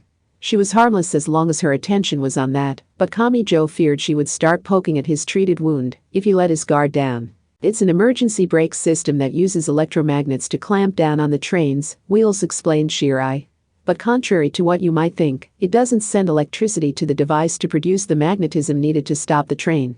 The magnetism is always on to keep the brake pads open, and the electricity is cut off in an emergency, freeing the brake pad springs. Wait, but how could that malfunction? If the electromagnets were used to stop the heavy wheels, a lack of power would cause a malfunction. But when the electromagnets were preventing the springs from returning to their original position, electrical trouble would cause the brakes to activate. That wouldn't lead to the train crashing at full speed. That is why I think that ghost is behind it. Really, it's scary to think that anyone other than Ones-sama can control such a deadly amount of electricity. But this doesn't tell us who they are or why they attacked the overhunting. It has to be someone involved in Operation Handcuffs, said UN. And whatever tech that ghost is using doesn't seem to be standard issue anti-skill or judgment gear. Are you suggesting it's a criminal neither of us are familiar with? My guess is she was the final boss of that crazy bloodbath. If we had seen Handcuffs through to the end, we might have encountered her then. There it is again, muttered Kamijo. Good Shirai Kuroko and bad Hanatsuya UN both turned his way, and innocent Alice followed suit, without appearing to understand what this was about. He continued now that their attention was on him. You keep mentioning that term. What is that Operation Handcuffs thing? His question earned a sigh from both the good and the bad. They narrowed their eyes as if to criticize him for being so behind the times, but also with some envy of his ignorance. Then they both explained it for him. Operation Handcuffs. It had started as the new board chairman's sweep of Academy City's dark side. The initial focus had been on shining sunlight on all that darkness, so it was a long-term plan that included rehabilitating the arrested criminals so they could be released as productive members of society. But that had fallen apart somewhere along the way. The information had gotten confused and the cause was still under investigation. Some claimed that the damage had grown beyond anyone's expectations when some criminals slipped past anti-skill with an uncanny level of luck, and furious anti-skill had drawn their lethal weapons and relied on deadly force. There had been heavy losses on both sides. The two girls made a point of mentioning the coins of Nicholas as a key item. They took about an hour to charge, but if you held one in your hand and prayed, a locked door would open, you would win the lottery you were playing, or something else bordering on miraculous would occur. That was apparently how the criminals had escaped the smart encirclement and gotten in an unexpected lucky punch. Hold on, interrupted Kamijo, pale in the face. Coins of Nicholas? Those have got to be spiritual items. There's no way they're a product of the science side's research. Why was a magic side toy being passed around in Academy City's darkness? In a way, that's one of the biggest taboos out there. Shirai and UN both tilted their heads. They weren't playing dumb to hide something from him, they simply weren't familiar with the term spiritual item or magic side. But that was a major problem in and of itself. What if those coins were given to people with no understanding of how they worked, and they kept using them with no knowledge of the risks and downsides? Was there something magical going on in the city and I didn't even know about it? His anxiety spiked. The coins of Nicholas were extremely effective and creepy, but no one would give them away for free like that. He didn't know who, but someone had benefited from it. So that operation was the new board chairman's plan? I sure hope he wasn't letting RNC occultics or someone trick him. Setting aside what their exact domains are, the magic side and science side do not get along. Hopefully he understands that. Yawn. His thoughts were interrupted by a weirdly lengthy yawn. It came from Alice, who leaned against him on the bench and helped herself to his lap pillow. He couldn't believe what he was seeing. How are you sleeping when we're still at risk here? No. The girl was not asleep. Because she is staying up all night with you. She tried to sound very awake, but she was still slumped down in his lap pillow. The most she could manage was waving her little hands up from the bench. She always seemed overly careless for the situation. She rubbed her eyes while muttering something. Gah. The only actual occult element of Operation Handcuffs was the coins of Nicholas. But ghosts are occult too, so does that mean the ghost is connected to the coins? I didn't think so. Kamijo looked down at his right hand. Alice, I know you know this. It wasn't just the electricity that pierced him to the core. His little finger still hurt from its burn. That meant Imagine Breaker did not work on the ghost. How was still a mystery, but that ghost had to be something scientific. She had to be separate from the purely magical coins of Nicholas. It was Alice's immediate realization of that fact that let her shove him out of the way and save his life. Then it's a lot more straightforward. She would count as an ordinary robber, so wouldn't there be a record somewhere? But that justice exhibitionist and I didn't see handcuffs through to the end. We don't know what went down later on. Could they be making a crucial misunderstanding here? That concern suddenly crossed Kamijo's mind. It wasn't that they had made the wrong decision back at the beginning. It was more like there was someone else they should have been more worried about. Like they had mistaken the fundamental cast of characters, and now they would never find some of the basic information they needed to reach the correct answer. That worthless fantasy rapidly grew in his mind. Shirai had remained silent for a bit now, but she finally pulled out her phone. Uiharu. Can you hear me? Uiharu, yes. I'm sure it's because Frilson number G is producing so much electricity, but you're supposed to be one of the best in the field, so use some trick of yours to get me a connection. Right this instant. Geez. KSH. Why do so many people think hackers are basically witches? The girl on the other end complained, but still got Shirai a connection right away. Kamijo and the others couldn't believe it, but Shirai just gave her next instructions. Gather all the records you can find on December 25th. What are you looking for? There were so many deaths that wouldn't narrow it down much. I mean, around half of Anti-Skill is either dead or resigned due to mental issues. They're trying to keep up appearances, but I doubt they're really functioning as an organization anymore. They haven't touched this winter cleaning stuff. Yuen leaned forward with a tell me more look on her face, so Kamijo held her back. Shirai Kuroko glanced over at them before continuing. Then give me data on any criminals who managed to destroy an Anti-Skill branch or caused equivalent damage. Coming right up, said the girl on the phone. Two girls thought to be the twins who call themselves the Decomposer and the Carrier attacked the South District 7 General Anti-Skill Station. More than 99.9% of the personnel inside were killed or injured. The majority of the dead were decomposed to the point that their genetic information was destroyed, which has made identifying the bodies a challenge. Shirai's son, you were there when it happened, weren't you? Oh, that's about me. I'm the Carrier one, BFF? Spat Kamijo. Yuen didn't sound particularly proud. She made it sound as casual as reporting on the results of a grocery run. Kai and I also destroyed the Anti-Skill Chemical Analysis Center in District 18's Twin Towers, but that turned out to be bait, so I guess you can call it a draw. This explained the harsh looks Shirai Kuroko had been giving the girl. And the report from the phone wasn't done yet. They were only getting started. The District 1 General Anti-Skill Station was attacked by Kahara Hasuu and a girl known as Ladybird, using a prisoner transport vehicle. They wiped out the ordinary anti-skill officers and some special forces known as anti-skill aggressor, and appeared to have sabotaged the station's server to shut down the network. I find it hard to believe, but the girl is reported to have deflected full-auto gunfire with only a heavy metal machete and thrown herself on top of a grenade to protect her surroundings. Not to mention the anti-skill aggressor radio records include the phrase she's a machine, so how the hell can she use telekinesis? There isn't enough information to say whether that claim is legitimate or not. This is unconfirmed, but a few anti-skill officers in a District 8th Street were apparently found dead due to friendly fire. No detailed records remain, but reports from people in the area suggest a girl named Vivana Oniguma was involved. 20 anti-skill officers were killed or left in a state of confusion after attempting to raid a dark side mobile trailer base in the unmanned industrial section of District 17. The direct cause appears to be a supposed artificial ghost named Frilson number G, but she was apparently acting as a hyper-aggressive decoy, so a researcher named Drencher Kahari Patri and some unidentified children referred to as specimens could escape. That was a lot of information. It included some names not present here in the station.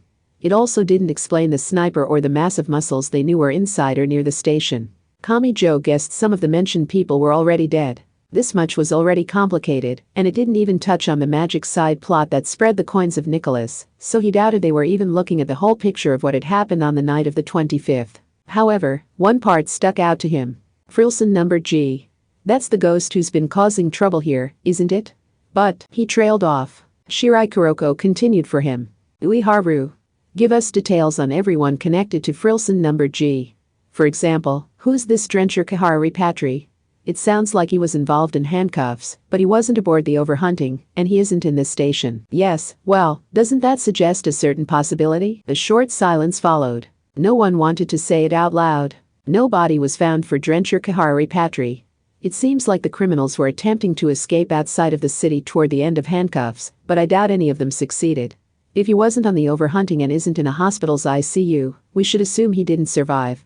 He just hasn't been found yet. A young man whose corpse hadn't been found.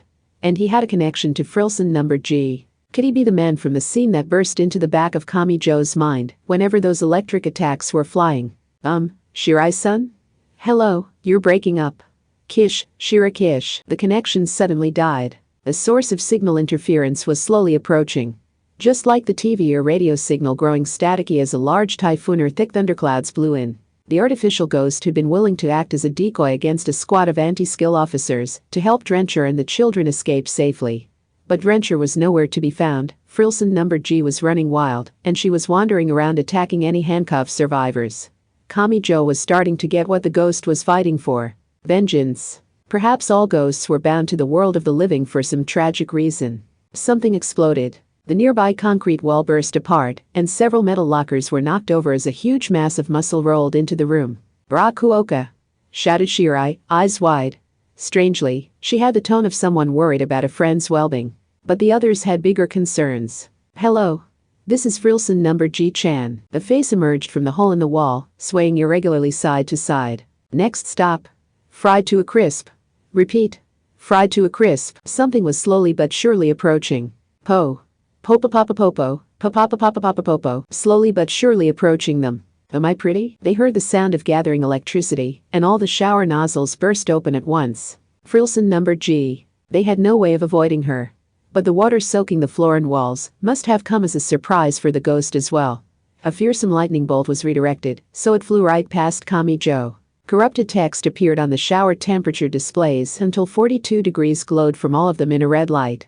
Wasn't it the dividing line between life and death with a fever? Kami Joe lowered his static-covered head to look at his right hand, but Imagine Breaker couldn't negate this. An invisible force enveloped his head, and data gradually seeped into his brain from outside his skull. A scene from the past began to play. They're just kids. And it's not like I'm asking for all of them. Just 2 or 3 will do. I wanted to protect them from the dark side scum who think like that. A young man had lost his life in a place no one in the world recognized. For some reason, she had been helpless to do anything but watch. It wasn't an issue of courage or motivation. Her nature as an artificial ghost had gotten in the way. So she had been helpless to do anything. But that didn't mean she had accepted what happened. That young man had spent his life to protect those small children, and successfully found someone in the dark side worth handing the children over to. He had breathed his last with a smile on his lips. She had watched it all. How could you throw away your own life over this? When you get down to it, those kids are just strangers. How could a goddamn harmful go this far just because you wanted to save them? How? Tell me, do you need a reason to protect someone? Of course you don't. So he had lost his life. And her inability to do anything about it had broken something deep inside her. Kami Joe Toma's mind resurfaced as a blinding light flashed before his eyes. He lost his equilibrium and nearly fell to the side, but he managed to stay on his feet. He could tell there was some connection between the electricity and his brain, but he couldn't explain what exactly was going on in his head. He felt the same fear as being cursed and then suffering from a mysterious fever or finding a wound shaped like a human face. It was the same horror as seeing the doctor try everything they could think of and then throw in the towel. But the passion swirling inside him was enough to sweep aside that fundamental fear. What had he just seen? Frilson number G was not doing this because she hated Kami Joe's group or was after the bounty on the fugitives. But that was why she wasn't really viewing the reality around her. Her rampage was on a deeper level, so she could not be reasoned with. A good person had been killed and she had been unable to stop it, so she had lost sight of who she was, and now continued to cause further damage. Wasn't that the whole story here? He wanted to speak with her. To exchange words with her. But he doubted that was possible anymore. That point had passed before he even met her. The keyhole was right there in front of him, but the key had already been broken and thrown away. With her blonde twintails, white skin, and all light blue dress, she looked European, but Frilson number G was a very Japanese kind of ghost. She couldn't be destroyed by holding up a holy cross and sprinkling holy water on her. Writing a Buddhist sutra all over your body would do nothing to stop her from ripping your ears off. She was a different sort of paranormal being. There was only one person in the world who could possibly stop her now. Drencher Kahari Patri. Anyone could come up with that answer, but no one could make it happen. She was like the vengeful ghosts in many stories who were doomed to eternally wander the earth because they had lost the one solution to their problem. Like someone forever searching for their body after it was mistakenly cremated while they were astral projecting, like a stalker ghost who was forever attempting to pursue a woman who had already died by suicide, or like the spirit of a serial killer's victim who pursued their killer without realizing they had already been executed. Frilson Number G was searching for something she could never find, yet no one among the living could ever inform her of that. Wait. But Kamijo Toma had a fundamental question about all this. Operation Handcuffs had rocked the shadows of Academy City. It would leave its name in scientific history due to the countless tragedies that he was sure the simple reports did nothing to adequately describe. Anyone would want to cover their eyes at what they were seeing. But what if handcuffs was something you wouldn't hear about if you lived an ordinary life in Academy City? And a lot of strange technology had been at play there. Frilson Number G was the perfect example, since she was an artificial ghost. Then there were Yuen and her twin Kai with their roles as the carrier and decomposer. There was that mass of muscles Rakuoka Hofu and the unidentified sniper. Even the Vivana Oniguma, who had only been listed as a name, had likely used some kind of technology all her own. There was some other puzzle here. He had to throw out his preconceptions that this was nothing but unmitigated tragedy. He had to focus on all the technology laid out on both sides of the field. The night of December 25 had already passed. He could not return to that time. But those events had led directly to this on the 29th, so the same technology, or remnants of it, had to still be in the city. Was it really true that the mysterious dark side could only cause death and destruction? He couldn't let those assumptions lead him astray. Technology didn't take sides. Military martial arts were designed to kill, but that same knowledge could be used to provide first aid. A chef license and nutritional science were used to support a healthy diet, but that same knowledge could be abused to include enough salt and sugar to shorten someone's lifespan, or to create a torturous dish that was unbearably foul to taste. This was the same. The question was how all these different technologies would be used. He had to rethink this horrific puzzle and take another look at Operation Handcuffs. Was there really no salvation left in that incident? Was there really nothing there they could still use now? Really? No. This grudge came from an artificially created ghost. So could that same artificial method be used again? Was it possible? It might just work. Part 11. Hello, this is Frilson Number G-chan. I am currently behind you. A deep, unsteady female voice echoed across a flooded shower room with a broken wall and pipes. The source had long, blonde twin tails and a doll-like dress. She took step after step through the puddles without making a sound, and she passed through the walls and pillars with ease. High-voltage cutting. With both ion sheaths and shock diamonds, releasing powerful enough energy for long enough would create unusual interference and overlapping. Intentionally creating and manipulating this to make someone non-existent appear in the physical world was the foundation of artificial ghost technology, but Frilson Number G in particular used a giant civilization battery constructed from a combination of the copper, zinc, and other metals found wherever people lived in the acid rain produced by the carbon dioxide and nitrogen oxide constantly produced by human society. Ultimately, that energy source could come from an entire city, an entire country, or the entire world. She was an artificial ghost who would never disappear unless humanity abandoned every last one of its civilizations. Attempting to exorcise her was a fool's errand. You could build a solemn shrine and desperately worship her as a god, but whether or not she stopped was entirely up to her mood. She was like a natural disaster supported by chemistry and physics. Drencher, someone had said Operation Handcuffs was already over. They had said the dark side was no more. But if so, besides, I have a secret weapon prepared for this special day. Ta-da, it's foie gras. I'm going to saute it in the frying pan. They hadn't had anywhere near enough money.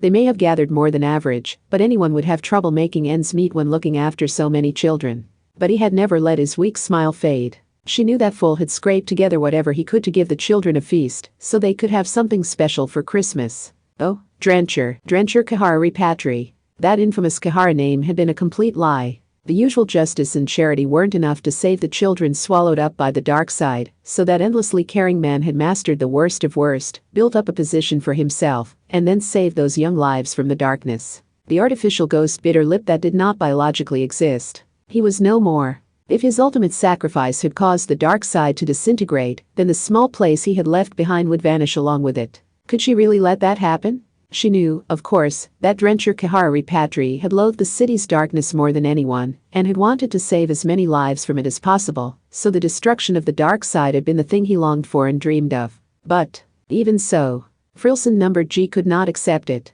That man was such a fool and so kind, and he had worked so hard and even sacrificed his life to protect those children. How could she let all record of his life be swallowed up by the waves of time, until he might as well have not existed at all? No one wants to remember what happened. So what? People are better off not knowing? Why should she care? Maybe the people in charge had cleverly covered it up, and maybe the masses had obediently looked away, but if she wasn't satisfied, she would pry open the seal they had placed on that hell. She would show them that her rage came from their attempt to bury all evidence of that man's life. Some of the criminals remained. Operation Handcuffs was not over. If she fought with them and resumed the fight to the death, surely she would be back in the same world as that man. Surely. Please someone tell me it's true. I don't care if I'm wrong about it all.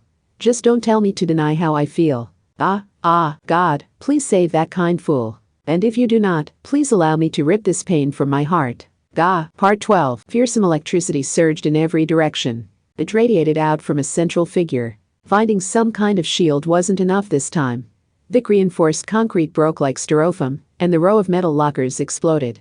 The vortex of destruction was so great it was a miracle the entire station and adjoining buildings didn't collapse. Imagine Breaker would not negate this. If not for the long pink cricket bat that popped out from below Alice's apron and flew around her, Kamijo would have been hit and killed by the lightning. In fact, the bat wasn't alone this time. Several balls dropped down from below her apron, and then sharp needles shot out in every direction. The effect was unclear. Or rather, he didn't have time to watch what they did. He was too busy escaping the locker room even if he had to roll along the ground. He couldn't afford to worry about the wound Yuen had treated and sewn up. He grabbed smiling Alice under his other arm, because she didn't seem to grasp the situation and didn't try to escape, and pushed open the metal door on the opposite end of the room. There he found a few office desks lined up with one wall covered in LCD monitors. Those would be for displaying the security camera footage from the station building and platforms.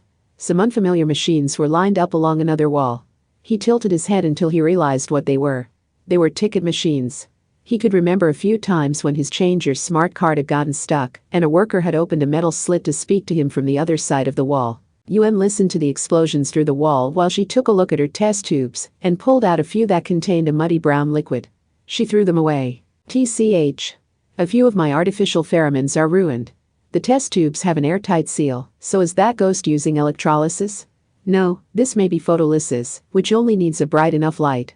If we keep running away, I'm going to lose more and more of my stock. Shirai Kuroko wasn't sure how to react. She liked the idea of a criminal losing her weapons, but she didn't like the idea of losing the weapons they needed to survive. Then the twin-tailed judgment girl turned toward Kamijo. Anyway, what just might work? Teacher, you did say that. Alice nodded repeatedly. She seemed eager to join any conversation related to him. No one can defeat that ghost Khaled Frilson number G, was it? He glanced over at some grainy security camera footage. But I do know why she's doing this. Drencher Kahara Repatri. If he was here, he could convince her to stop. That doesn't do us much good, right?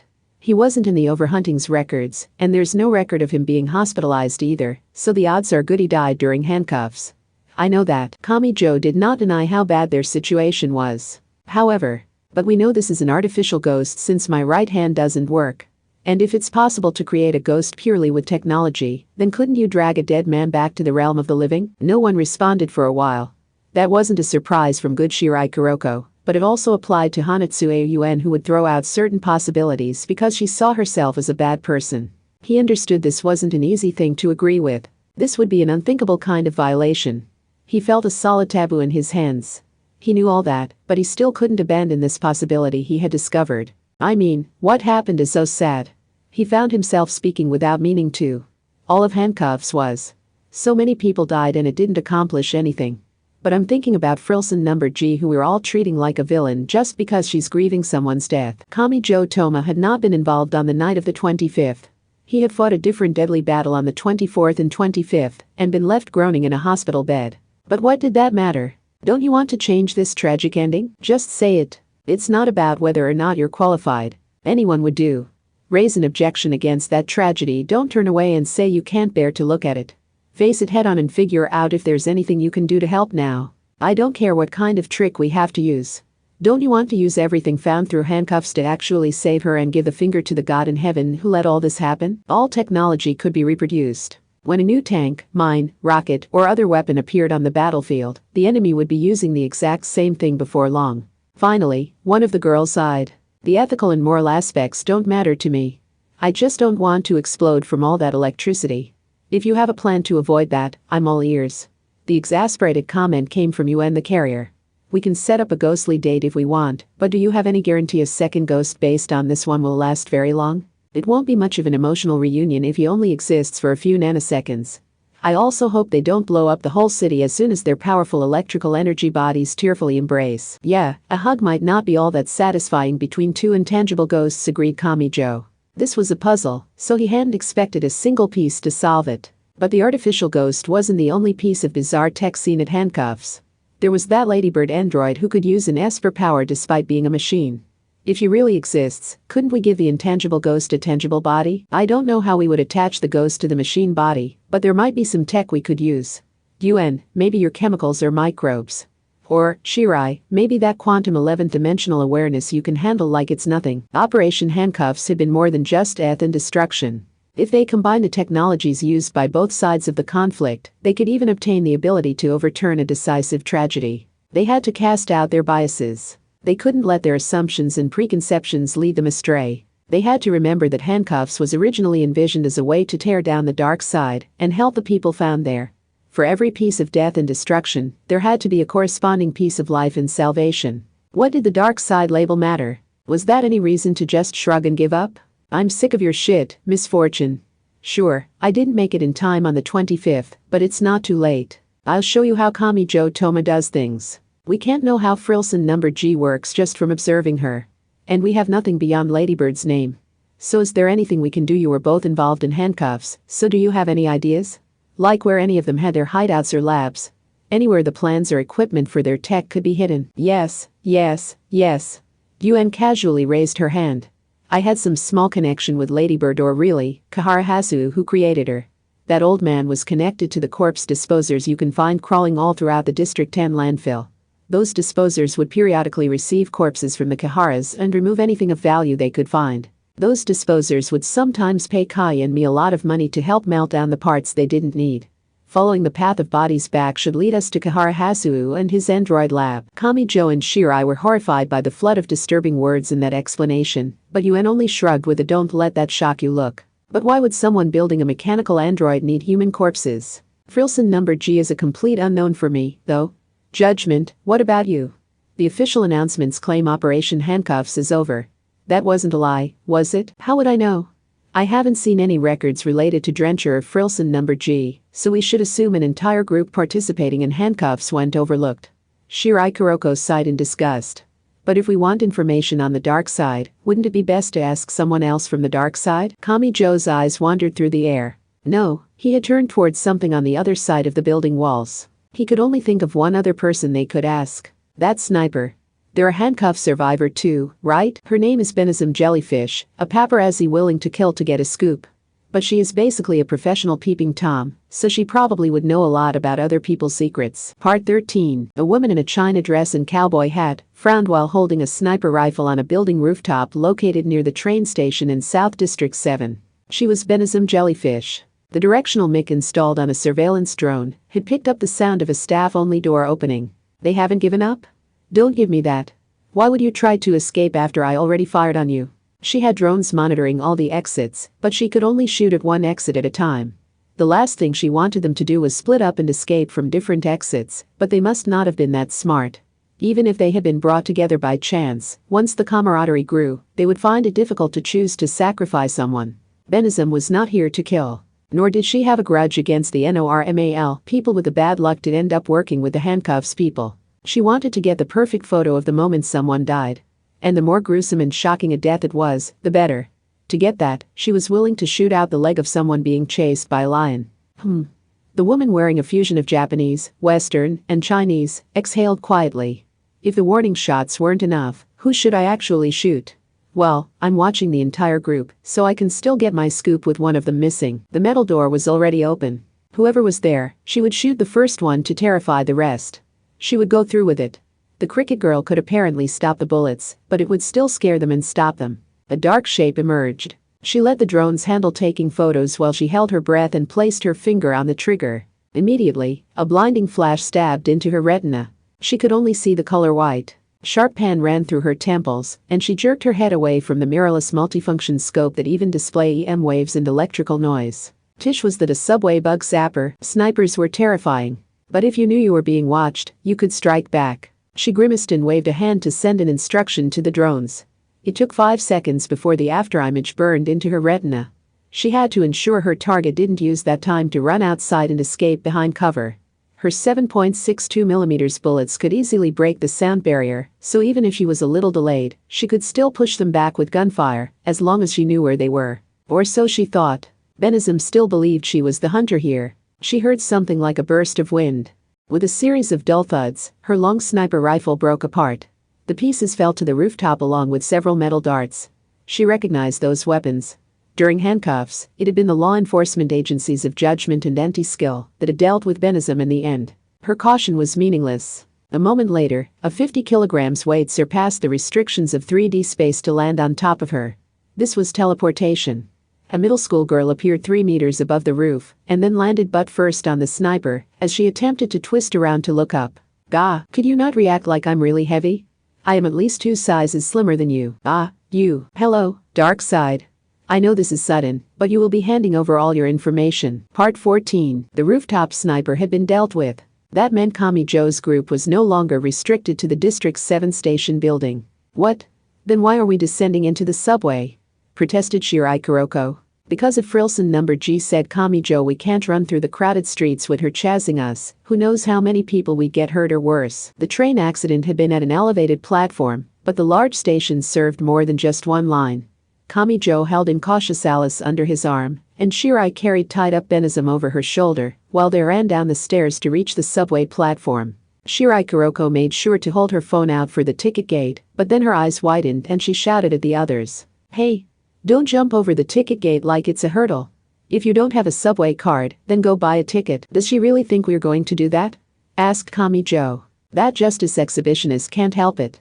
She's the sad kind of person who would obediently stop at the red light and let the pursuing wave of lava engulf her car. She is best ignored if you prefer staying alive." "Kaya haha, the girl is playing tag with her teacher." Alice slipped out from Kamijo's arm and jumped down an entire flight of stairs, despite wearing a skirt. Unbelievably, she stuck her legs out in front of her so she would land on her butt. Kamijo's eyes widened in fright, but then several balls made from curled-up hedgehogs spilled from below her apron. They gathered together into a cushion and she bounced softly off of them. Their flattened spines seemed to act like bed springs, but surely that still had to hurt, right? The disconcerting zap of busting air came from somewhere. The speaker used to inform of arriving trains exploded from within, and a bundle of cables stuck out like a long tongue. That was the artificial ghost. The deadly being had no weaknesses. That powerful grudge could maybe even destroy all of humanity single-handedly. If she caught up and placed a hand on their shoulder, they would be killed instantly by the powerful energy. Her chaotic electric storm could break through walls and pillars, so they wouldn't fare well if that hit them either. But now that Kamijo knew the reason behind it, it all held a different meaning for him. This wasn't just a deadly weapon. It was a vortex of uncontrollable emotion. "I will save you." He clenched his teeth, but kept his eyes forward and his feet running. He couldn't let himself die here. If he did, he couldn't save this woman who had been dragged into a great tragedy, lost the man she loved, and continued to weep and wail. "This isn't just about us anymore, so I swear I'll save you too, Ghost." Yuen still wasn't out of breath, so she may have used an enzyme or chemical to boost her abilities. The bad girl looked entirely unaffected by the running as she asked a question. "Are we running through the tunnels all the way to District 10? Please, isn't there a legit railfan in here who can drive one for us?" "Don't ask for the impossible." The soles of Kamijo's shoes lifted from the floor. Surprised, he held on to young Alice who was running nearby. After floating up in defiance of gravity, they shot down the subway tunnel with the speed of a bullet. Based on his shadow cast on the wall, it looked like he had sprouted giant fairy wings. No, that wasn't it.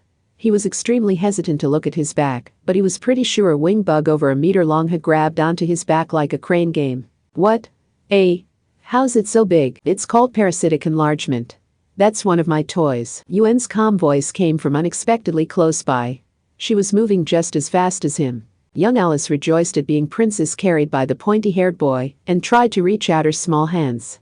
Toward what? Toward the thing on his back. "Wow, it's all black and hard and shiny. I've never seen such a big roa." "Stop, Alice. Do not confirm anything for me here. There are all sorts of flying bugs, right? I am never looking back. I will never confirm which of the giant bugs from the Hanatsuei UN collection is holding onto my back. Fun fact. In the bug world, particularly among beetles, a male getting up another one's back is a symbol of a life-giving ceremony. Hee hee. By which I mean mating. Stop. He saw a blue shine. Yuen was wearing a giant morpho butterfly like a backpack as she amused herself by whispering insect trivia to him. Of course that gloomy mini-villain had given herself the most beautiful option. Alice was so delighted she kicked her legs around in her thick white tights. HMJ, the girl really does love you, teacher. Where did that come from? Your arms are the best seat. If anyone is going to hold a girl, it has to be you. Hehe, apparently she thought he was a memory foam pillow or something. Maybe it was like how a boy's shaved head or broad chest was briefly popular with the girls, but then abandoned at Mach speed. Shirai Kuroko had refused to be equipped with a bug at all. Maybe Tokuwadai girls couldn't understand the romance of bugs. She carried bound Benizum jellyfish over her shoulder like a sack of rice and repeatedly teleported to move down the subway tunnel faster than a sports car. The flashing white beam shot past them from behind. That meant the artificial ghost who descended into the subway tunnel too. They had avoided a direct hit, but that was no reason to relax. Frilson number G's lightning could destroy steel and concrete with ease. If the metal rails or concrete pillars up ahead were blown up, the airborne fragments would become obstacles for the fast-moving group. Given their relative speeds, a direct hit would be enough to tear an arm off at the shoulder. Resentment, sorrow, rage, regret, and what else? Maybe human emotions weren't meant to be named and organized like that. Even a single screw or bolt was a threat here. Kamijo shouted in reflex. He couldn't even cover his face with Alice in his arms. The tunnel was a lot less straight than he had expected and went through several curves, but the wings on his back made the turns for him, and he didn't feel like he was in control at all. Perhaps this was what it felt to ride a rollercoaster in a country with extremely lax safety standards. With his life solidly in someone else's grasp, he raised his eyes with real tears in them. Shirai, did you get any information out of that China dress woman I want to destination? We know about that Kahar guy's lab where he built Ladybird, but I also want to know where the artificial ghost was made. You heard him. Got any ideas? Benizum jellyfish was not unconscious. She had intentionally chosen to remain silent. The sparking and flashing lights behind them suggested Frilson number G had noticed their escape and started moving down the tunnel. It was obvious what would happen if Shirai got sick of the woman and abandoned her here, so that silence took guts. Pain probably wasn't going to get her to talk either. But those are some pretty sexy modifications to your dress there. That tells me you're the type to use your femininity as a weapon. It means you think you're hotter than average, said Hanatsuei Yuen while flying alongside them using the shiny blue wings of a morpho butterfly. She pulled out a test tube and shook it, creating motion in the surface of the neon green liquid within. Did you know spiders break down their prey's tissue, in other words, the protein, and uses their stomach like a pump to suck it all up? Doing some real-life character creation work to the face and figure is pretty simple. But don't worry. After melting your boobs away, I'll make sure to give you 5 or even 10 of them in a grape-like cluster. Got a specific number you want? Oh okay, I'll talk, don't give me that. Benizum panicked with her arms and legs bound by rope. That paparazzo was all about spreading people's information around, so maybe she didn't have it in her to hide anything for long. Go to the abandoned leisure spa in District 10. The people occupying it now have built a ton of illegal cardboard, plywood, and prefab houses in the empty pools, creating something like a little Kowloon walled city. It's a criminal area where anything goes, and even I have a hideout there. The District 10 slums? Asked Shirai. Your comparison is pretty out of date, isn't it? Added Yuen. That high-rise residential area has already been demolished. Why not compare it to Johannesburg?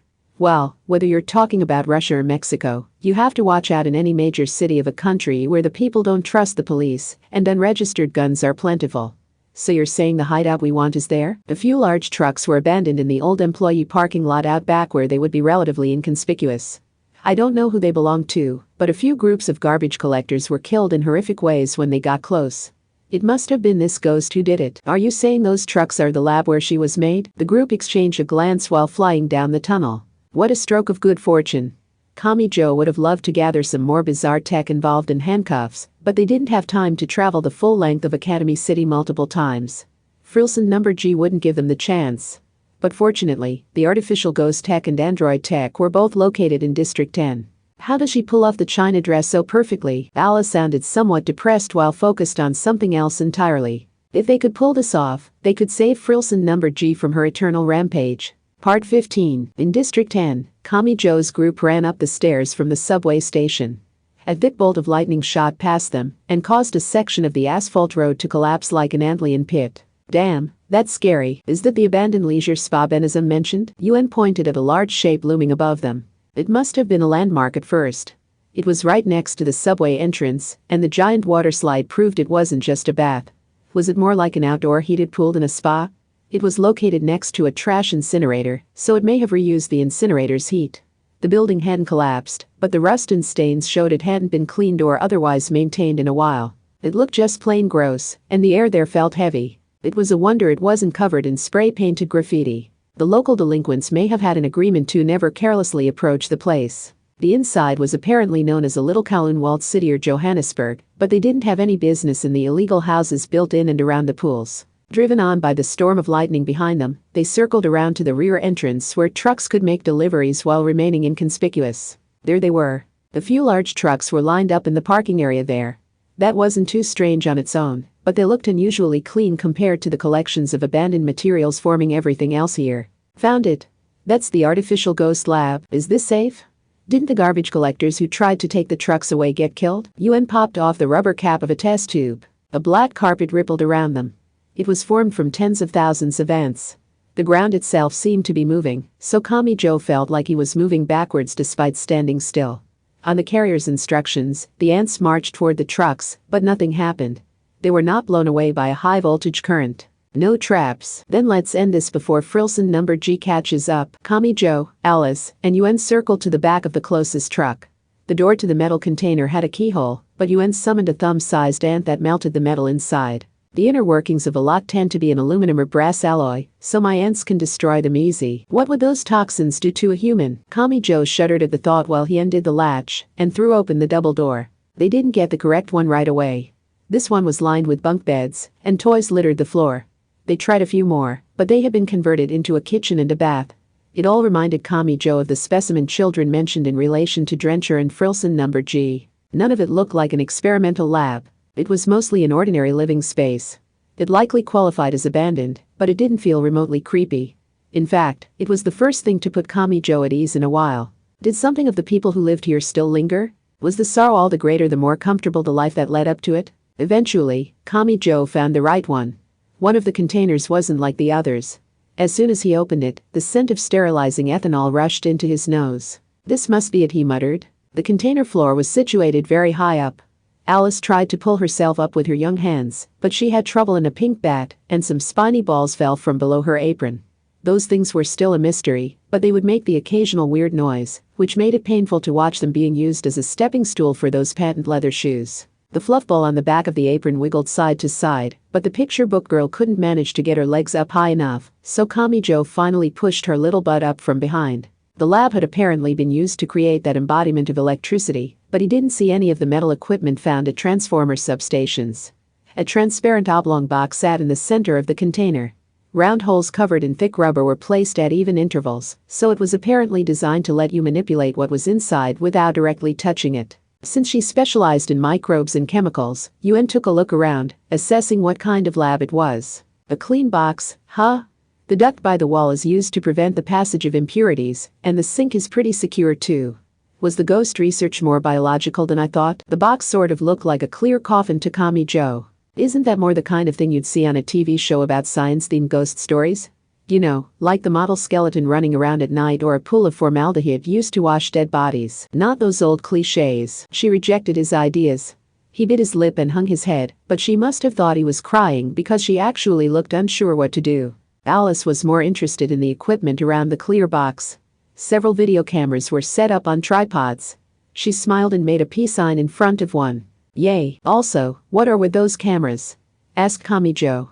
You wouldn't need this many to record the experiments. I mean, this is just a truck container. With this many, I feel like they would get in the way of the research. To record what happens, you would only need to install a few on the ceiling, where they wouldn't be in the way, agreed Yuen. You wouldn't need 12 of them arranged in a circle like this, meaning, the cameras were part of the experiment. If observation was a crucial component, quantum physics may have been involved. Kamijo pressed a switch on the wall, and the room's lights changed. Just like a dark room in an old movie, the container filled with an orange light similar to sunset. A change came over the clear coffin. Glowing lines appeared inside, similar to the human outline at a crime scene. He also saw several stud-like electrodes there. Were those the acupuncture points that were also used in moxibustion? That was just his impression, but he couldn't say for sure. The points may have been something unique Drencher had come up with. Regardless, the hundreds of electrodes were divided into small blocks that could be rearranged to alter their number and position. It was like a wire diagram for a human body. That may have determined the individual traits of the artificial ghost. Yuen leaned forward curiously, so she may not have had many opportunities to view someone else's lab. For that ghost Frilson number G, was it? Do you only have to create an initial spark in the lab? No matter how small it is, releasing it into the outside world will let it grow endlessly from there. Reminds me of biological weapon. No, that isn't quite right. The biology, quantum physics, and weaponization research are like different colored pencils in a single set, they're just elements used to create her. A ghost shouldn't have any clear outlines, but she was forcibly divided into existing categories to create something humans could easily perceive. What matters is we can create a ghost by turning this machine on. We need some personality data on Drencher Kahari Patri first.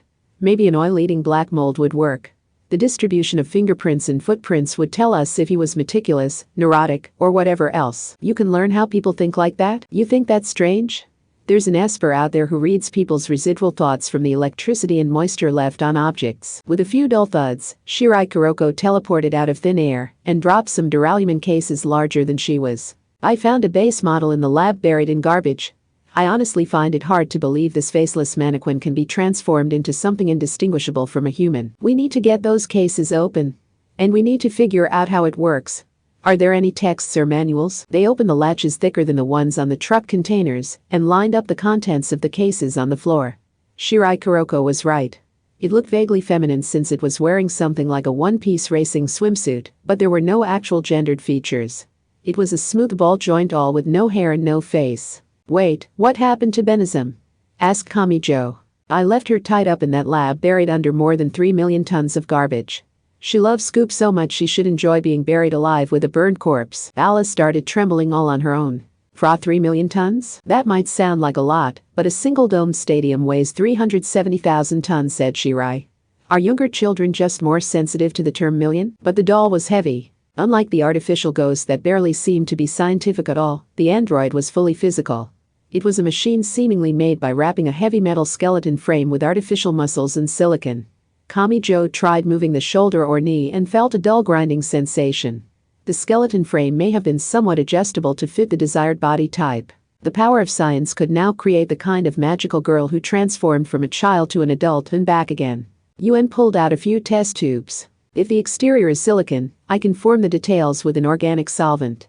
I'll need a photo of this Drencher person for that. Also some of his clothing to learn his body size. Check the drawers over there. He lived here, so surely there's a photo somewhere. I'll check, but this is only a machine, right? Said Kamijo.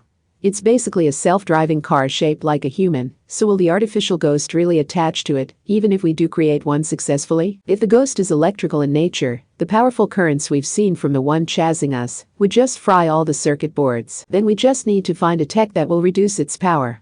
For example, they heard the low zap of bursting air, so everyone but Alice stopped blinking. Here she is, whispered Kamijo. I can't believe it took her this long, said Shirai. Given her previous speed, she should have attacked well before this. Could she have hesitated after seeing the lab she used to call home? If so, he felt kind of guilty for doing this. But now that the attack had started, it wasn't going to stop. Yuen pulled out a photo and some clothes while the sound of breaking glass rang loud. The windows and streetlights had to be bursting. The sounds of destruction continued as the container lab itself tilted. The truck's tires must have ruptured from exposure to the high-voltage electricity. What did that decision mean to Frilson number G? What was she thinking while destroying a place filled with so many memories to get at the people trampling on a treasure from her past? Kamijo got down on the floor and protected carefree Alice while biting his lip. It pained him to see Frilson number G run wild like this. That was the thought on his mind when he reached out to support one of the camera tripods that was about to fall. He didn't have the specialized knowledge to know which equipment was important. It was possible the artificial ghost technology was something only Drencher could understand. The cacophony of destruction would not stop. Their plan would fail if the interior of the lab was destroyed too. Their own survival wasn't the only thing on the line here.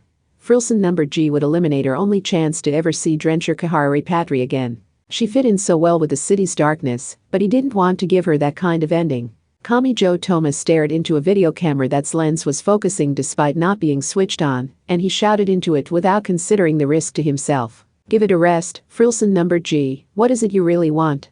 Just this one last time, picture the face of the person you want to see more than anyone else in the world. Did his voice reach her or not? A blinding white light raged violently outside. A mass of lightning finally flew inside the container. The ghost's arrow hit them directly, and orange sparks flew everywhere. A shelf drawer broke, sending documents and photos fluttering through the air.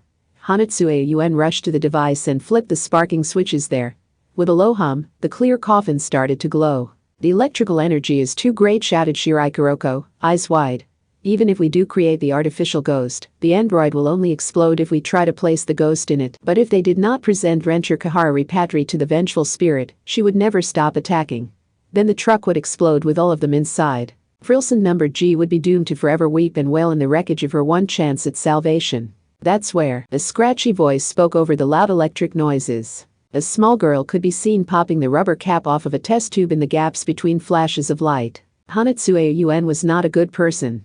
But Kamijo knew better than anyone that she had chosen to save people's lives on several occasions today. This comes in, the electricity exploded. The stench of burning plastic assaulted Kamijo's nose. Part 16. Of course, Frilson number G knew exactly what that place was. This was the collection of trucks where Drencher Kahara Repatri had spent so much time with those children.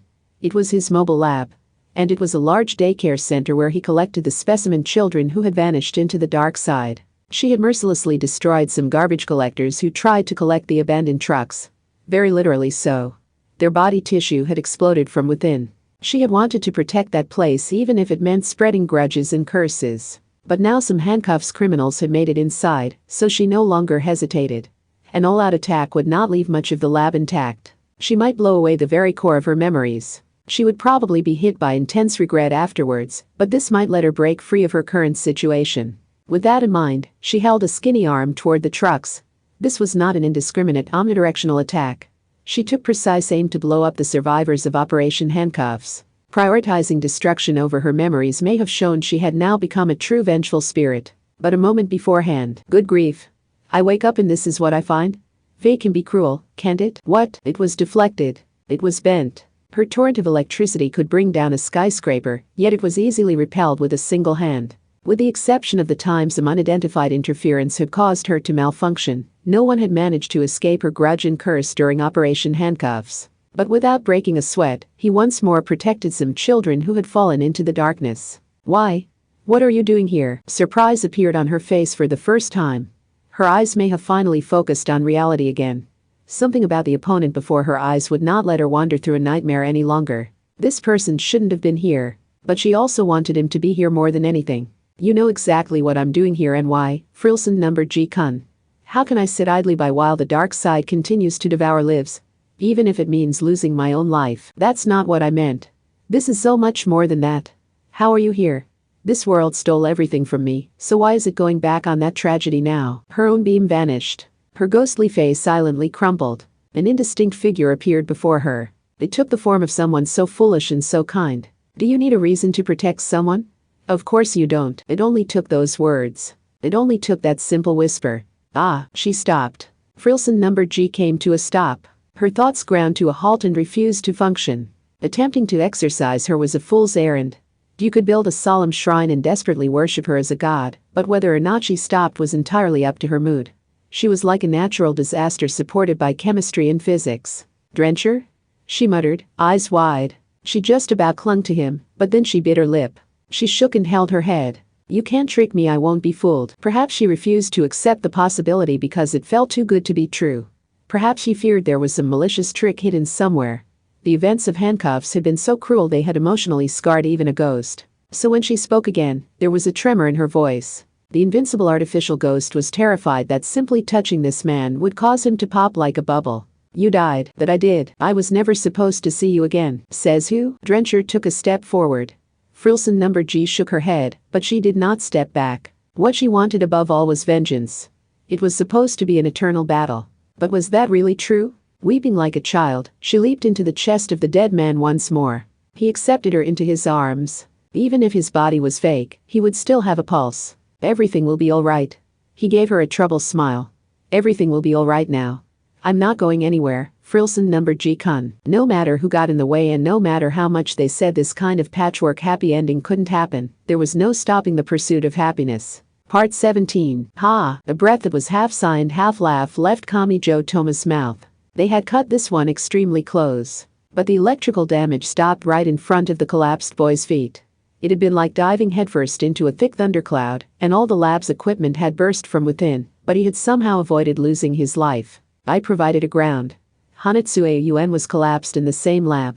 Since the electricity was too powerful for the circuit boards, I just had to divert the unnecessary power into the ground.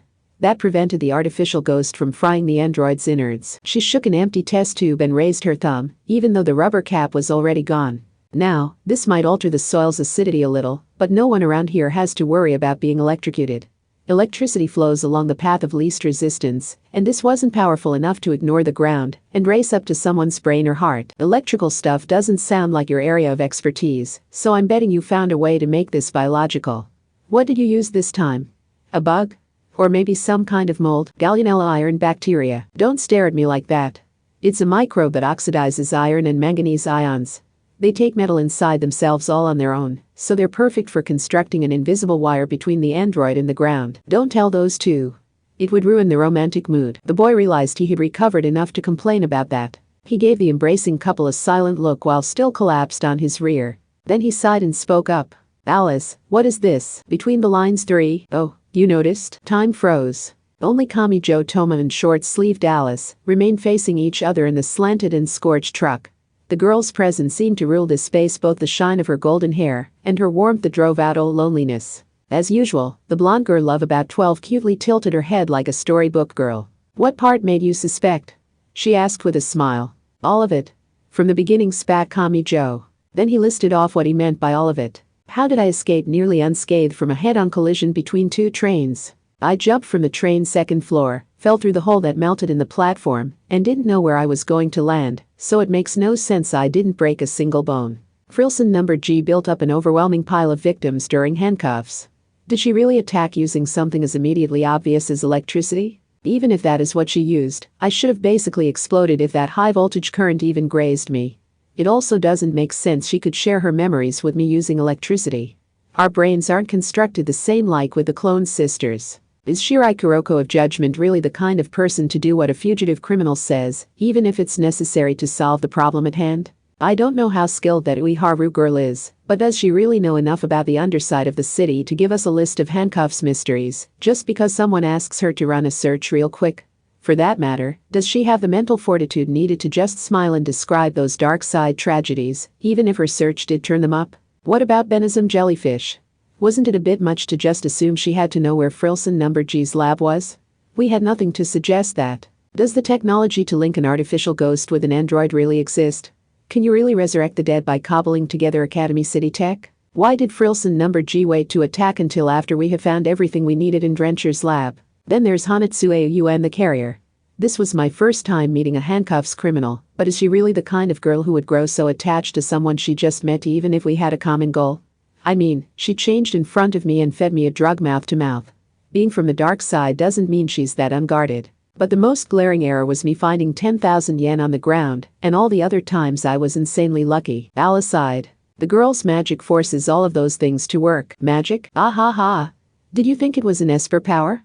Like the number 6 who you can't see clearly? He was curious why Alice sounded so knowledgeable about that, but he was more interested in a different question. Could Alice really be described using just the magic side? Do you modify probability so you could always win the lottery or at bingo? No, that isn't it. That wouldn't let you include non-existent possibilities. Correct. It is not that. Alice slowly pointed her finger toward Kamichi. But not at him. She pointed past him. He noticed something there and slowly emerged from the tilted truck. The frozen outside world was not the world he knew. A giant towered into the heavens above the abandoned leisure spa, and enormous pumpkins shaped like human faces broke through the asphalt to grow from the ground all over the place. A 5-pointed shooting star drew a trail behind it in the night sky, and incomprehensible ancient characters and diagrams danced about like neon signs. Time remained frozen. Kamichi was honestly glad for that. If time resumed now, something awful would happen to Shirai, Yuen, and everyone else who wasn't here. Teacher, the voice behind him remained entirely innocent. She hopped around in front of him. That girl there had done all this. She could end the current world with a snap of her fingers. It doesn't matter if your real-world theories have broken down. Even if there is no direct connection between two ideas, a bridge can always be built if the girl goes on an adventure and creates a new path. A bridge? Like this? There are 4 emotions and 4 elements, so when role-playing, you can draw on a special power by intentionally drawing on a specific emotion in yourself. People would normally call it a stretch or sophistry. It might sound reasonable at first, but there was no existing mythology or law behind it. In this case, the idea of the 4 emotions was an Eastern thing, and the idea of the 4 elements was a Western thing commonly seen in fantasy RPGs. But if you could build a bridge between the two and it would give you power with 100% reliability, you would have a legitimate miracle on your hands. It reminded him a bit of the way the Amakusas combined Shinto, Buddhism, and Christianity, but this was completely different. Alice didn't need to find points in common between the two things to form a logical connection. She could notice that a paint set on sale had 12 colors, associate that with the 12 numbers on a clock, and with nothing more than that gain a complete control over time. Except it wouldn't just apply to Alice herself. The moment she decided that was true, all the paint in the world would gain the same power. Burning something requires phlogiston. Observing one of a pair of separated particles determines the spin of the other one, no matter the distance between them. Neutrinos can travel faster than light. It might sound ridiculous, but if the girl links together the surrounding theories to build up a solid basis and makes it convincing enough, she can create an actual functioning theory. Even if the idea she started with was flawed, and even if the values she started with came from faulty measurements. You mean, it works even if the theory is how to resurrect the dead? After all, magic is meant to give people joyous hopes and fun dreams. By forcibly connecting entirely separate theories, she had created a single path to this destination. Even if she hadn't created anything herself and was journeying around by peering into someone else's mind. If he had continued traveling through that comfortable world without questioning it, all of the pieces would have intertwined and become real. Like a board game where surrounding your opponent's pieces captured all of those pieces for yourself. Kami-jo noticed a straining sound. It came from within Alice. Specifically, from her blue storybook dress with a white apron over it. It tore in a way such solid fabric never should have. The entire center of her body tore to either side like it was a thin stocking. The ripping noise sounded somehow suggestive. Now, immorally bright skin emerged from within. The transformation was like a childish mint candy becoming a sticky honey dripping onto the skin. The thing contained in the storybook dress came into view. Metal buckles shined and red and black belts glistened with oil while digging into a slender body. Alice spread her arms wide without showing any concern for the empty shell left behind. Please guide the girl, teacher. She wants to go on an adventure inside you. You weren't satisfied with this ending? Then what kind of ending would you accept? Just tell the girl and she will join the theories together, fill in the gaps, establish the necessary facts, and give you the world you want. Is that so? Muttered Kami-jo. However it had happened, it was difficult to think of a happier ending than someone being reunited with a loved one who had died. And when it was done with a technology so closely connected to herself, that had to have saved Frilson number G. Not everything about Operation Handcuffs had been bad. If you avoided taking a one-sided view of that night and rearranged things like a puzzle, it could even be used to save a life. That answer was sure to save all the people who had been dragged into that mess. Alice wasn't doing anything wrong here. He understood that. So Kami-jo Toma answered her just like she asked him to. Then return everything to the way it was. Alice. If I use your power like this, I can never truly reach the end. She looked confused. She looked dreadfully psychedelic, covered in belts that moved all on their own and loosely bound her legs together. She looked like she had stepped out of another world altogether as she tilted her head with so much of her soft skin showing. Are you sure you want that? She asked. I am. The girl connects the unconnected, stabilizes impossible theories and ideas, and creates a better than optimal reality. To be blunt, you will not survive without the girl's help, teacher. It's still what I want. You filling in the gaps keeps me from seeing what I really need to do. The girl didn't give Frilson number G a power she doesn't really have. That was simply the result of emphasizing just one aspect of her. Once she has access to all of her power, you don't stand a chance against her. Probably not. But I'm not trying to overpower her. Hanatsuei Yuen, Rakuoka Hofu, and Benizum Jellyfish escaped from the train. You aren't naive enough to think they aren't a threat just because they aren't as powerful as the ghost, are you? Each one of them is a difficult enough enemy to take you out the instant you encounter them. I know that. You will die. That doesn't change my answer. Alice placed her index finger on her chin and stared into empty space. One of them wanted to become a god, one of them wanted to be immortal, and one of them wanted to get back at academia for making fun of him. The girl has gone on a lot of strange adventures, but this is a first. Ah ha ha. Curiouser and curiouser. You reject the girl, but not because you have no desires inside you. The girl has never encountered this kind of desire. This sounds delicious. Alice smiled. But this smile looked subtly different from before. Perhaps it had a touch of loneliness. New command from Alice Anatherbable. Immediately cease all modified Kabbalah bridge linking within live adventures in Wonderland. The deep thunk that followed sounded just like a thick metal lock opening.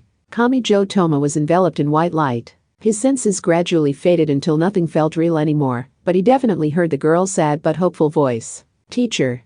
Please don't let yourself die too easily, okay? Chapter 3. Welcome to a world without the goddess's protection. Difficulty the Abyss. Part 1. Kamijo Toma forgot to breathe.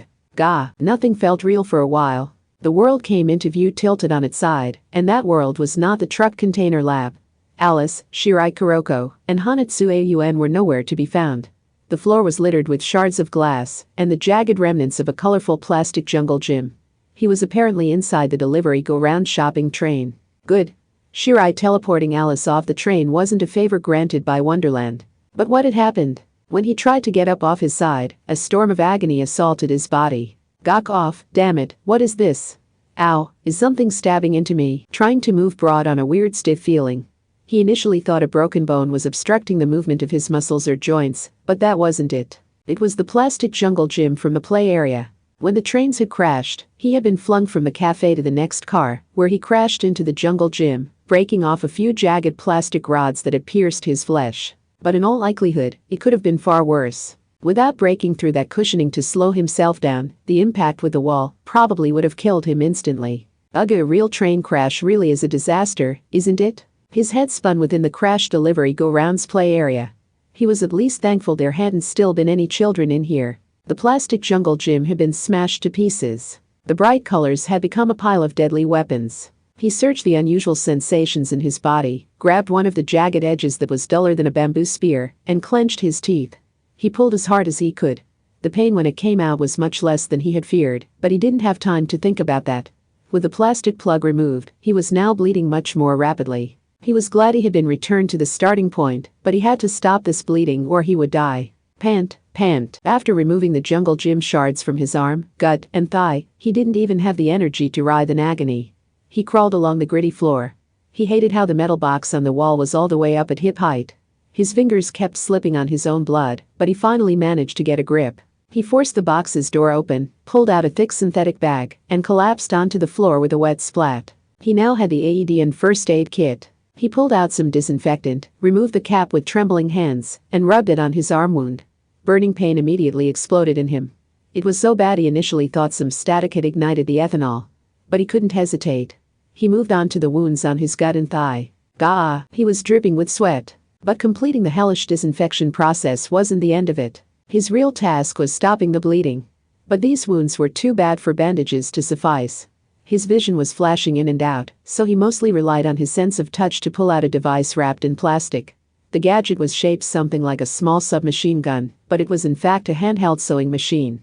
He couldn't think straight from the blood loss, so he didn't have it in him to read through the small text. He relied entirely on the illustrations printed on the side as he pressed it against the wound in his side and pulled the trigger. The series of thunks sounded more like construction work than a medical procedure, but in just a few seconds, a sturdy silk thread had closed up the dark red wound.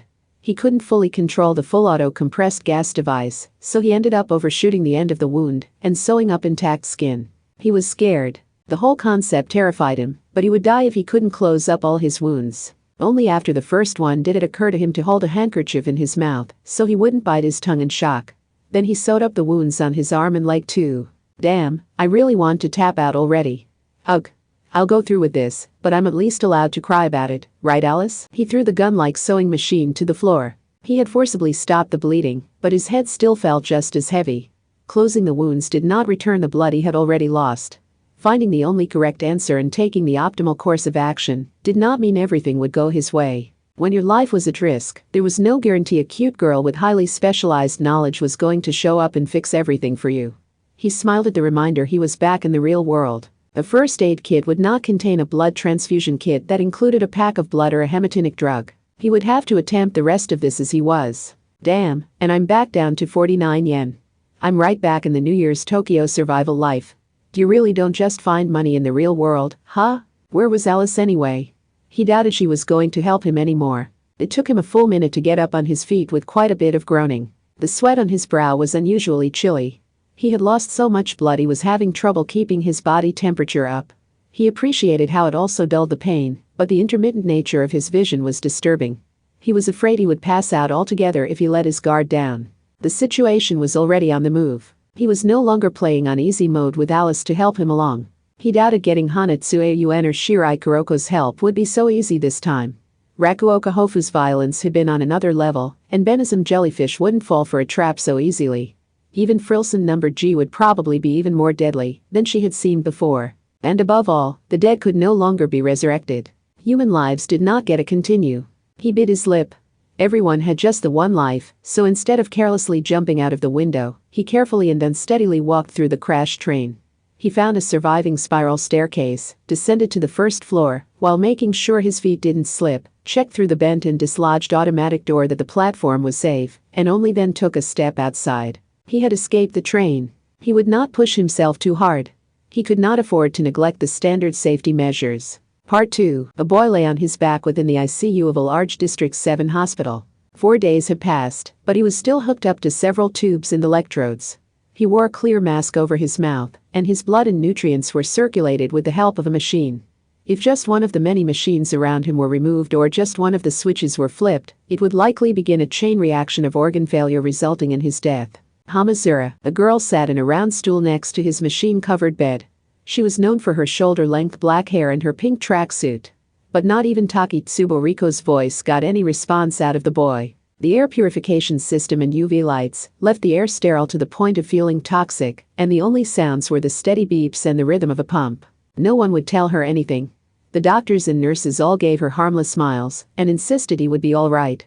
But she knew that too steady a reading was in fact a bad sign in cases like this. She suddenly looked up after noticing something.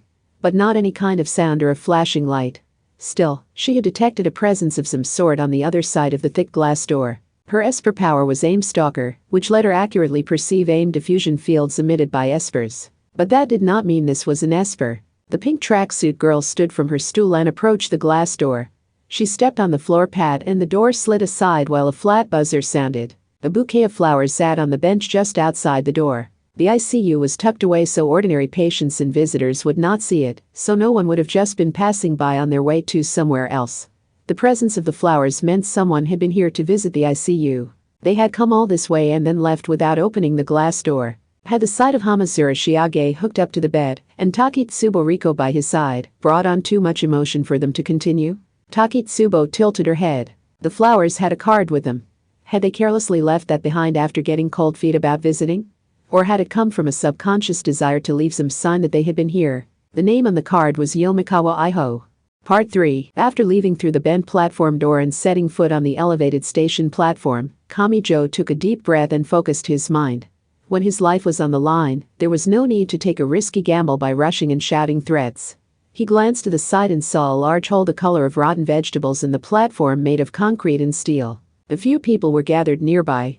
Were they prison guards? Now, then. He grimaced as the simple act of breathing triggered dull aches all across his body. I fell down that hole in Alice's world, but what happens if I don't do that? A dull creaking sound passed by overhead.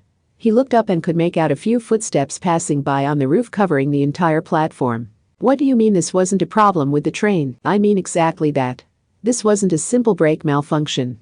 It could never crash at full speed unless there was some conflict between the train's own controls and the track's automatic brakes. Hee hee. Yay.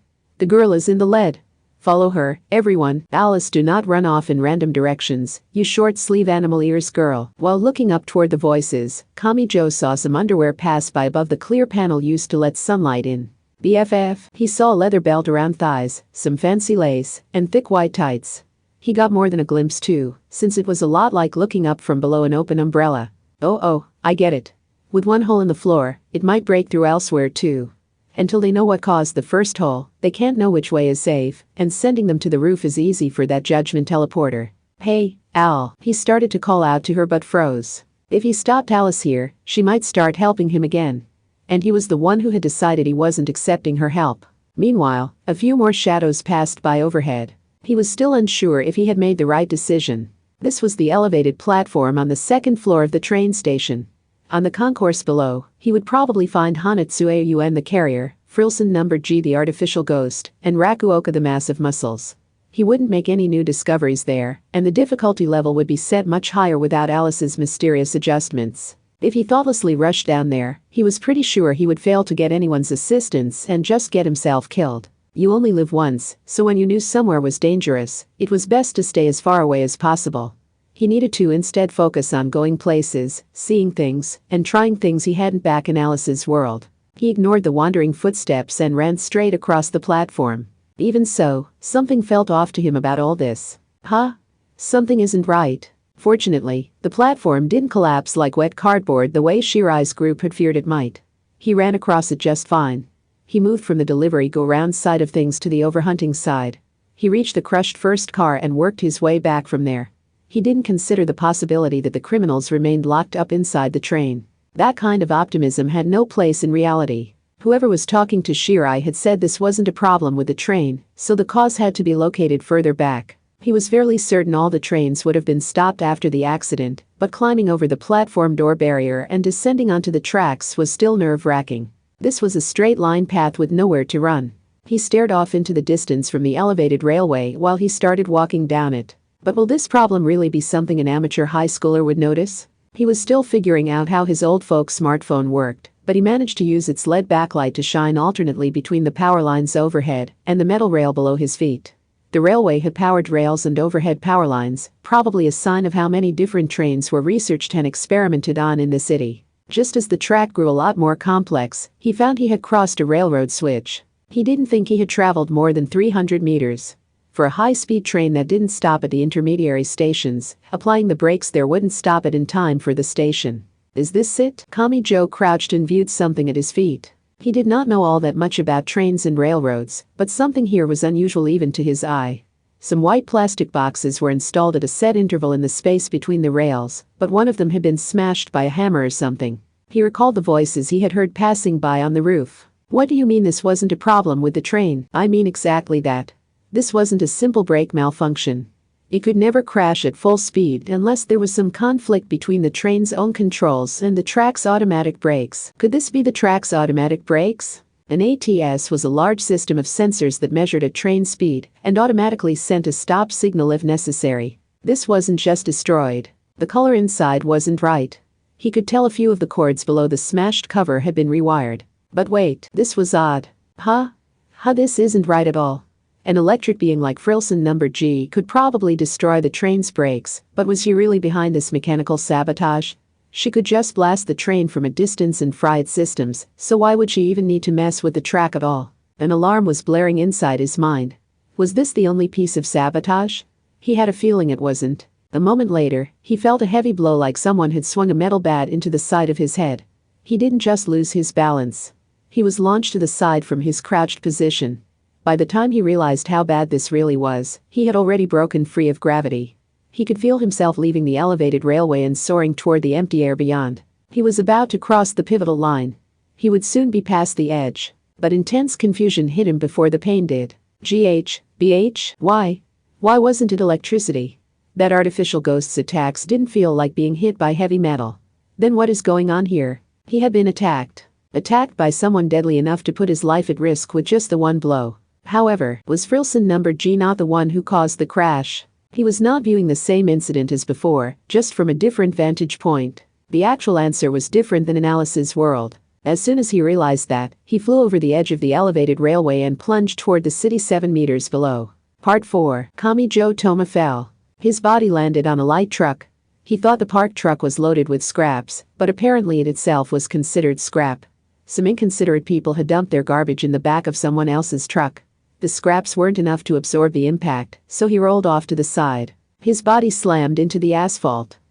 Every part of him felt weirdly hot. Just as he realized his forcibly closed wounds had reopened, his vision blurred. Reality was not so kind. Humans would die if they lost just 2 liters of blood.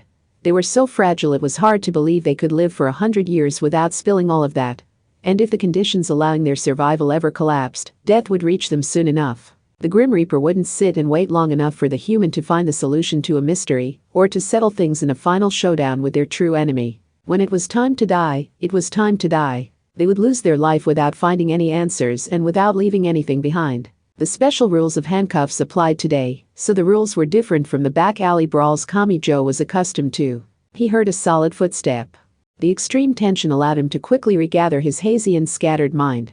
Who was this and what were they up to? Had the attacker descended from the elevated railway to finish him off? Or had some other dangerous person discovered someone close to death they could prey on? Anything was possible today. This was a world where death was meaningless and lives were taken as no more than a handy consumable item. Handcuffs was thought to have ended, but it had returned today to corrupt Academy City once more. His cries for help hadn't reached anyone, but he was sure the same had been true of so many people during handcuffs. Hello. Kamijo Toma couldn't get up, so he simply stared into the shadows. The person who casually stepped out below a streetlight was accompanied by a large dog. You have a way of getting yourself beaten up, don't you? That was a piece of tungsten steel this time, wasn't it? There was something strange about the makeup of that housewife's body, though. Isn't it funny how you seem so at home in this world of bloodshed, even though you claim to want peace and love more than anyone? The city decided to hit Kamijo with another surprise. This person looked nothing like the one he knew. She was a woman with blonde hair cut to shoulder length, blue eyes that carried both a rational look and the look of a mischievous cat, and feminine curves that pushed out her plain beige habit, so much it looked sinful. Wasn't she the one known as a great demon? But Kamijo Toma spoke another name after she came into view. Alistair? Ha ha. He was answered by sarcastic but intensely dry laughter. The face and body were different. Even the sex was different from what you would find in the history books. But Kamijo was certain of it. Even though the dead weren't supposed to come back to life. The boy's emotions swelled before he could wonder why or how. He got up from the filthy asphalt and staggered forward. The magician smiled thinly at being identified so easily. Perhaps it is my inability to stay dead that makes the world despise me so. And I suppose seeing Alistair Crowley change form again isn't going to surprise you too much when you already saw me change sex once. Wait, what? The beige habit woman reacted first with surprise and then with an exasperated sigh when Kamijo wrapped his arms around her. The great villain sounded legitimately uncertain while asking a basic question. Is this really worth bawling your eyes out over? I can imagine the Anglicans hid the details of the message I left in LA, but even without that, I am the human who ruined your life to use a certain aspect of your nature. I don't care. And no, I can't explain why I feel this way. The boy squeezed his arm so tight he thought he might break that delicate body. And despite what he said, the magician did not push Kamijo away. He even patted Kamijo's trembling back like he was consoling a young child. The originator of all modern magicians simply let the boy sob into his chest. Kamijo wept at this human's survival. As a small child, the human had butted heads with his schoolteachers, and his parents had accepted the teacher's malicious view and refused to believe their son. He had grown to loathe that family and the god they worshipped, but he had been denied the chance to build a warm family of his own and continued on in constant loneliness. No matter how many victories he accomplished, he was never satisfied and so judged them all to be failures. His had been a life of needless cruelty, so how many people had shed tears for him not out of anger or humiliation, but out of joy? That thought may have crossed his mind for just a moment there. Are you ready to hand this off to me? You should know all too well now that your methods are useless against the dark side. Letting Alistair Crowley take over seems like a valid choice to me. Not happening. You will die. Or someone you know very well will. Kamijo clenched his hands tight with his arms still around that human. Alice Anatherbable had distanced him from the harsh reality. And Alistair Crowley, who knew Academy City's darkness better than anyone, had also concluded Kamijo could not do it. That meant it was probably true. If he strayed beyond the expectations of those monsters, he would lose his life. But it's still not happening. Why not? The victory you would bring. Kamijo Toma spat the words out weakly. It took him a full minute before he could pull away from Alistair's warmth. Is not the path the next board chairman wants to follow. Handcuffs ended on the 25th. Maybe it was a failure, but that doesn't mean we can trample on its corpses now.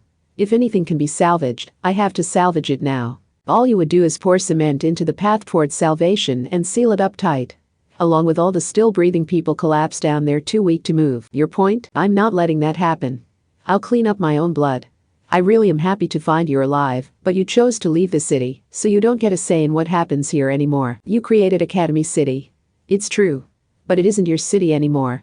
Maybe you only did it on a whim, but that's the decision you made. Don't come back and start pushing for more tragedies here with a grin on your face, Alistair. There isn't a single life in this city you can control anymore. If you think you can ignore the rules and get away with it because you're special, then you're no different from the rest of the dark side. This might be the only option that would let Kamijo safely back out. It wouldn't solve everything, but it would let him escape the darkness without losing any more blood.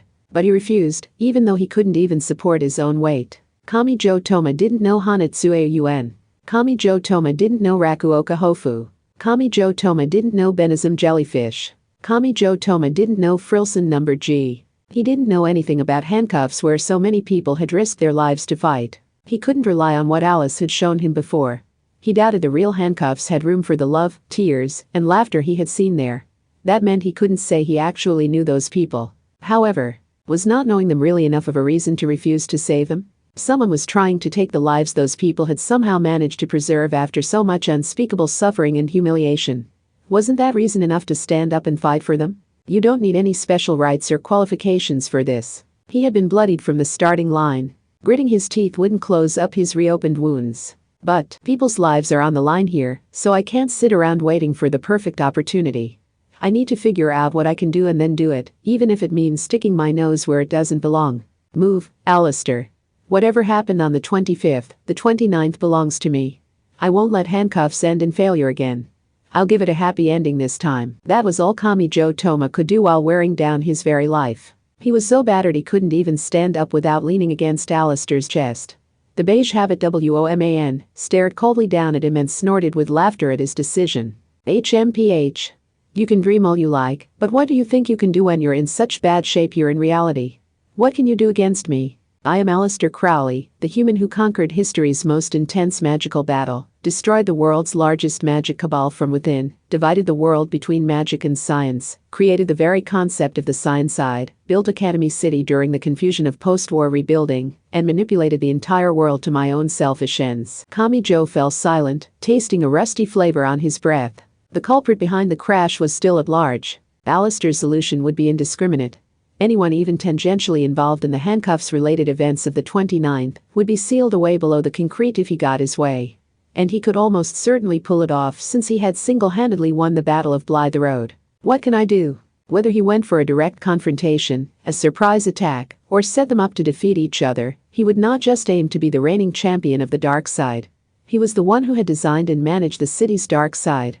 He was on another level entirely, so if he used his power, he would slaughter everyone in his way. That would mean Shirai Kuroko, Hanatsuya Yuen, Rakuoka Hofu, Benizum Jellyfish, Frilson number G, and anyone else Kamijo hadn't encountered yet. Alistair would mercilessly bury them all before even hearing them out or battling them. You want to know what I can do after being shown this nightmare? For a brief moment, Kamijo's mind came into sharp focus on this single point. The bloody boy slowly raised his head.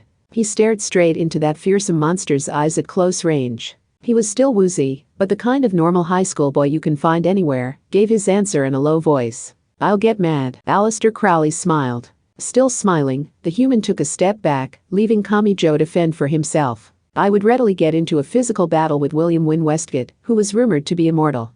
I would have no problem with killing that clown Samuel Liddell McGregor Mathers, who had the nerve to name himself the originator of modern magic. Alistair slowly raised both hands. He didn't turn his head, but he didn't seem able to look Kamijo directly in the eye either. Almost like a small child whose mischief had come to light. But the one thing I never want to do is get into a verbal argument with you. I know reality isn't going to play nice back. Kamijo Toma, surrounded by terrifyingly dark shadows. Alistair had taken a step back, so he couldn't use the human for support anymore. But he managed to stay on his feet with the bestial gleam found in the eyes of any challenger. But that's why I need to overexert myself and stretch out my hand as far as it can go if I hope to grab anyone's hand. Are you kidding me, Alistair? Yeah, they're hopeless villains. Sure, they're criminals who harm everyone they come into contact with. But so what? Don't just give up on people's lives. That should be all the more reason to make a real effort to save them. What if I can prove everyone wrong and save them? What if I can pull off a happy ending after the rest of the world threw in the towel and pretended they couldn't see what was happening anymore? It'll feel pretty damn good, don't you think? You're supposed to see this as a chance to point and laugh at the God in heaven who claims to be all-powerful and all-knowing, but still lets these tragedies happen. Am I wrong? I don't know how many handcuff survivors there are in all. There might be someone everyone's forgotten who's still out there struggling in the depths of the darkness. They might be shouting, screaming for help, but we just can't hear them. And as long as that chance exists, I've got to plunge into this godforsaken darkness and search for them. I won't settle for a partial solution with Alice's help. I'm not burying it all under cement and going home when there might still be someone down there. That's why I refused her help and came back here, knowing it would hurt like hell. So don't waltz in here and try to do the same damn thing like you'd be any better." His head wobbled on his neck. He had lost too much blood. But he clenched his teeth, held his ground, and got out the words. "Don't cement over it all and call it fixed. The all-knowing God in heaven might be able to accept an answer like that, since he can see all the right answers, but you're only human. So don't you want to see a future that tears down that cold-hearted conclusion, Alistair?" "I can't believe it." Alistair sighed with an indescribable look on his face.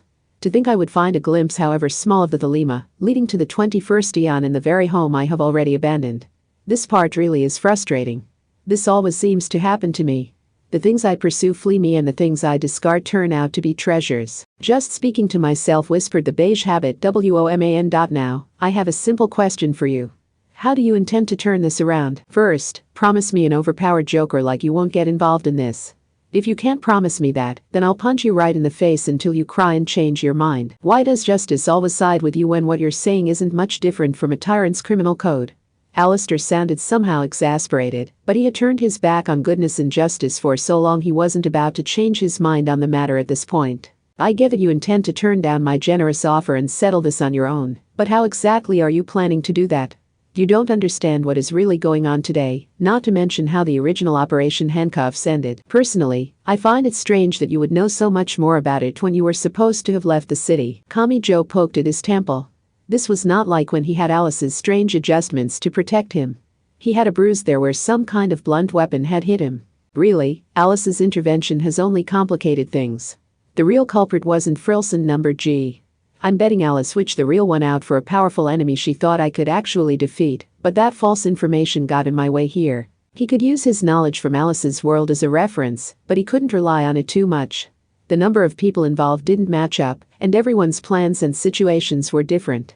After all, he didn't even know if Yuen, Rakuoka, and Benizum had really wanted to escape the crash train of their own free will. He exhaled, focused on his aching temple, and gave his answer. The wounds on his body were the one thing he knew to be real. "I start by figuring out who did this. I might not like the answer, but I can never find the path to a solution if I don't know who my real enemy is." "Then the girl will help you, teacher." Gue. His senses were taken over by something soft, warm, and sweet. An incautious blonde girl had apparently jumped right toward his head from the side. She had taken a running start and then buried his head in her flat chest. When she wrapped her arms and her legs around him, he couldn't help but focus on her body heat. Her arms were latched onto his shoulders and her legs onto his hips. There was only one person this could be. "Alice?" "Yes, the girl's name is Alice." He tore her from him and then held her under the arms like a cat. She tilted her head, demonstrating the same otherworldly and gentle fairy tale aura she had shown in her world. The beige habit and golden retriever were nowhere to be found anymore. He briefly wondered if he had wandered back into Alice's world, but that wasn't it. Alistair could pull off a miracle of that level on his own. "Where did you come from?" "From there." Her little finger did not point north, east, south, or west. It pointed up. That came as a surprise. Firstly, because it meant she had recklessly jumped down from the elevated railway like he had. It did sound like her to ignore the defined path like that. And secondly, because if she had jumped down with no concern for her skirt, she may have had a good reason to leave the railway in a hurry. "That's right. What happened to whoever hit me in the temple? The culprit who destroyed the Austrian shilling sensor is up there. If someone else tries to investigate the track, they'll run right into the culprit too." He heard an impact of heavy metal. Then someone flew over the elevated railway's wall and fell toward him. Shirai. Part 5. Earlier, Shirai Kuroko teleported from the platform roof to the elevated railway. She could use a series of teleports to travel at a speed equivalent to a sports car, but she instead chose to travel on foot this time. Not even she was sure why she avoided high-speed travel and instead chose to walk slowly along the track. The train tracks were a dangerous area you weren't meant to walk through in the first place. Plus, the gathered darkness keeping her from seeing very far ahead may have triggered an instinctual fear within her. At any rate, Shirai Kuroko walked along the elevated railway with Metsuriba, the young driver of the overhunting, and Alice, the girl left in her care. She didn't like getting the driver involved, but she knew nothing about railroads and needed assistance from someone with the appropriate knowledge. Alice came too. No one knew why. "Wait, I only teleported myself and the driver from the platform to the roof. When and how did she follow me onto the roof and then onto the railway?" Shirai wanted to get to the bottom of this case, so she was headed to the likely center of the action. The escaped prisoners were unlikely to return to the train, so leaving Alice at the platform should have been the safest option. So what was she doing here? Alice looked perfectly harmless smiling up at Shirai, but the just made everything about her more confusing. The fairy tale dress was also curious. Not to mention the short sleeves. Clothing that didn't match the season was a sign of someone on the run for a long period of time, but could that really be the case here? Eventually, they heard a voice. They hadn't even traveled 300 meters by that point. Yes. Shirai immediately grabbed Matsuriba and Alice's hands and teleported. The elevated railway traveled in a straight line, but it stuck out a bit from its meter-high concrete walls.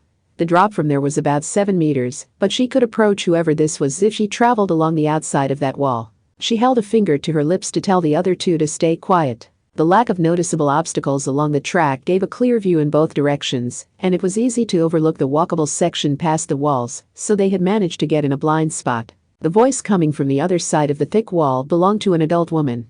I've had a realization, Yamakawa-senpai. I've realized the truth. Operation Handcuffs was an obvious failure. Attempting to clear out the dark side while keeping our hands clean triggered a powerful backlash. That's what brought down handcuffs, right? So we need to make some adjustments to keep that from happening. Anti-Skill needs to adapt more flexibly to the state of the city if it hopes to keep the peace. Who is she talking to? Is she on the phone? Do you have any idea what you're saying? Of course I do. We need to be more open-minded. Call it a plea bargain or a witness protection program if you must, but we've decided to call ourselves anti-skill negotiators, and we actively negotiate with the criminals. We can use that to make the technology seen in Operation Handcuffs our own, and use that to defeat even more powerful criminals. From there, we just have to repeat the process, our power growing each time. The power scattered by handcuffs will be absorbed by handcuffs and used to end it once and for all. Anti-Skill doesn't need to suffer any more damages tonight. Anti-Skill only has the right to arrest. We have no right to determine a suspect's guilt or reduce their punishment. You lack the power to keep the promises you're making. Yes, and, first of all, some of the criminals you're talking about using are minor students, and they will come to harm using your methods. What do you do if they end up hurt or worse? Why should I have to do anything? They're criminals, so why should I care what happens to them? Tesu Tsuzuri. That name came as a shock. Shirai knew her. Are you kidding? She's changed so much I didn't even recognize her. Is this really the same Timitesu-san? Surviving handcuffs may have acted as a baptism for her. December 25 had been a nightmare for everyone involved. That bloody night had been so horrific it was a miracle anyone had survived. It may have been a radicalizing event for some. Oh, please, Yamakawa-senpai. Did you learn nothing after surviving handcuffs and crawling out of the hell that was South District 7 General Anti-Skill Station? The nightmares plague me every time I try to sleep. Now I know there are people who don't see the world the way we do and can't possibly be saved.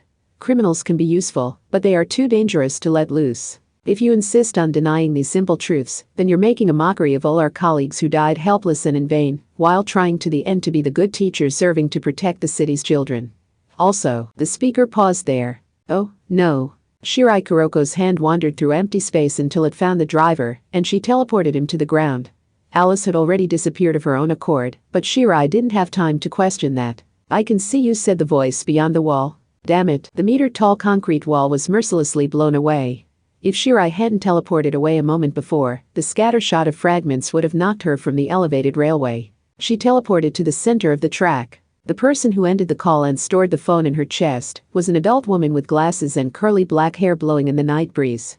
Shirai knew her to be the timid type, but no sign of that remained. She wore a black jacket and tight skirt, but the outfit would never have fit in at an ordinary office. The belts around her hips and shoulder looked more military than anything. For some reason, the anti-skill emblem stitched onto the shoulder belt was upside down. Instead of a gun on her hip, she wore a large whip, a stun baton, pepper spray, and LED strobe light, a spherical wireless speaker, and more gadgets. It initially seemed like a motley collection of SM gear, self-defense tools, and AV equipment, but Shirai realized what they all had in common. Those are all used in nature parks and circuses to get large animals to obey. The hook pole she held was used by animal tamers. The anti-skill negotiator grinned and scraped that along the ground. Shirai had heard that loud noises and strong smells could be as effective as direct pain against an animal with sharp senses. Although in those cases, it might be referred to as a repellent instead of pepper spray. Someone else stood alongside her. The woman was cowering nervously and looked to be college-aged, no, probably a bit older than that. Her long chestnut hair was tied back with a simple hair tie. She wore an apron over a sweater and skinny jeans, giving her the look of a homemaker. Light gleamed from her left hand's ring finger. It could always be fake, but that suggested she was married and had a family. But something else clashed with the rest of her look. A neon color shined atop her head. She wore a pair of triangular devices resembling cat ears. They were attached like headphones, and they made constant subtle adjustments in response to the wearer's thoughts. That was clearly an X-Gen weapon. And if what Tetsuzuri had said was accurate, is she a criminal who made a deal with this so-called anti-skill negotiator? But wait. I don't remember anyone like her during handcuffs. Shirai was suspicious, but she couldn't deny the possibility either. Too many people had died during Operation Handcuffs to keep track of everything. But now was not the time to frown in thought. The apron woman may not have been the belligerent type.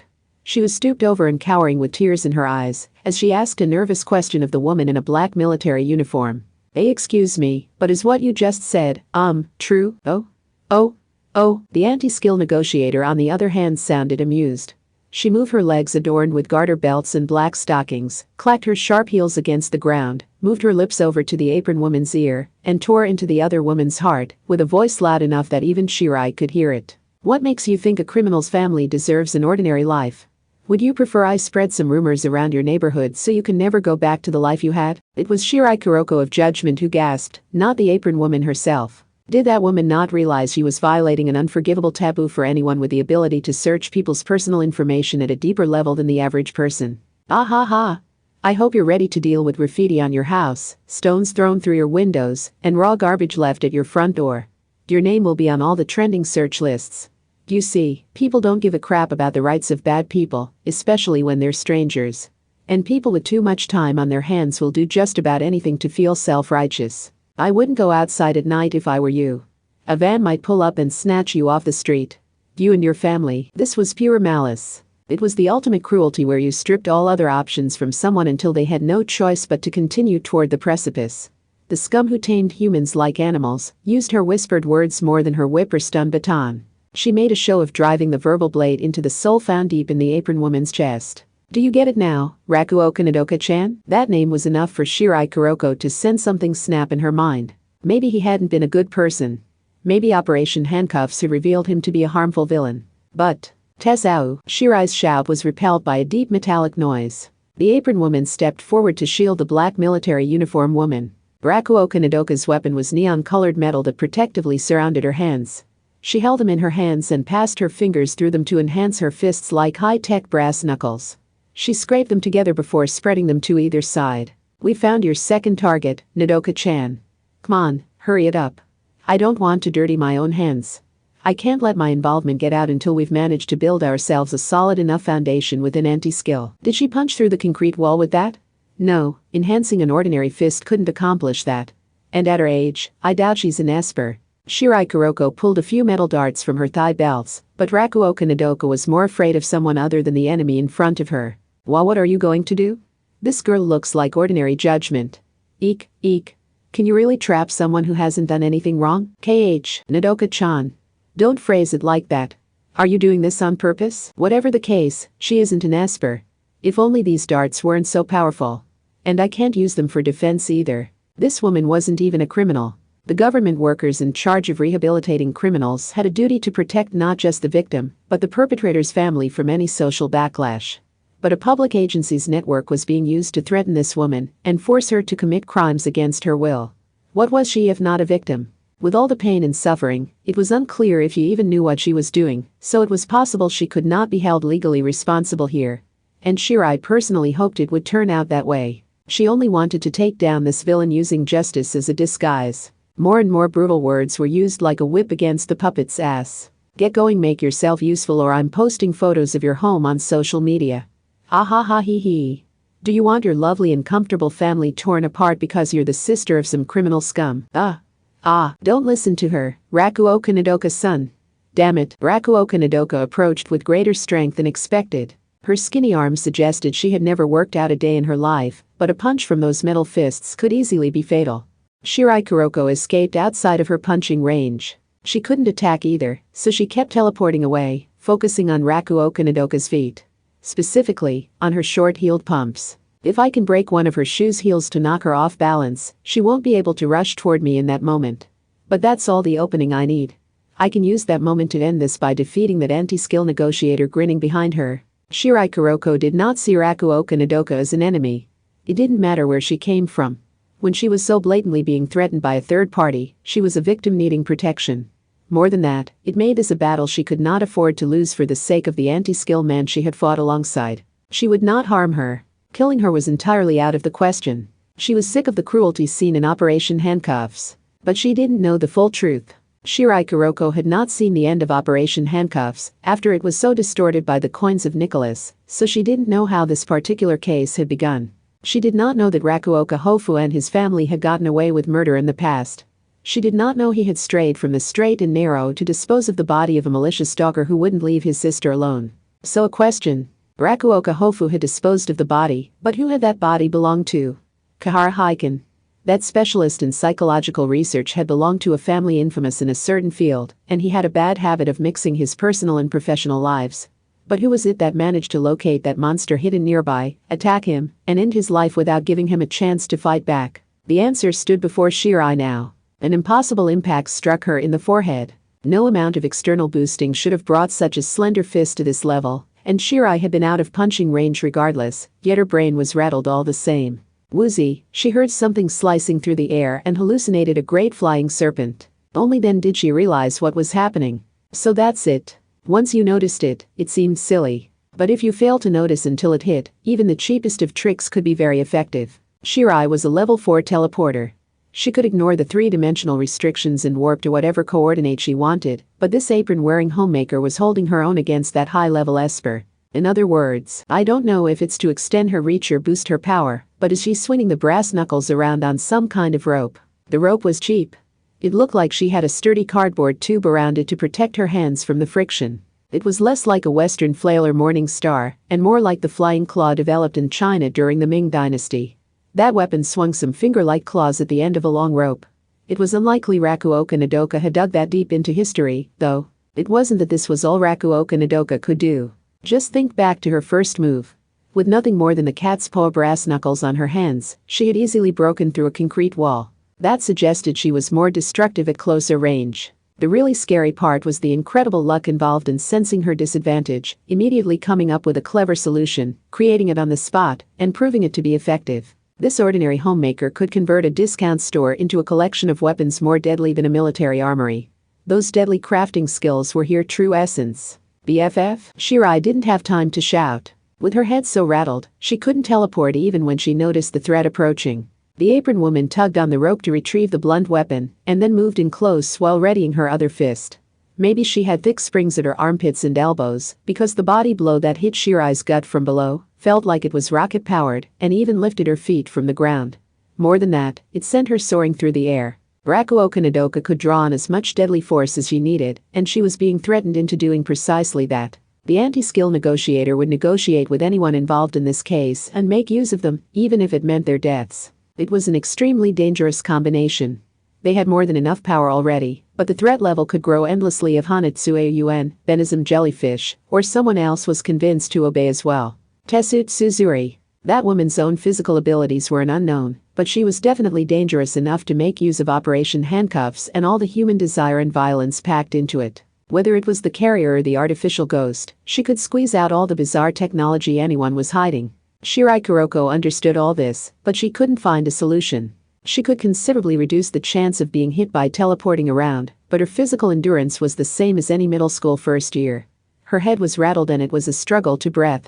She could not recover right away, so she was helplessly dumped off of the elevated railway. Her badly blurring vision caught sight of a tearful smile. Now she understood. If she had collapsed atop the railway, Rakuoka Nodoka feared the anti-skill negotiator would laugh and crush her head under her sharp heel. Whether it was warranted or not, someone who felt no guilt could not be threatened into obeying. That meant the corrupt anti-skill officer would have no choice but to physically eliminate her. To avoid that, the kind homemaker had intentionally sent the pitiful loser over the edge. Shirai was again saved by someone with the name Rakuoka. She bit her lip, still unable to clear her vision. But the 29 threatened to transform Rakuoka's kindness and compassion into something deadly. Part 6. Kamijo Toma had no choice but to spread his arms and catch her. Wah! He had chosen to do it himself, but he nearly lost all awareness of where he was. The breath caught in his throat. As soon as the impact hit him, his upper body was pushed straight down. His feet nearly slipped from the ground, and his hips bent more than 90 degrees. He had taken the impact on the arms, yet he felt an intense pain in his neck and back more than his shoulders. What was the average weight of a first-year middle school girl? 40 kilograms? 50 kilograms? It felt more like a small meteor had hit him. Never again would he dream of a heroine falling from the sky. If one of those actually landed on you, you'd be dead. Nevertheless, he managed to catch her. He just barely kept her from hitting the asphalt after falling more than 7 meters. Once the numbness wore off, he could finally feel her warmth. She was still alive. Oh wow, I can't believe I did it. That was pretty badass, right? If I don't praise myself and drown my brain in endorphins over this one, I'm pretty sure I'll keel over from blood loss. Teacher, innocent Alice spread her arms and hugged him with her higher body temperature. She rubbed her face side to side on his stomach, poking him with the pointy animal ear curls. She gave him an endorphin-fueled smile and pointed up. There's more coming down. Meek. Kamijo quickly adjusted his grip on limp Shirai Kuroko and fled below the railway overpass, where some rundown food carts were set up. Smiling Alice clung to the side of his hip the entire time. He heard some heavy crashing noises as metal pieces of something rained down. Had the rails been torn up, or were those the poles holding up the power lines? Not only were they heavy, but they scattered bluish-white sparks. What the hell? Is there a mountain gorilla or a dinosaur going nuts up there? He hoped the unidentified monster didn't jump down here. He shifted the twin-tailed middle school first year into a princess carry and stepped out from the other side of the railway overpass. They needed to avoid this foe's attention while getting as far away as possible. Alice ran alongside him, staring jealously at the girl being princess carried like something from a picture book, but he didn't have time to focus on that. Making any promises now might just lead her to leap onto his back with a smile, so just like a stray dog you can't take home with you, showing kindness would actually be crueler in the end. He felt a dull pain throbbing in his temple. He too had been attacked by someone up there. Wait. What happened to Frilson number G? Death is coming on so much stronger than in Alice's world. My skin is still tingling after making it this far away. What happened next went well beyond a pink bat and some hedgehog balls emerging from below her apron. He heard a straining sound. He looked over to see Alice's fairy tale dress pulling to either side so hard it was about to tear. The sturdiness of the actual materials and stitches didn't matter. It was going to tear as easily as a thin stocking. It was all too obvious that the stagnant warmth gathered inside was trying to escape. If that burst open, the world would be destroyed. It's not too late to use the girl. Please, Alice. Anything but that. Alice genuinely puffed out her cheeks and pouted her small lips. That was the look of a girl whose thoughtful suggestion had been rebuffed as a nuisance. The apparent innocence only made him more concerned she might explode without warning. Keep that hidden and don't let it out at the drop of a hat. Please, so it's a secret? A secret for just the girl and her teacher Kaya. It transformed into a smile an instant later. She even held her hands to her cheeks in an extremely bashful way. That was a relief, but he had to hope the things he said now weren't going to come back to bite him later. Saying whatever saved his skin in the moment could end up teaching her the wrong lesson.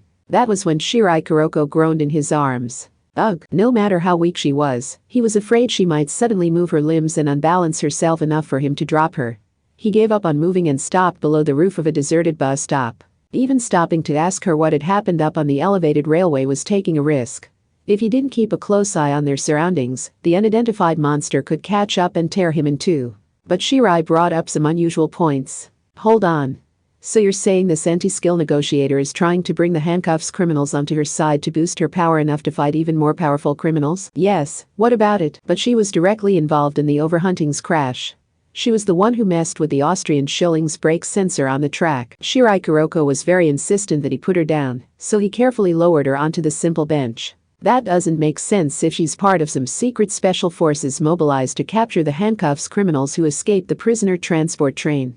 Why would the anti-skill negotiator cause the crash that let the criminals escape in the first place?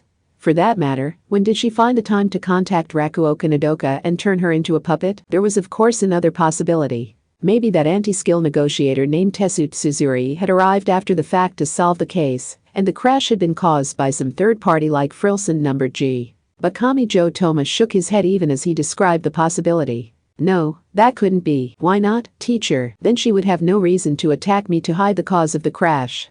If it was just me, fine, maybe she got confused. But she did the same thing to Shirai. And Shirai was wearing a judgment armband. It doesn't make sense to assume she's a criminal just because she's approaching the scene of a crime on the off-limits elevated railway. That wasn't a mistake. She's attacking anyone who comes by to investigate the crash. To hide her own guilt. You mean, her plan was to let the criminals escape so she can kill them while they resist arrest or whatever excuse she comes up with. If they end up in prison, they'll be out again eventually. So what's the only way to ensure they never commit another crime? She may feel the need to settle this once and for all, since it was Anti-Skill that risked their lives arresting these criminals in the first place. Anti-Skill only had the right to arrest.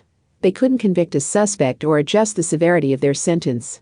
According to Shirai, Tetsu's colleague had brought that up over the phone, and Tetsu had said she didn't care about the criminals' rights. That was the answer right there. She wasn't satisfied with the sentence the courts had given and decided to carry out a capital punishment herself. And she was willing to destroy a strictly defended prisoner transport train to do it. She had taken it upon herself to determine the weight of their sentence. She felt Anti-Skill deserved to redefine those criminals' punishment. Was it that bad? Can she not bear to go on if she doesn't cling to her hatred of handcuffs? Kamijo had not directly experienced the hellish night of the 25th, so it was hard for him to say. The metal rails or poles falling from the railway suggested it was an absolute mess up there. Perhaps Tetsu was physically eliminating all evidence of her sabotage. She and Rakuoka Nodoka had come from elsewhere, so they may have been going around destroying each piece of sabotage in turn. So even if a forensics team went over the place with an electron microscope, they would only find the scars left by Rakuoka Nodoka's rampage.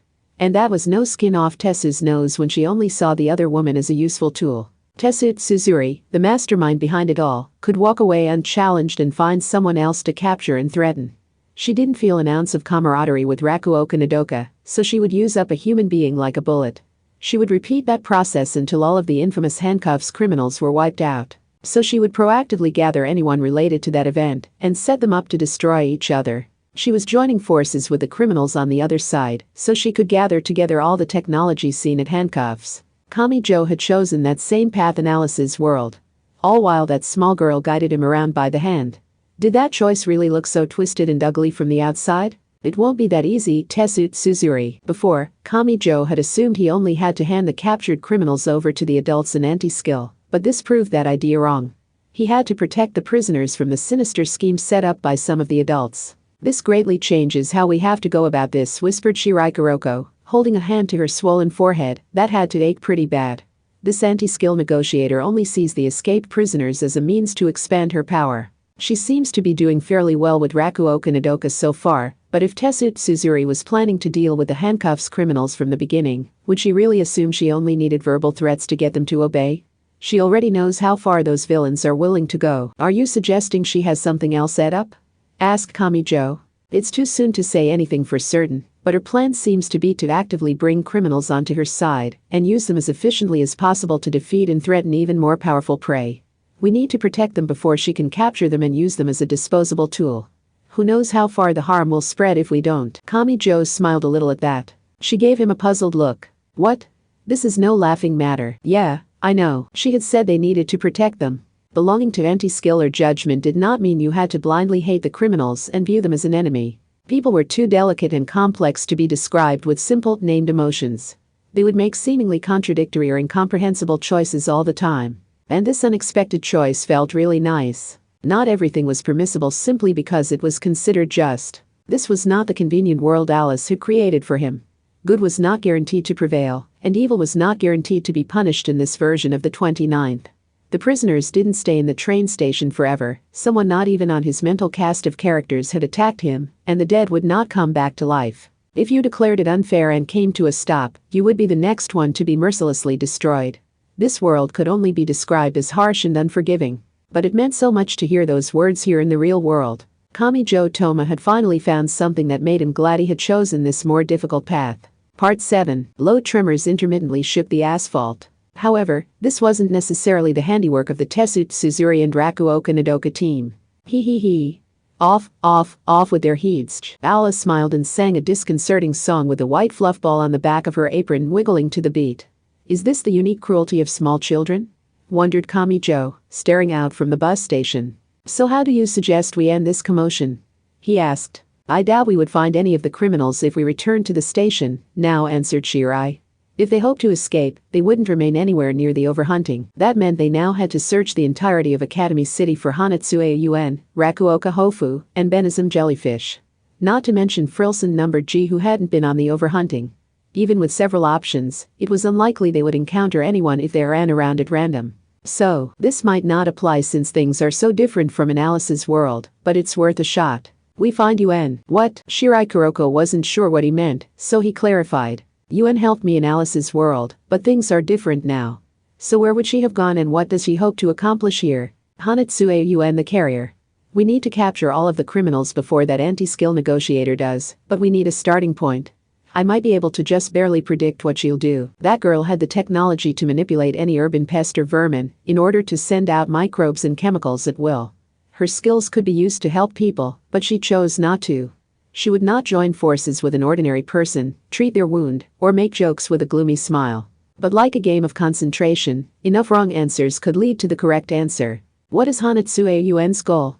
Is he really the type to run away without a plan just because the adults are closing in on her? He didn't think so. He had a feeling she had some goal no ordinary person could understand. Whether she would cause a citywide panic to distract Anti-Skill while she escaped the city or she chose not to escape and instead slaughtered Anti-Skill to ensure her own safety, he felt like the carrier would think up and act on an idea so destructive it made him feel faint. Academy City was a big place. But what facility would let her use her trait as a carrier most efficiently and spread harm farther than anyone else? We have to secure all of them regardless, so I don't particularly care who we start with, said Shirai.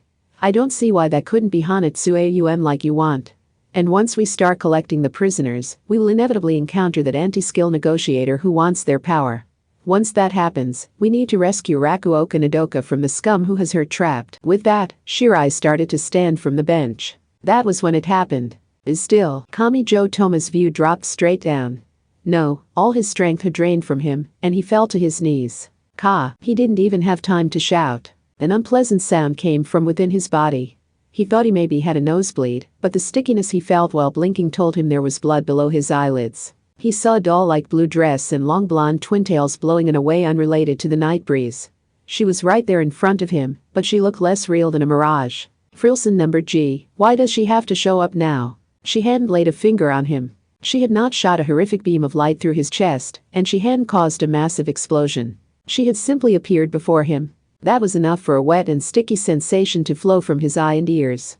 After falling to his knees, he was helpless to do anything but slowly collapse forward. He was experiencing unexplained bleeding, a headache, chills, and a fever. Death was approaching little by little, step by step. What? Bah, damn it. I can't even raise my right hand. This attack makes no sense. What am I even supposed to punch with Imagine Breaker? Still inside, this was absurdly dangerous. That monotone female voice was simply too dangerous. His vision was tilted on its side and growing red starting from one side, but he managed to see Shirai Kuroko collapsing from the bench to the ground. His brain was hallucinating cracking and straining noises. The confusion of all his senses was worse than any pain, and it felt like having an invisible hand squeezing him in its grasp. This was Frilson number G, the artificial ghost. Unlike in Alice's world, she did not just launch powerful electricity and use her scientific nature to resist Imagine Breaker. This was not a visible, physical threat like that. He didn't understand any of it, but was she a much more dangerous being who would kill you if you carelessly looked in her direction when she spoke to you? At the same time, he heard an odd voice. It was cheerful, carefree, and cutely sweet. Apparently she had trouble staying up late in the real world too. She was nodding off in the middle of the crisis playing out around her. Alice Anatherbable looked like she had stepped out of a picture book, and she alone remained standing. After holding a small hand to her mouth and yawning, she placed her index finger on her chin and tilted her head to ask a question. Yes. The fundamental question of why was everyone around her collapsing? Bristol inside. That won't work on the girl, interrupted Alice with a sleepily clueless smile. This time, no cricket bat or hedgehog balls emerged from below her apron. This was a formless curse, after all. But Alice was still entirely unaffected by the invisible attack. Was she built differently from the others on the inside? Was this like how carbon monoxide was deadly to humans, but harmless to insects, because their blood was different? This didn't seem like she simply didn't feel any pain because she was that much stronger than the average person. It was a lot more like the conditions of the attack didn't apply to her in the first place. Kamijo even had a meaningless fantasy about someone continually giving animal carcasses to a vulture, in the hopes of giving it food poisoning. Which was more unnatural here? Frilson number G for causing fatal wounds without laying a finger on anyone, or Alice for being exposed to that and smiling like it was nothing. A ghost can't match the girl's level of mystery. A few solid impacts rang out. They came from Frilson number G, not Alice. Her neck kept bending unnaturally to the right or the left. At times, it bent more than 90 degrees. The shadow extending from young Alice's little feet had grown unnaturally long. It slid out past Frilson number G, and a strange silhouette stood up from it. The emaciated and bony silhouette was far creepier than the flamingo or hedgehog's. But instead of white bones, these were clear as crystal. It held a one-sided axe with a sharp sword blade extending from the butt end of the staff. This was the horrifying sight of fairy tales, the polar opposite of the candy and the stuffed animals. What is that? Kamijo had no advanced knowledge, and no one gave him the answer, but when he saw the bony creature wrapped in a tattered black cloak, he was strangely certain of the answer. Like the answer had been inserted into his mind. An executioner? The ominous silhouette seemed puzzled by its failure to lop off its target's head in a single attack. Its skull-like head tilted disconcertingly far while it spun the shaft around in its hand. It switched to the sword blade and sliced sharply at the air. Whenever it spun the shaft like a baton and aimed the point at its target, the artificial ghost's head was mysteriously knocked aside, causing it to bend directly sideways. Kamijo honestly couldn't even see the axe, the sword, or even the blur of the blades in motion. Most likely, the conditions it used to cut had nothing to do with that motion. Maybe it was the arrangement of the fingers gripping the weapon, maybe it automatically sliced at the weak points the target reflexively tried to protect, and maybe the baton-like weapon was a spool for the threads of life and destiny, and it would cut those threads, killing you instantly, if you failed to defeat it before it spun a certain number of times. Frilson number G was only still intact because she was an artificial ghost, but Kamijo was willing to bet he would have been decapitated before he could even try to react. He couldn't even guess when he would need to use his right fist. Oops. Alice noticed something and quickly pressed her small foot against the ground, then rubbed forward with the sole. Teacher would be mad if the girl actually killed you. Come on back, executioner. You can't cut the Cheshire cat who vanishes into thin air. That was all it took for that powerful silhouette to collapse and disappear. Kamijo only now realized something. Both in Alice's world and the real world, the pink bat and hedgehog balls would emerge and block any attack that Alice couldn't avoid herself. But it wasn't about protecting her. It wasn't motivated by a fear of injury. If she was hit by an attack that obstructed her movements, it would piss her off so much she would kill her opponent without even meaning to. So Alice made sure to block the attack so that wouldn't happen. Not even the executioner was Alice's own power. Anything that slipped past the cricket defense and escaped the executioner's blade would probably find Alice herself waiting for them. Even after taking several lethal slashes to the head, the artificial ghost was still functioning. Didn't an old children's story say you couldn't behead a bodiless cat? Frilson number G silently pointed a finger up with her head still bent unnaturally far to the side. A deep boom echoed from overhead. It came from one of the photography or delivery drones that were common enough nowadays. She must have messed with its large battery, causing it to explode above Alice's head. Even a single screw could become a deadly weapon when dropped from sufficient height. This was like creating a falling ceiling from the many fragments. The artificial ghost's formless attack had not let up. Kamijo still suffered from the inexplicable fever and bleeding, while he did his best to roll along the ground. Gaha, that ghost woman doesn't just harm anyone she meets. Can she also make machines malfunction? Is there anything she can't do?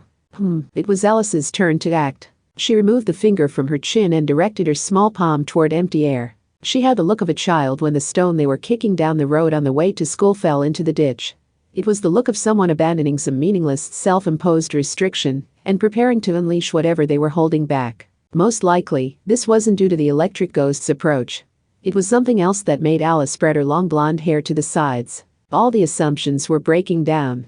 The cricket defense had been slipped past, and the executioner's blade had been escaped, so it was time for Alice herself to make her move. The girl kind of has to now, doesn't she? Alice. Kamijo clenched his teeth like he was about to cough up blood and gathered all his remaining strength in his legs. I can't do anything for Shirai. I'll just have to hope the bus stop's roof is solid enough. He leaped to the side, grabbed Alice around the hips, and rolled into a nearby alley with her. He heard hundreds of solid objects striking the ground outside the alley. It sounded a lot like a sudden downpour. He kept the small girl pinned to the ground, pressed his forehead against hers, and shouted down at her. I told you I didn't want any of that, Ma. Well, the girl doesn't want you mad at her. The way she shook her fine blonde hair side to side was as innocent as ever. When he saw her smile and noticed he could actually see it clearly, he realized his red and distorted vision had already returned to normal. Was that because he had moved a few meters away from Frilson number G? Or, no, this alley isn't that far away. So is it seeing and hearing the ghost I need to avoid? That did sound like in ghost photos where it was the photographer or someone else in the photo who was cursed just because a ghost appeared in the photo. He heard a windy sound, and then woozy Shirai Kuroko appeared in the back alley. She leaned against the filthy wall from the side and cleaned up her bloody nose with a fancy-looking handkerchief. I'm impressed you could teleport in that state, and I'm impressed you could get up at all. Also, you'll feel better if you cough that up. He hit his limit as soon as she mentioned it. Leaving Alice with Shirai and turning the other way was the most he could manage. Something warm rushed up from his stomach, but this wasn't vomit. He spewed a red liquid onto the alley wall. What had happened to his organs during that encounter with the artificial ghost? She was an unreasonably deadly being. It was terrifying finding himself unable to analyze what had happened even after it happened to him, but it was also creepy not knowing why she had appeared and attacked them here and now. Yes. Hold on. Damn, I didn't even consider this. If she wasn't behind the overhunting's crash, then why is she involved in this at all? I have no idea what makes her attack, but we won't survive again if she passes through the wall and peers into this alley. We need to leave. Agreed. Kami-jo wiped the blood from his mouth. Hanatsuei-yuen will be the easiest one to predict. Let's start with her. Sure. I just hope the other prisoners are still safe and sound. Part 8. Metal clangs and orange sparks burst through the city night. A woman in a red china dress and a cowboy hat lay collapsed face down on the roof of one of the many skyscrapers. Her dominant hand was pulled behind her back, and a knee was pressed against her back to pin her center of gravity. The culprit was an apron woman wearing thick brass knuckles resembling cat paws. This wasn't just an issue of range. The pinned woman was a skilled cameraman and sniper, but she wasn't only effective at long range. The housewife with her long chestnut hair tied back with a hair tie seemed like a complete monster by this point. Rakuoka Nodoka's ability to cause harm was extraordinary. The fact that she had still managed to maintain a normal life without falling to the dark side only made her seem more dangerous. Once the paparazzo's hands were tied behind her back with a cheap zip tie, a booted foot kicked her sniper rifle aside, and a woman with glasses and a black military uniform crouched in front of her. Even kneeling, she was still looking down at the other woman. Tetsuzuri held a long, thin object between her thumb and forefinger. Hi there, Benizum-chan. I'll need you to open your mouth indecently wide for me, okay? A metallic sensation suctioned to the underside of her tongue. It was about the size of the AAA batteries used in TV and air-conditioned remotes. A rubbery flavor filled her mouth. That's a fishing tongue. One remote signal from me and the motor rolls up your tongue until it tears that entire lying tongue right out of your mouth. Isn't it cute? Now you and Nodoka-chan match. Only when the timid housewife stuck out her tongue and slowly moved it around was Benizum able to see the device for herself. It was attached with a suction cup or an adhesive. Oh, I wouldn't recommend trying to force it off. I mean, unless you like the idea of the lithium-ion battery detonating and blowing off your lower jaw. The china dress woman froze when she heard that. There were times when the threat of a slower death would restrain people better than a quick death. Tetsuzuri had pulled all this off without a single run in her stockings. She started the discussion with a smile. Let's get negotiating, shall we? Don't give me that. I don't even get to choose if I side with the good guys or the bad guys. You never did. This gives me a short-range and a long-range fighter. A pretty standard setup. But it isn't enough to control the entire board. If I want a complete victory, I need some more bizarre tech. I only need one more person and victory is mine. That was when the usual flashbacks hit the anti-skill negotiator. Not even she could figure out what triggered it. Anti-skill officers melting into black goo. A slaughter carried out by the very children they were supposed to be protecting. More experienced officers holding their handgun to their temple and sobbing as they pulled the trigger. Tetsuzuri bit her lip as the images filled her mind. The nightmare of handcuffs on December 25th would not leave her. The word acupuncture grew ever so tempting, but she shook it from her mind. The adrenaline and noradrenaline strongly linked to tension were produced in the adrenal glands, so shutting off the signals from there could forcibly free her from this. But she could not afford to fill her mind with meaningless optimism. Rakuoka Nodoka asked a nervous question. What next? Good question. The anti-skill negotiator pondered the question in amusement. It was too soon to make her next demand. Rakuoka Nodoka was not normally the kind of person to place a deadly roller below a stranger's tongue and drag them into the same hell she was experiencing. Perhaps people could counteract their guilt as long as they were able to view themselves as a victim. Tetsuzuri chuckled as she turned her gaze elsewhere. Hanatsuei-yuen the carrier. Yes, negotiating with her would be the safest option. Part 9. Kami-jo's group walked through the city to reach a neighboring district. This would never end if they failed to rescue Yuen before anti-skill negotiator Tetsuzuri reached her. They arrived in District 10, but unlike in Alice's world, they had no business with the abandoned leisure spa. The garbage incinerator? Oh, that's the place next door, isn't it? But why there? The carrier wouldn't get scared and skip town just because the law is after her, said Shirai Kuroko. I agree with your assessment there. During handcuffs, she repeatedly attacked an anti-skill station and a forensic investigation facility to keep anyone from investigating further. She wasn't sure why, but her teleportation didn't work on Kamijo Toma. She had tried it herself, so now she was stuck traveling on foot with him. So we only need to work backwards from there. The garbage incinerator is not much of a threat itself, but many garbage trucks gather here. Those trucks contact the garbage collection areas around the city, and those areas are accessed by the countless cleaning robots. So if a high-density contamination begins here, the microbe or chemical can spread to every part of the city. This late at night? I thought garbage collection was done in the mornings. It's winter break. And close to New Year's. The restaurants are packed, which means more garbage. They must have a special schedule in place for this time of year. Damn. Why are the villains always so clever and calculating? But that aside, continued Shirai Kuroko. The carrier specializes in controlling urban pests and vermin. Even more than the garbage collection infrastructure, this place is like her home turf. So what do you think UN is trying to do?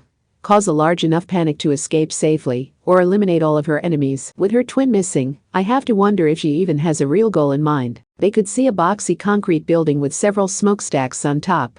Kamijo's feet nearly stopped moving as soon as it came into view. This isn't good. What isn't? Innocently asked Alice, wiggling the round fluff ball on the back of her apron. It wasn't clear if she really didn't understand. With that otherworldly storybook girl, it was possible she actually understood every little thing that was going on. The large facility had more than just the one building. And it didn't seem to just be split between the kinds of garbage. It was clearly linked to the adjacent facility beyond the concrete wall. The closed leisure spa. Hasn't it been overrun by illegal homes? Man, those expand its silhouette more than you would think. Are there really that many people stuck living there? You know an awful lot about this underground area, noted Shirai. Did you hear about it on a test of courage video? Anyway, there is definitely a large uncounted population here. Does the carrier see humans as no more than larger vermin she can convert into infection bombs? I don't know if she will use the water or air to spread the infection, but it could spread to the leisure facility through the ducts and pipes, leading to victims there. The place appears to be shut down, but the pipes are still connected. And at her small size, she might be able to travel directly through them herself, instead of just sending bugs or microbes. The front gate was open and there was no sign of any guards. No, that wasn't accurate. The concrete wall surrounding the facility was unusually swollen in places due to the thin white threads covering it. The collections of threads took the shape of humans. Eek, that looks like the carrier's work, all right, said Shirai. Uiharu, arrange to have backup and an ambulance sent to District 10's garbage incinerator. Uiharu, Shirai Kuroko called the name a few more times before giving her phone a puzzled look. She had apparently lost her connection. Was UN responsible for that? Or was it someone else? UN might not be the only threat here. The dark roadside trees rustled unnaturally nearby. They had no idea how many people were here. Kamijo had no real reason to do it, but he made sure to grab smiling Alice's small hand and pull her forward. More than just let him do it, she innocently pressed against the side of his hip. What now? Should we go in on our own? He asked. Yes. Shirai Kuroko shook her uncooperative phone. I would normally suggest we wait for backup, but if we are even a second too slow to prevent Hanatsuei UN's distribution plan, Academy City really is doomed. Similarly, there isn't much we can do if the anti-skill negotiator gets the carrier on her side. Kamijo was afraid to touch the clumps of white threads on the wall, but they had to do something if someone was trapped inside. He wasn't sure how much it would help, but he covered his mouth and nose with his jacket sleeve and peeled away the clumps of threads with a stick he found on the ground nearby. It felt less like breaking through a spiderweb and more like splitting open a cocoon the size of a sleeping bag. He worked to at least get the faces of the silhouettes open. None of the guards he uncovered were conscious, but he could at least hear them breathing. Good, they're still alive, he said. Are those moth scales? Asked Shirai. The girl knows about poisonous moths. They already have their pokey bits as caterpillars, so everyone says not to touch them. They can't do anything to the girl, though. These aren't scales, said Kamijo, staring at the judgment girl, who shrugged. If you can't tell just by looking, that sounds all the more dangerous to me. I can't tell you what that specialist is using, but let's hope the hospitals have a serum or antidote available. She placed a handkerchief over her mouth and carefully observed it from a step away. But laying them down or treating them with our bare hands would be too much of a risk. We can't say what they were infected with like this, and the threat might not be visible like scales. Since they're unconscious, we can be certain the carrier used something meant to knock them out. They should have airtight hazmat suits and a specialized garbage incinerator, so it would be best to help them after ensuring our own safety. Are you serious? With that carrier, I find it odd she didn't just kill them when they were in her way. That makes me suspect they are meant as infection mines. Kamijo couldn't rely on what he knew from Alice's world. The real villain named Hanatsueun wouldn't open up to you so easily. He had thought he understood that, but seeing the harm she caused still came as a shock. Damn, that's one more reason we can't die here. Agreed. We need to stop Hanatsueun, acquire a hazmat suit, and get them medical care. We must not be taken out of the fight before then. They passed through the open front gate and entered the grounds. It was a large place, probably because so many garbage trucks had to come and go. As they approached the service entrance to the large boxy building, they found the doorknob melted. That would be Hanatsueun the carrier's handiwork. Kamijo and Shirai exchanged a nod before pushing open the stainless steel door with their foot to avoid touching the melted portion. There was no one inside. But once they stepped into the building, the air felt so much more tense. It was like they had crossed a line with that step over the threshold. This is pretty big for a garbage incinerator. Where would UN have gone? Asked Kamijo. Probably not the actual incinerator at the very core. She wants to infect the entire city by sending it back through the garbage collection route from here to the trucks, to the garbage collection areas, and finally to the cleaning robots. I don't know if she's using a microbe or a chemical, or what specific pest or vermin will be carrying it, but she doesn't need to expose any of it to those temperatures above 1300 degrees for extended periods of time. Then where the garbage trucks gather. She only has to infect the pit where the trucks dump their garbage. Then every truck that stops by will be infected. According to Shirai, most of the garbage was sent to be recycled, so there wasn't really very much fuel. That meant most of the garbage gathered around the city was sent to sorting facilities. The unnatural lack of people suggested the place was almost entirely automated. Or maybe everyone else had been neutralized like the guards out front. Anyway, I wonder where the hazmat suits are, said Shirai. Whether she is using microbes or a chemical, I want to be protected from the microscopic threat as soon as possible. On the way, Kamijo found an open door, checked inside, and looked puzzled. UN wasn't there. Hey Shirai. What's this? The Twin-Tails girl gave him a curious look, so he tossed her what he had found in the small room. It was a cardboard box about half the size of a chocolate bar. She caught it and checked the front and back. It is an ethanolamine drug, which is, in this case, his ignorance wasn't due to being a failing student. That term wasn't found in any high school textbooks. He initially wondered if it was used in Esper development, but apparently not. Shirai actually seemed surprised he didn't know. Oh? Do you live a happy life free of seasonal allergies? It's just an allergy medication. It works on pollen as well as some inflammation and bug bites, so it makes sense that they stock a stronger version at a garbage processing facility. The only problem is that the histamines involved in allergies exist within the body, so suppressing them too much makes you drowsy. What about it? Kamijo pointed toward a corner of the small room. There was a clear gap there. At least 2 or 3 of the cardboard boxes of the stuff is missing. Maybe more. There's our answer then.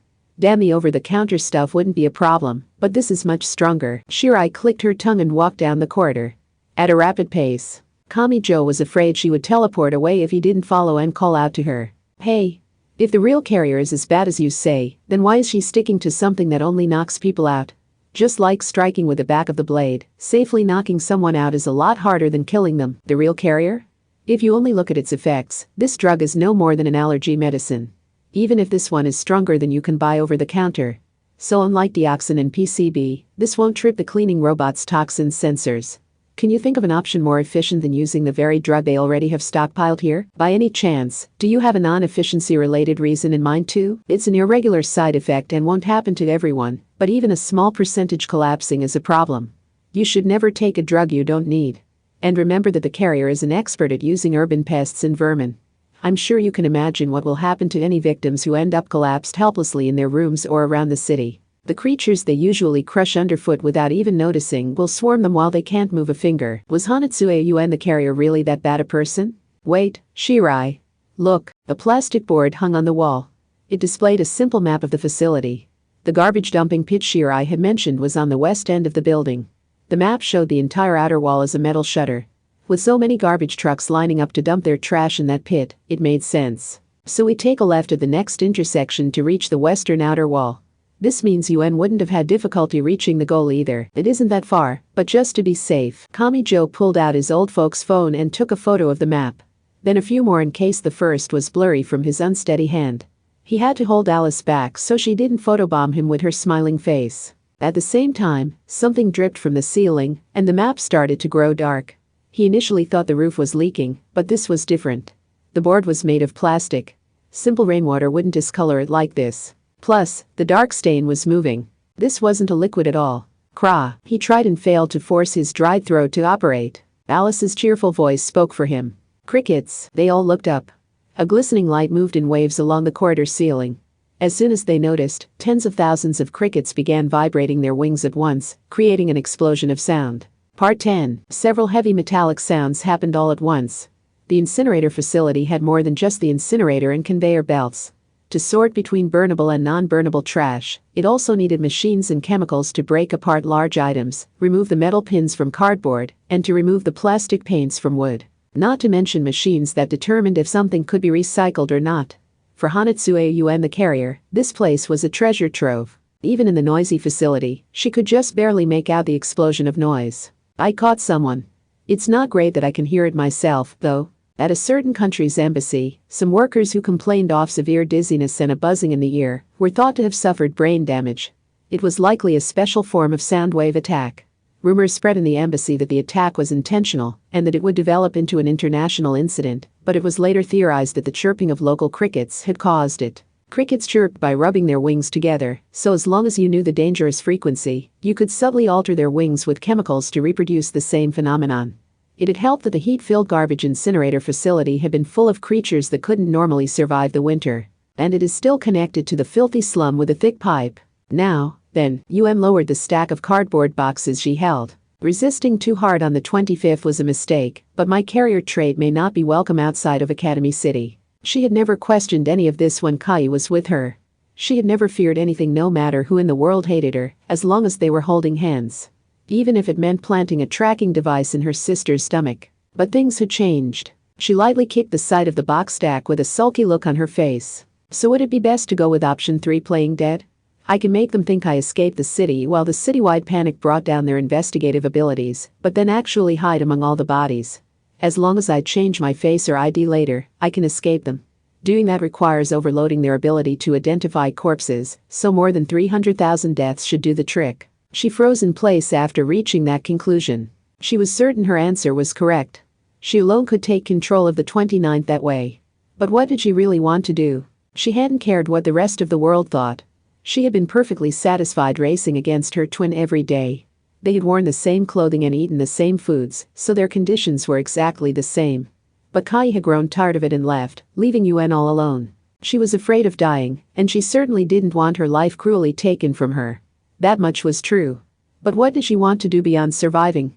What was worth tearing down others and taking so many lives? Hanatsuayu was not like Kai. Yuen did not take lives for fun or on a whim. She might pretend to do so in order to paralyze an opponent with fear or anger, but deep down, she always manipulated her pests and vermin in the most effective and efficient way possible. But not everyone would accept an answer just because the math proved it to be correct. She always considered the shortest route to her destination, thought up the fastest method to achieve her goal, used every shortcut that would eliminate unnecessary steps, and received plenty of disapproving frowns from the people who only ever climbed the stairway one step at a time. They all wondered how she could be so obsessed with something so gross. Those questions always confused her. What did gross have to do with anything? Wasn't the entire point to climb the treacherous mountain and reach the summit? None of them had the strength, equipment, or plan needed to reach the summit, so how could they criticize her for making all the necessary preparations to reach it faster than anyone else? It was so strange and weird. It made no sense. She only wanted to win first prize, to succeed, to receive praise, and to show everyone there was a perfectly safe and convenient route up the mountain. All she had done was minimize the time and effort required to reach the summit. Kai was the only other person racing to the summit under the same conditions as her, so only she had been worth training against. She shook her head. She could ponder these philosophical questions after surviving and escaping to safety. The bad kind of gifted child opened the top cardboard box and viewed the smaller boxes of drugs packed inside. They were ethanolamine drugs. Industrial strength. They were only allergy medication, but healthy people's bodies could malfunction if they took enough of them. There was no such thing as a perfectly safe drug, and the difference between poison and medicine was more about dosage and usage than substance. I need this to travel backwards from the incinerator facility to the garbage trucks, to the garbage collection areas, and to the cleaning robots, so I need something better at surviving the cold than crickets. Something with a resistance to the cold, something not afraid of people, and something that won't be incapacitated when covered in the drug. Something that can also be used to carry pollen would be best. Let's see. A low buzzing tickled her ear. With no fear or disgust, she raised her skinny index finger to let a silver glowing bug land on it. Then she winked. Drug-resistant flies, perhaps? Part 11. In a vortex of noise too loud to hear his own shouting voice, Kamijo saw Shirai Kuroko stagger to the side. She couldn't use her teleportation. And this was the girl who had just barely managed a jump when under attack by Frilson number G. Looking purely at simple damage, the chorus of tens of thousands of crickets was apparently worse than the ghost. Gah! Kamijo collapsed to the floor. There was nothing he could do.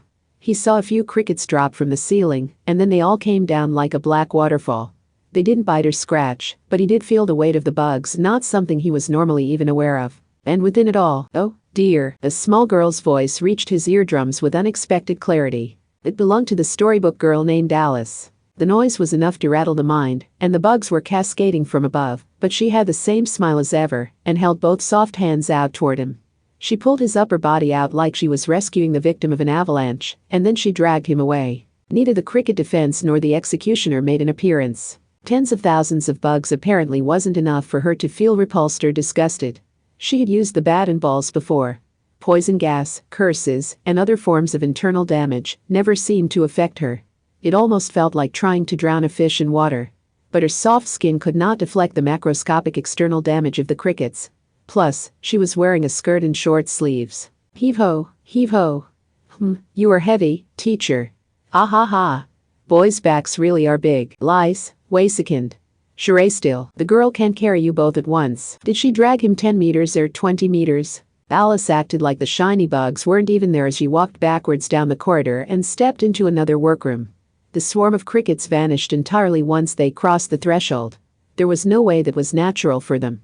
An invisible maze must have been drawn out with a predator's bodily fluid or some other chemical. The high-frequency wave continued to rattle his head, but it sounded more muffled, like hearing live music through a wall.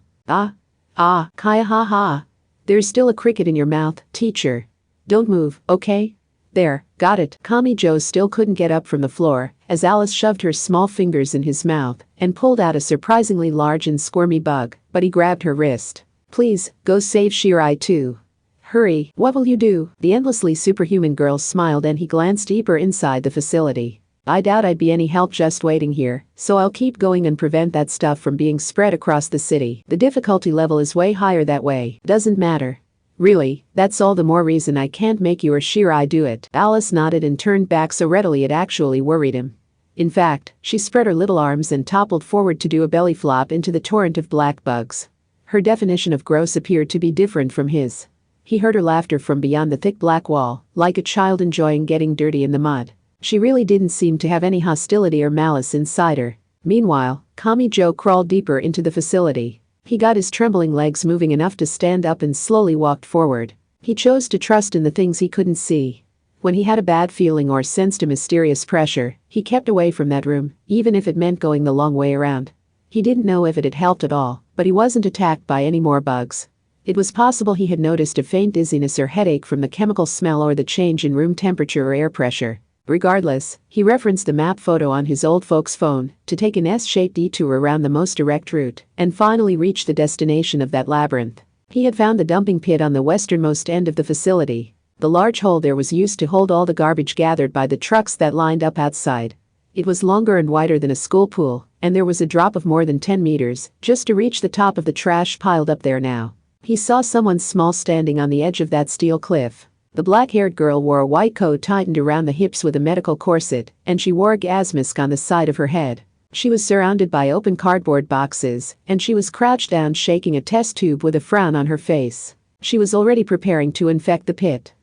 Please wait. Who are you? She looked back in surprise without standing up, and her question filled Kamijo with an irrational feeling. It made sense. Nothing in Alice's world had really happened, so this was her first time meeting him.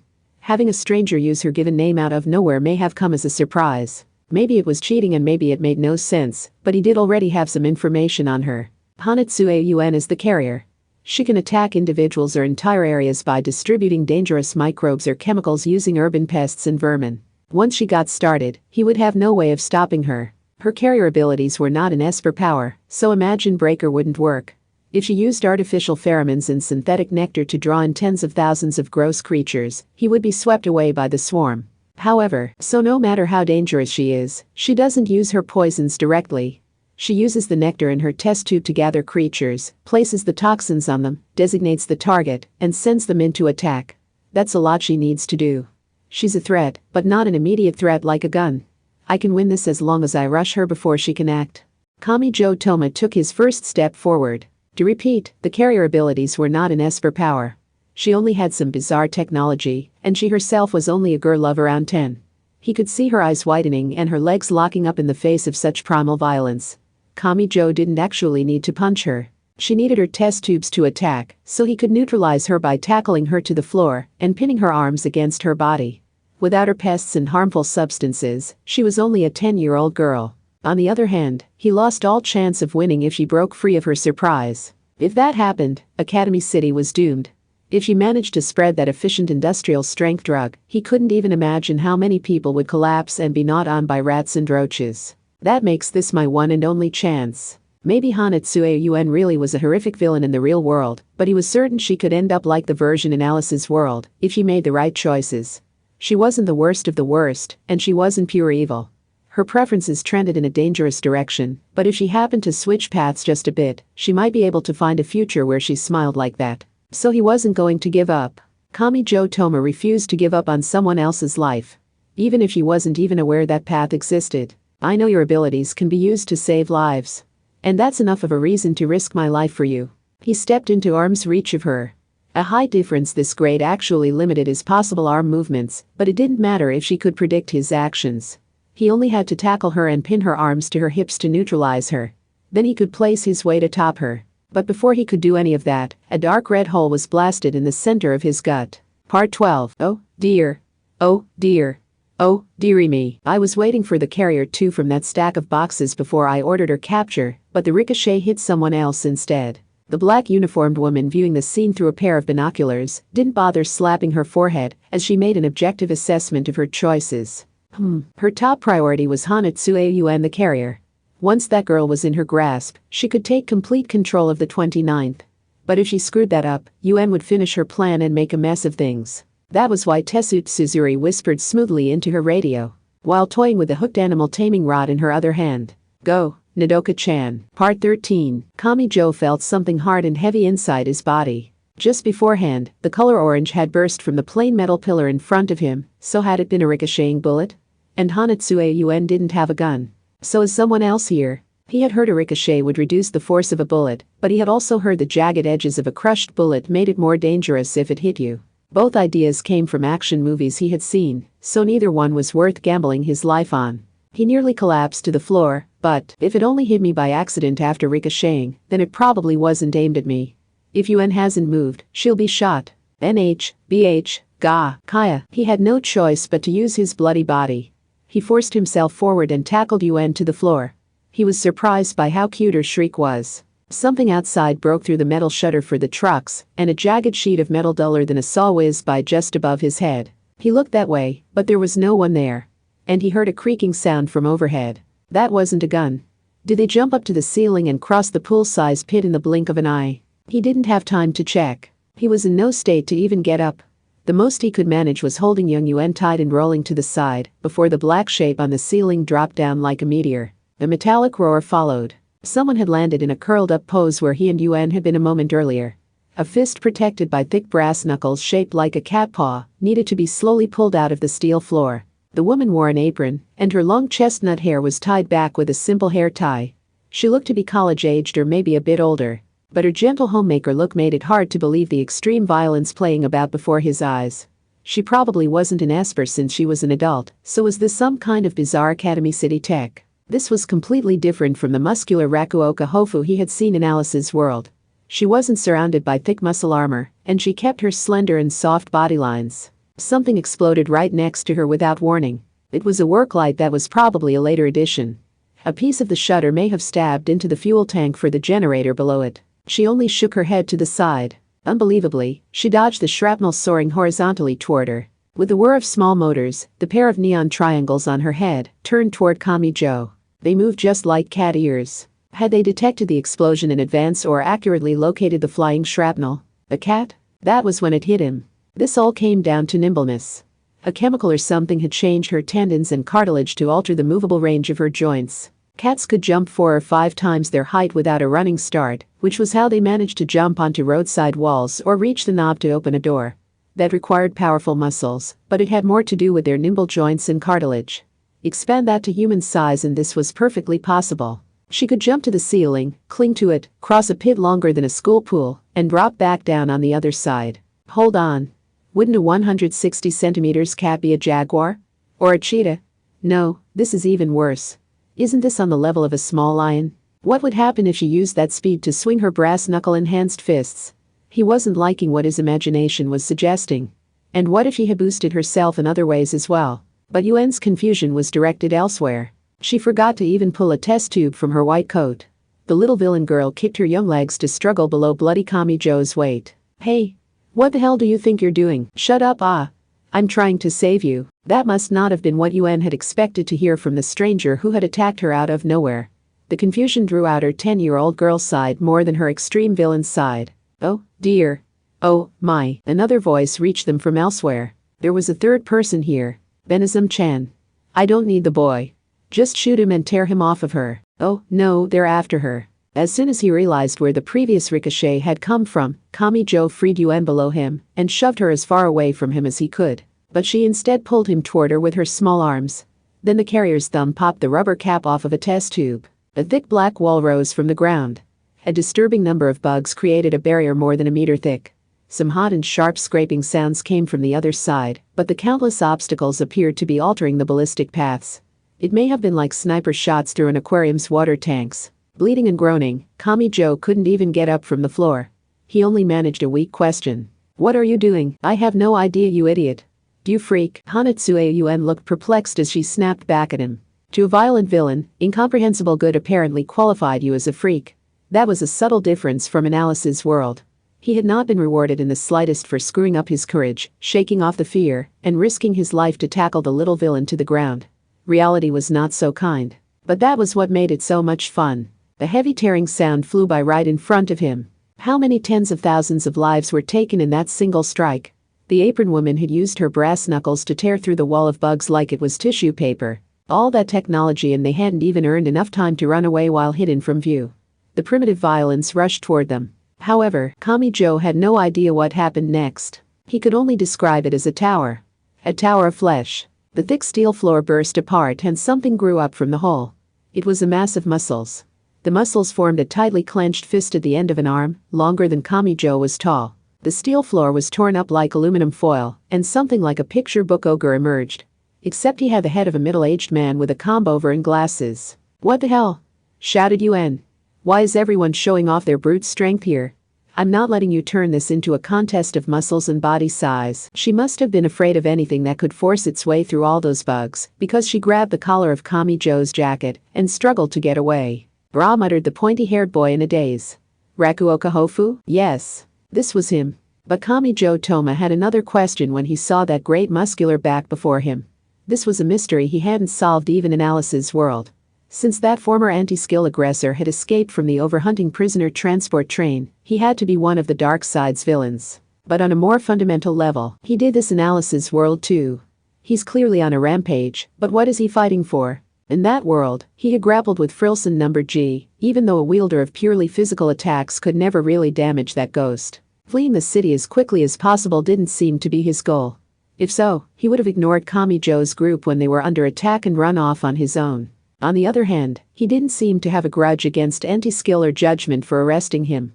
If he did, he would have gone after Shirai Kuroko before Frilson number G. It didn't fit. That couldn't be it. What if? Kamijo gulped. He slowly backed away while tightly holding onto Yuen, who would try to escape and drop into the deep pit if he let her. What if he's still trying to capture the criminals as an anti-skill officer? Part 14. What he had done was wrong. It had been an undeniable mistake. Rakuoka Hofu clenched his teeth. But there had been someone he wanted to be happy even if it meant leaving the straight and narrow.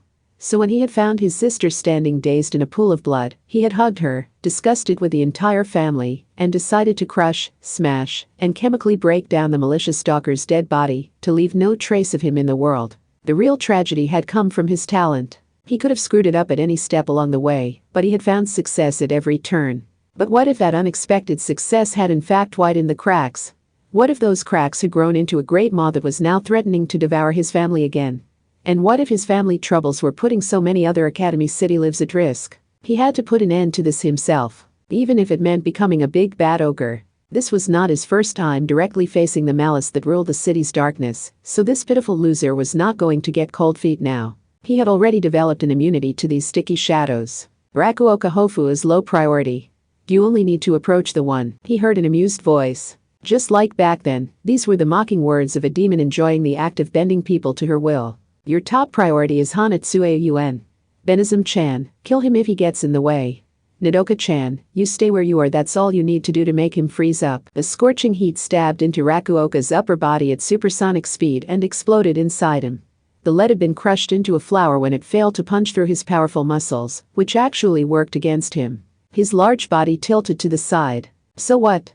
His precious family was watching. She wielded deadly violence supported by her crafting skills. But no matter how much anyone else feared her brother would always see her as his little sister, so he gently knocked her aside. That sniper was not the type to worry about where her ricochets ended up. If he sent Nodoka into the dumping pit, she would be outside the angular range of the sniper bullets. He cared about his family more than his own life save, so now that she was safe, he no longer needed to hold back. He slowly changed direction. His bloody muscles swelled out further, growing another size. The crushed bullet was forced back out from the wound. He had a single target here. The glasses woman in a black uniform. The anti-skill negotiator.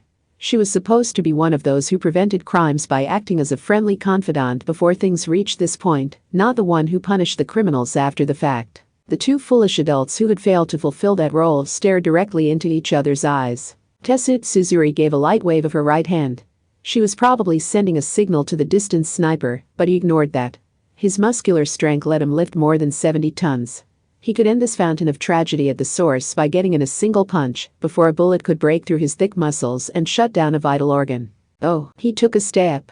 From there, he exploded into a run. Oh, he had lived a shameful life. He had entered his 40s without accomplishing anything. He was now an unemployed criminal, and his little sister had gotten married and started a family before him. He was still a virgin, for that matter. But surely he was still allowed to do one thing his family could be proud of, right? Part 15. Hey, a deep artificial voice spoke from a transmission tower that gave a view of the entire facility. The lit end of a cigar wobbled up and down. This romance-loving golden retriever had once rejected this man in the depths of the earth. That's a lot more like it, big brother. Part 16. When Kamijo heard fierce blows rattling the metal shutter, he grabbed struggling Hanatsuei-Yuen with his bloody hands and rolled behind a nearby indoor wheel loader. A simple high schooler didn't know how to locate a professional sniper, and the random ricochets were still a threat, but it had to be better than staying put. Rakuoka Hofu versus Tetsuzuri. Ordinarily, it was hard to imagine the skinny woman defeating the 3 meters massive muscles, but surprisingly, neither side had emerged victorious yet. She blocked his attacks. The battle remained even while heavy straining sounds filled the room. Damn, that anti-skill negotiator woman is using something too. I guess celebrating this convenient interruption won't be enough to survive. There was no saving Rakuoka Hofu if he was sniped from the side while dealing with Tetsu. He was an anti-skill officer turned criminal, but he had put himself in harm's way to let them escape. Shirai and Alice were not here, and Kamijo's right hand could not negate bullets. That left him with only one person to rely on. He spoke to the girl in his arms. He spoke to the little villain who he had not abandoned, even while encountering new surprises at every turn. Yuen, what? I want your help. How much of your strength as the carrier do you have left? Can you call all those crickets in here, come on, please? I'm begging you. Stop grabbing me and using my given name like we're friends. Unless I screwed up mixing a drug and erased my memories with some kind of gas, I've never met you before in my life. Just do it now. He was shaking her back and forth by the collar. You're the only one I can rely on. I don't want that guy to die after he chose to fight for us, and you can prevent it with your carrier stuff. So please, I'll do anything. So please save us with some trick only you can pull off. For a while, she forgot to even blink as she tried to process what he had said. She almost looked pleasantly surprised, like no ordinary person had ever come to her for help before. Ha! Finally, she broke out of her daze with a laugh. She pulled a bunch of industrial-strength drugs from her pocket, crushed them in her fist, and tossed the powdery result toward the garbage dumping pit. Was it the allergy medicine that caused drowsiness as a side effect? That likely reached Rakuoka Nodoka, knocking her out. With a loud clink of glass on glass, she pulled several test tubes of colorful liquids from her white coat. You're going to regret this. Was she summoning a swarm of crickets to act as an acoustic weapon, a swarm of hornets or spiders filled with deadly venom, or something so horrific a high schooler couldn't even conceive of it? With several dull sounds, she tore open the nearby pipe until white steam erupted from it. She may have wanted a secret ingredient for her test tubes, but the real surprise was how she tore the pipe open with her teeth. What? My teeth melted away during handcuffs, so I replaced them with non-metallic implants I made myself. It's the same stuff they make airplane fuselages out of. Apparently she used more than just chemicals. And how had she managed to implant herself with that new equipment while restrained? He had been shot before it could happen, but if he had managed to tackle her and incapacitate her, would she have bitten into his chest or shoulder? Also, what had his analysis of her abilities been again? She was powerful. She used chemicals to control the urban pests and vermin to carry microbes or chemical weapons to her target. Once that process had begun, there was nothing you could do, but she lacked the immediacy of a handgun. Benazum-chan. That voice was the slightest bit faster. Tessuto Suzuri managed to speak while grappling with the massive muscles. Your top priority is Hanatsuye Yuen, but if I can't have her, no one can. If she is falling into another player's hands, eliminate her. Yuen. Kamijo had to wonder what he hoped to do about the bullet that would soon be flying their way. He could barely even get up and imagine Breaker wouldn't work on it. Nevertheless, he rushed out in front of her. However, the flow of time felt distorted. His body moved so slowly and Yuen felt terribly far away when she was right there next to him. At the same time, a question occurred to him. He knew why anti-skill aggressor Rakuoka Hofu had come here, but why had he burst from underground to do so? What possible reason was there for that? The answer revealed itself. A liquid erupted from underground. The skin-colored syrup surrounded Hanatsuye Yuen and blocked the bullet as a thick liquid barrier. Yes, skin. That whitish cream color could have applied to so many other things, so why was that disturbing word the first thing that came to Kamijo Toma's mind? The answer was obvious. It was so similar to the color of Hanatsuye Yuen's skin while she stood there in a daze. Ni-hee-hee-hee-hee. After spiraling around the girl, the liquid swelled up in violation of gravity and finally formed a silhouette seemingly made of melted wax. Once the details formed, it looked exactly like Hanatsuye Yuen. No, not quite. Another girl was toying with a crushed rifle bullet held between her little fingers. I dissolved myself into the sewers to bathe in all the city's filth for Vermore, but I just couldn't do it. Humans are great at adapting to their environment, but the Japanese spirit isn't made to eat curry rice 3 days straight. Maybe I should have gone to train in India, the mystical curry capital of the world, before melting my body. Kai, is that you? Kai? Yuen, I was honestly sick of your creepy dependence on me. Do your hair and clothes exactly the same just cause we're twins is so boring, so I wanted the freedom to be on my own and do whatever I wanted. But then I realized the filthiest part of the city was always right there by my side. Hello, my bluebird, hello, my defilement. I want to see something really nasty from you, the only scum so filthy that even I have to doff my cap to you. Do that and I'll play with this enemy of yours. Yuen the carrier hung her head. And she smiled a little. Hey, the strained atmosphere here was packed hopelessly full of malice, so it was the polar opposite of a comfortable household. But the little villain knew it had always been that way with them. She could never be a good person, but now that something crucial had been restored to her, she pulled out a new test tube and poured its contents onto the floor. Both girls hummed while the one-letter shape collapsed and spiraled around the other.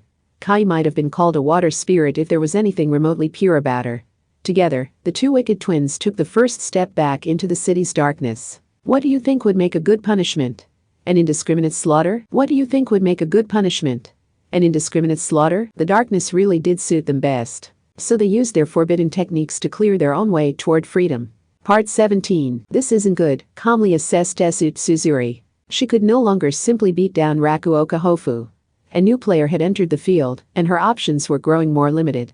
The worst part was the great unknown of the Kai Yuen twins pair. If they were working to fix everything like that boy wanted, she could ignore them and wait for the criminals to destroy each other, but if they had regained their original violence, waiting like that could be a critical mistake. An anti-skill negotiator's tactics always came down to taking and using pawns. It was a lot like chess except for the fact that she was on the board herself. And no matter how unusual an example she was still anti-skill deep down. She focused on the combined power of groups, not the overwhelming force of an individual. Her own specs were irrelevant. She heard something like giant gas bubbles floating to the surface of a swamp and popping. No, the popping bubbles were growing from the cream-colored slime surrounding Yuan. Dukes, and Tetsu's original association had been accurate. These were giant gas bubbles. Troyes, a single spark of static electricity would trigger a massive explosion. Had they used their crazy microbes to rapidly turn the raw garbage into petroleum? Worse, this wasn't just an indiscriminate gas explosion. It was directed in a single direction to accurately launch shards of metal like a sniper shot. And when the decomposer and the carrier were behind it, those arrowheads were likely coated with a horrific poison. When you didn't have the pawns necessary to accomplish anything, the only option was to retreat. Tetsu Tsuzuri kicked Rakuoka Hofu's knee with her sharp heel to use him as a shield and then ran toward the exit. A second and third projectile tore through the air to reach her, and she doubted it would end there. Tish. We need a more creative way to boost our power. Hey. I like the looks of that can of caviar you've got there. I'll be borrowing that. Eek. Stop. That prize belongs to Alice. Shouted an out-of-place voice. Confused, Tetsu twisted around to look. At that exact moment, a much more powerful shock hit her from behind. She immediately lowered her head, but that didn't stop the sharp scratches from raking across her cheek. Rotten gas had expanded inside the can until it exploded. The attack had come from the can's lid. She had just barely dodged that, but the scattershot of caviar had still broken her skin. It was like a needleless tranquilizer dart. Oh, no. The fish eggs burst inside the wound. The only pawn still available to her was Benizum jellyfish. Rakuoka Nodoka had been mostly taken out of the fight with the drowsiness of an extra-strength allergy medicine, and this place was crawling with the more bizarre side of the dark side. Rakuoka Hofu, Kai, and Yuan. Tetsu needed to get a fresh start. She could imagine some kind of microbe or chemical was circulating through her body. There was no such thing as a panacea, so she couldn't eliminate the risk without knowing what exactly was inside her. She used pure willpower to steady her shaky vision and pulled out the radio used to control her pawns. These dark side scumbags are all messed up in the head. It might look like they're all working together now, but they'll turn on each other in an instant if I sow some confusion. Goddammit. Nodoka-chan. Benizum too. If you don't support me, I'm pulling your tongues out with the fishing. Just as she clenched her teeth and rushed out of the building, something dropped toward her like a guillotine blade. If she hadn't rolled to the side, it might have functioned much like one too. Without her reflexes, she might have lost her head despite noticing it in advance. It was a shield. One of the clear shield's anti-skill used for riot control. She belatedly realized it had not in fact missed. Broken pieces of the radio she used to send commands to the fishing tongues were flying through the air. Whoever this was had prioritized freeing the hostages over dealing a deadly blow to their enemy. They had abandoned the option of a surprise attack and even introduced the possibility of being attacked in return. What? She knew who this had to be. She knew an anti-skill officer who was especially fond of using a riot control shield. The woman excelled at using a shield instead of a weapon because she disliked aiming a gun at children, even if those children were rogue espers. Yamakawa-senpai? What are you doing here? The bottom corner of the shield scraped against the ground as a low voice answered her, the voice of an anti-skill officer whose stance hadn't changed one iota after being drenched in the sticky darkness during Operation Handcuffs. What? You need to hear from me why I'm here before you'll accept it. No, not that. This was nothing so cliché.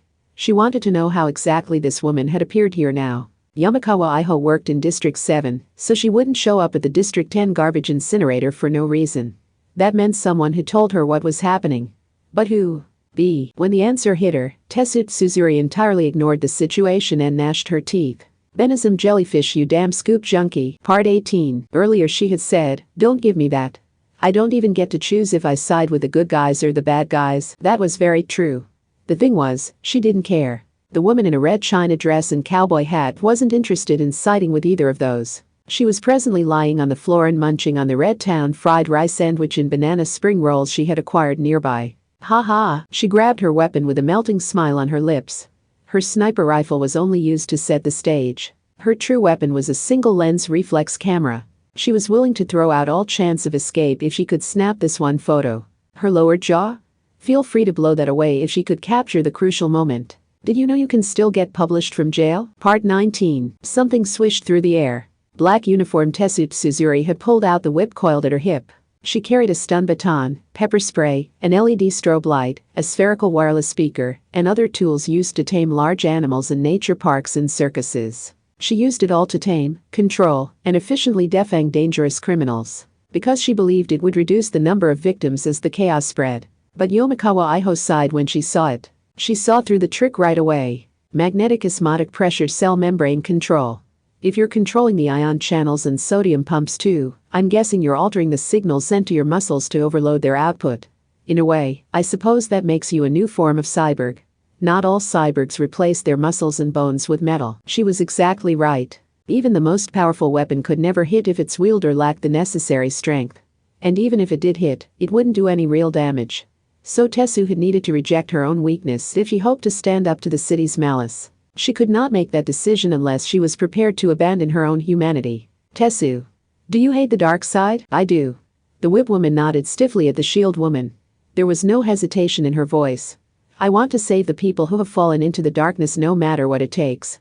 The city's children were left in our care, so why would I ever hesitate, senpai? Yamakawa Iho and Tetsu Tsuzuri. The two anti-skill officers' gazes clashed between them. They both had enough of a reason to keep their gazes firm. The emblem on Tetsu's shoulder belt was upside down, but that wasn't necessarily a bad thing. There was even a saint who had asked to have his cross upside down, because it would have been too disrespectful to hang from the same sort of cross as his savior. People can be permanently broken. Once someone has gone bad, even if they're a small child, they will continue fighting and taking lives unless they are stopped. Anyone who saw Operation Handcuffs on the 25th would reach the same conclusion. That was why the city already had a self-cleaning system. The villains would kill other villains. That created a strange balance, like filthy water filling a cup. The contents of the cup would never overflow unless the good tried to dive in and fix things. That was why so many would notice the people trapped and suffering there, but would keep walking without interfering. Handcuffs had forcibly tried to wash the cup clean, but that water purifier or chlorine tablet had only made things worse. Yes. Those who call themselves villains, prefer violence, and risk their lives for momentary profits and pleasures, might laugh and accept that destructive lifestyle, but I can't just let this keep going.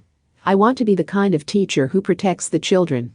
Just like all the others who never managed to live up to that dream. Tetsu. So, the anti-skill negotiator had decided she would start speaking with evil, so there was one thing she would never say to those villains, no matter what else she might do. She would never play the all-powerful but despicable card of writing them off as incomprehensible. She had remade herself so she would view them as human beings. And instead of timidly hiding behind her powerful colleague's back as an inexperienced anti-skill rookie, she had chosen to stand out front to protect someone. Someone has to control them. Someone has to set an upper limit on their evil, direct their violence, and make sure they actually help the city. That way they can see they have a place here, and that we aren't just rejecting their power outright.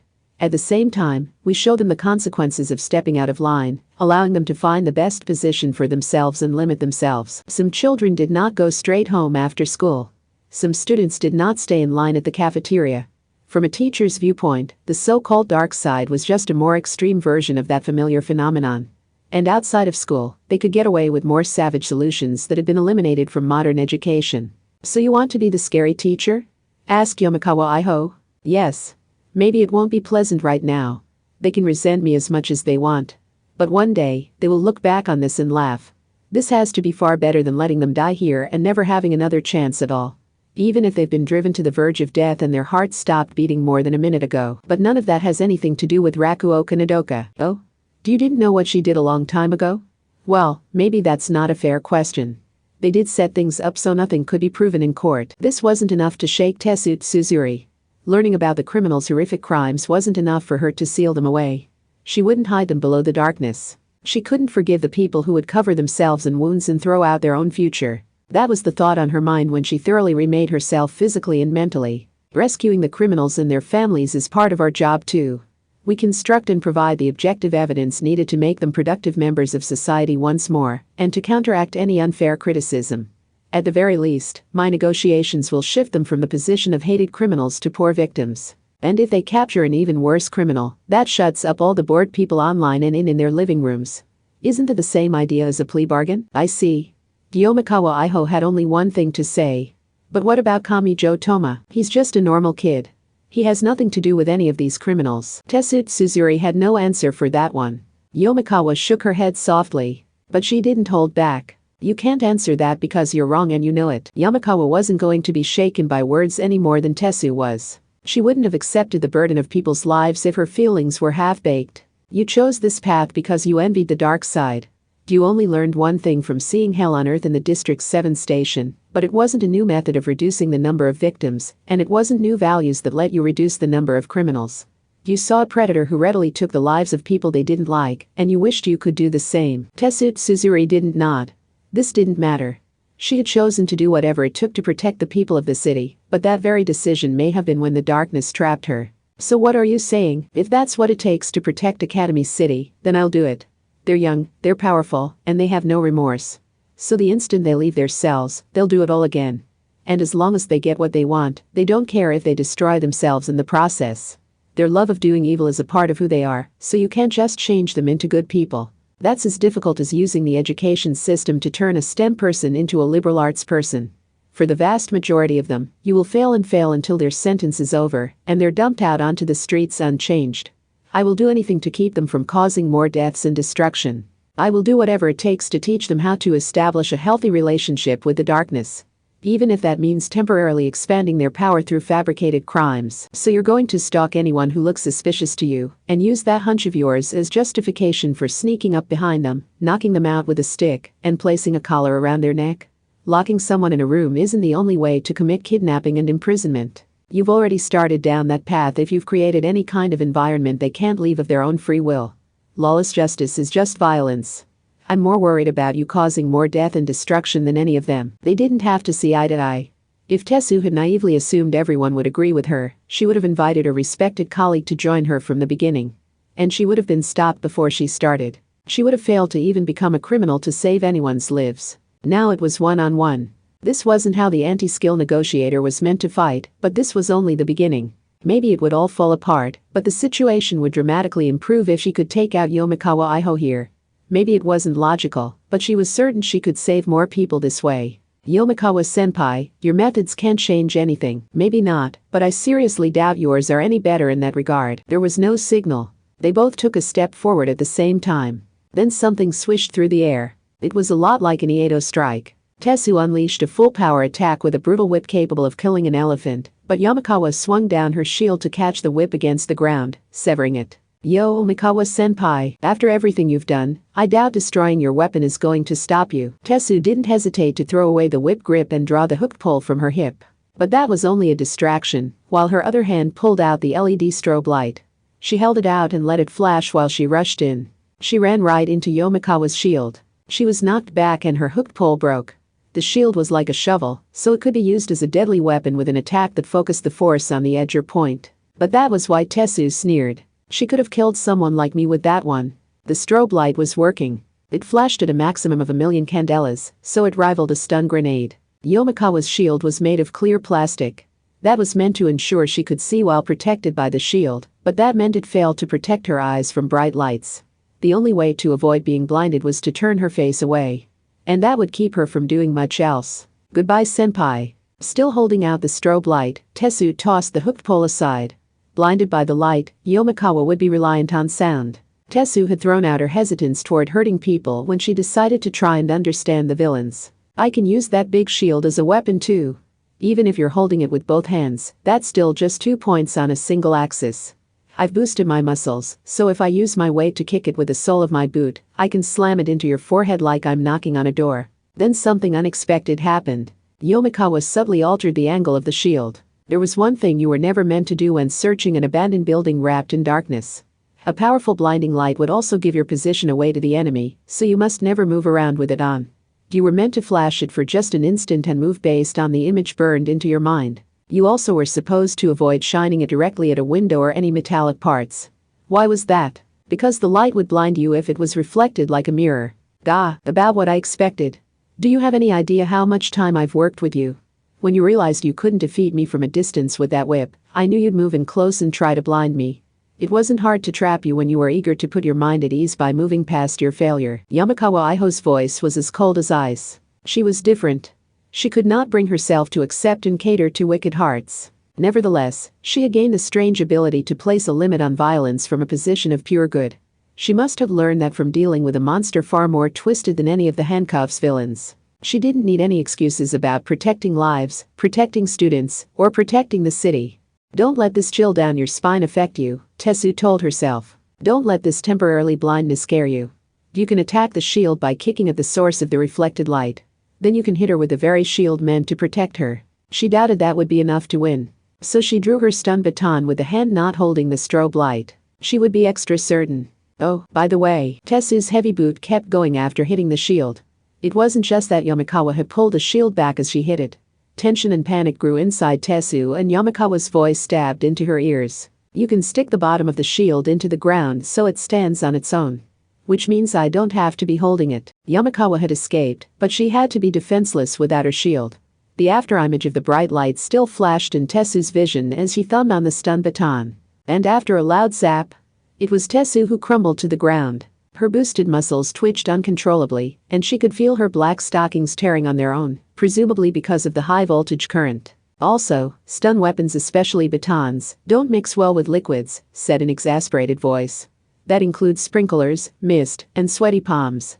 I thought you would draw it at some point when you were feeling cornered, so all I had to do was push you around until you started to panic. Tetsu, you can play the bad girl role all you want, but you haven't changed your timid nature. Yes. Yamakawa was right. Tetsu had to admit it to herself while clenching her teeth at her soaked palms and her ugly heart. She was still an inexperienced member of Anti-Skill, so no matter how much she tried to remake herself and no matter how many pawns with strange talents she gathered, she could not win on a more fundamental level. In a direct confrontation between two Anti-Skill officers, she could not defeat the tougher and more experienced woman. Or so it had been in the past. But she had chosen to become the scary teacher. She would give everyone a future even if it earned her their resentment, and ensured she would never be invited to any kind of reunion held by the children. She would rescue people from the unfair criticism people got just for being a criminal or their family. Because in her glimpse of the hell that was the dark side, she had seen not just the slaughter of innocent people, but children who were forced to rely on those techniques to survive. It wasn't an issue of morality. So she needed to teach those people that things would get better as long as they survived. After seeing the hopelessness that was handcuffs, she had sworn to herself she would become that kind of teacher. She would not let any villains treat their own lives as worthless. She would give them a final chance to reject a ridiculous life where they cynically decided they were satisfied with dying. So she could not give up and be defeated here. Gah! The teacher clenched her teeth, forced strength back into her falling body, and heard straining and cracking sounds from all over her body.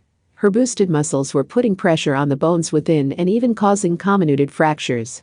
Just like a corpse stuffed into a metal drum and then solidified in concrete would have its bones shattered by the change in volume. But she could keep fighting as long as her abnormal muscles could support her. Tetsu Tsuzuri could remain the scary teacher for a little while longer. It was all thanks to her magnetic osmotic pressure cell membrane control. As long as she didn't collapse and pass out, she could reach out a helping hand to the people who maligned themselves as villains and rushed toward their own doom.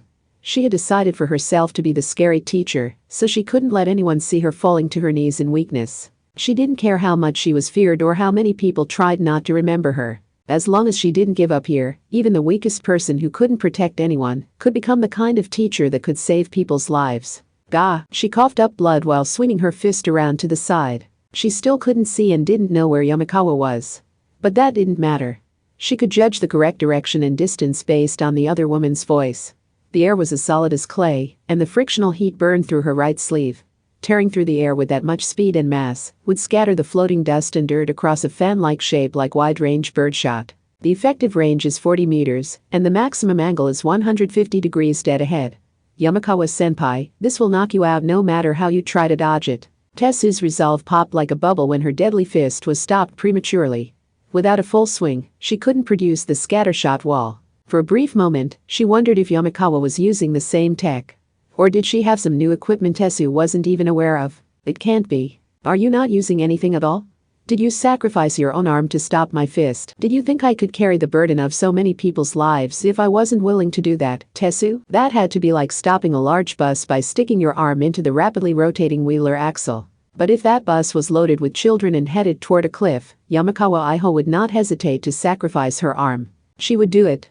She would leap into a storm of bullets if it would save anyone, no matter who. And she only needed one arm to finish this anyway. Tetsu felt a hand roughly grab her collar and a leg sweep her feet out from under her.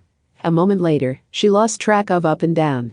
Just as she realized she had been thrown, her back slammed into the ground, and all the oxygen was squeezed from her lungs. It knocked the breath out of her more than it hurt. Do you know what your first and biggest mistake was, Tesu? So she wasn't entirely sure if she was really hearing this voice. But she thought she heard it just before she passed out. You gave up on the children by thinking villains couldn't become good people. I happen to know one monster who struggled through so much pain, but ultimately escaped that life. Part 20. Finally. It was finally over. The anti-skill negotiator had her hands cuffed behind her back and was loaded into a car by the adult anti-skill officers who had come running. The anti-skill woman who had cuffed her was not at all okay. After she confirmed the anti-skill negotiator was restrained, Kamijo saw her collapse. He couldn't even get up while Hanatsueyuan expressed blatant displeasure with the flesh-colored liquid floating around her. That wasn't enough. I only got to do it once, and it only really hit that muscle guy. What's wrong with that? The less fighting the better. You're the one that got me all fired up. Don't tell me you would say that kind of thing to just anyone. Ow, wait, I'm sorry. Don't send that liquid toward me. I'm not sure if it's alive or dead, but it's made from a person, isn't it? It's terrifying. Okay, that's it. I'm pulling that bullet out of your gut. Gwa. Please treat me with more care than that. Kamijo desperately apologized while his limbs convulsed. It scared him that he felt so little pain yet his body wouldn't do as he told it. Teacher, the blonde girl ran over with a smile. She held her little hands out and mercilessly leapt at him, burying his face in the warmth of her flat chest, violently smothering him in relief. It was like drinking hot milk after a very long day. He was afraid he would fall asleep right then and there. What happened to Shirai Kuroko? The girl saved her. Because you told her to. He heard a windy sound and saw the Twin-Tails girl appear out of thin air with a modified china dress woman over her shoulder. That's the last of the fugitives. Now I won't have to work through the night on this. He wasn't sure what to make of how casual she was about it. He was pretty sure Benizum Jellyfish had played an important role behind the scenes in the events of the 29th, and that meant she might have played a direct role in whether they lived or died, but it was also uncertain he didn't have a real argument. He was also pretty sure the crickets had moved elsewhere when Hanatsueyuan had gathered all of her forces to herself, which was before Alice had rescued Shirai. You aren't going to run away, are you? He asked. Why would I need to? The carrier rubbed her cheek against the flesh syrup floating in the air. He. I'm happy as long as I have Kai, so I don't care where we end up living. In fact, an airtight cell sounds perfect. I wouldn't even need to implant a tracker in her. Now I know she can never escape me. He. You, gross. Why are you so clingy, Yuen? Kai ha. You're the creepiest person in the world. By this point, even Kamijo Toma had learned that there was no point in trying to understand the dark side. You needed enough mental fortitude to classify these twins as friendly. Okay, that's finally everything squared away. Yes, I so want to get home and take a shower. I've only got 49 yen, but I can worry about that after getting some sleep. Are you sure this is everything? Alice sounded displeased and hadn't let go of him. He looked to her in confusion while she pulled some hedgehog balls from below her apron, stuffed them in a sack, and sat on that. Did you ever figure out why Frilson number G attacked? He had no answer for her. Come to think of it, what had that artificial ghost been doing? She hadn't been on board the overhunting, and she hadn't had anything to do with anti-skill negotiator Tesu Tsuzuri, but she had still played a role in the day's events.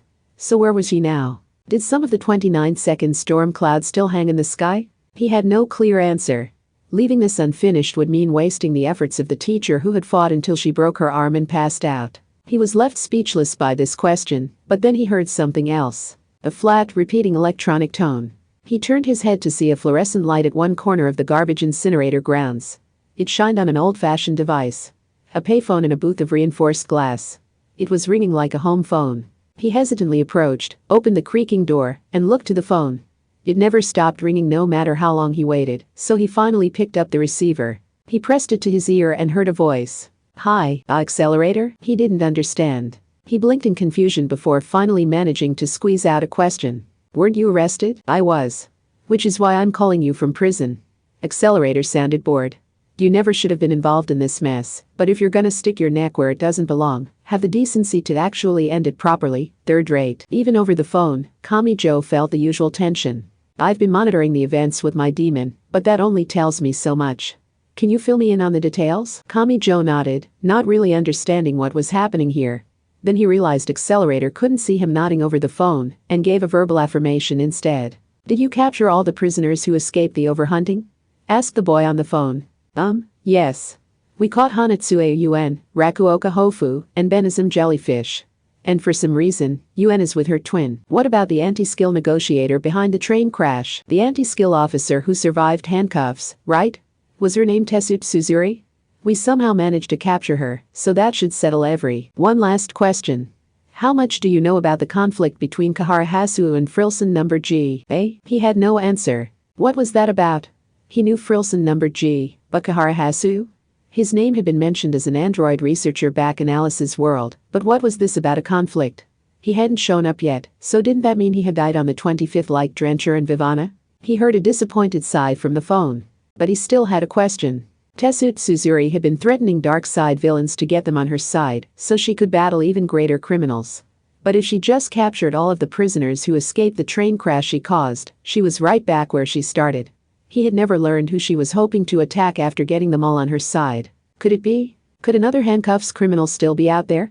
Was that Frilson number G, or was it someone else?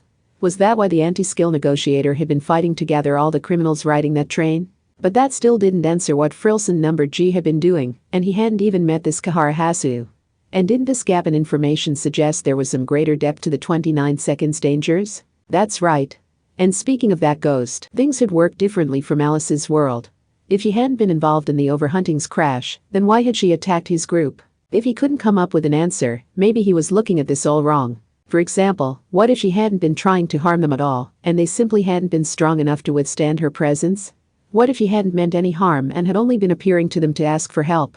Someone out there still needs help. New board chairman Accelerator gave the answer. Her name's Risako. I can't give you a passing grade if you haven't found her yet. So get out there and rescue her from Kahara Hasu. Part 21. At the District 7 hospital, the ICU's visiting rules differed from the ordinary hospital rooms, but not for a good reason.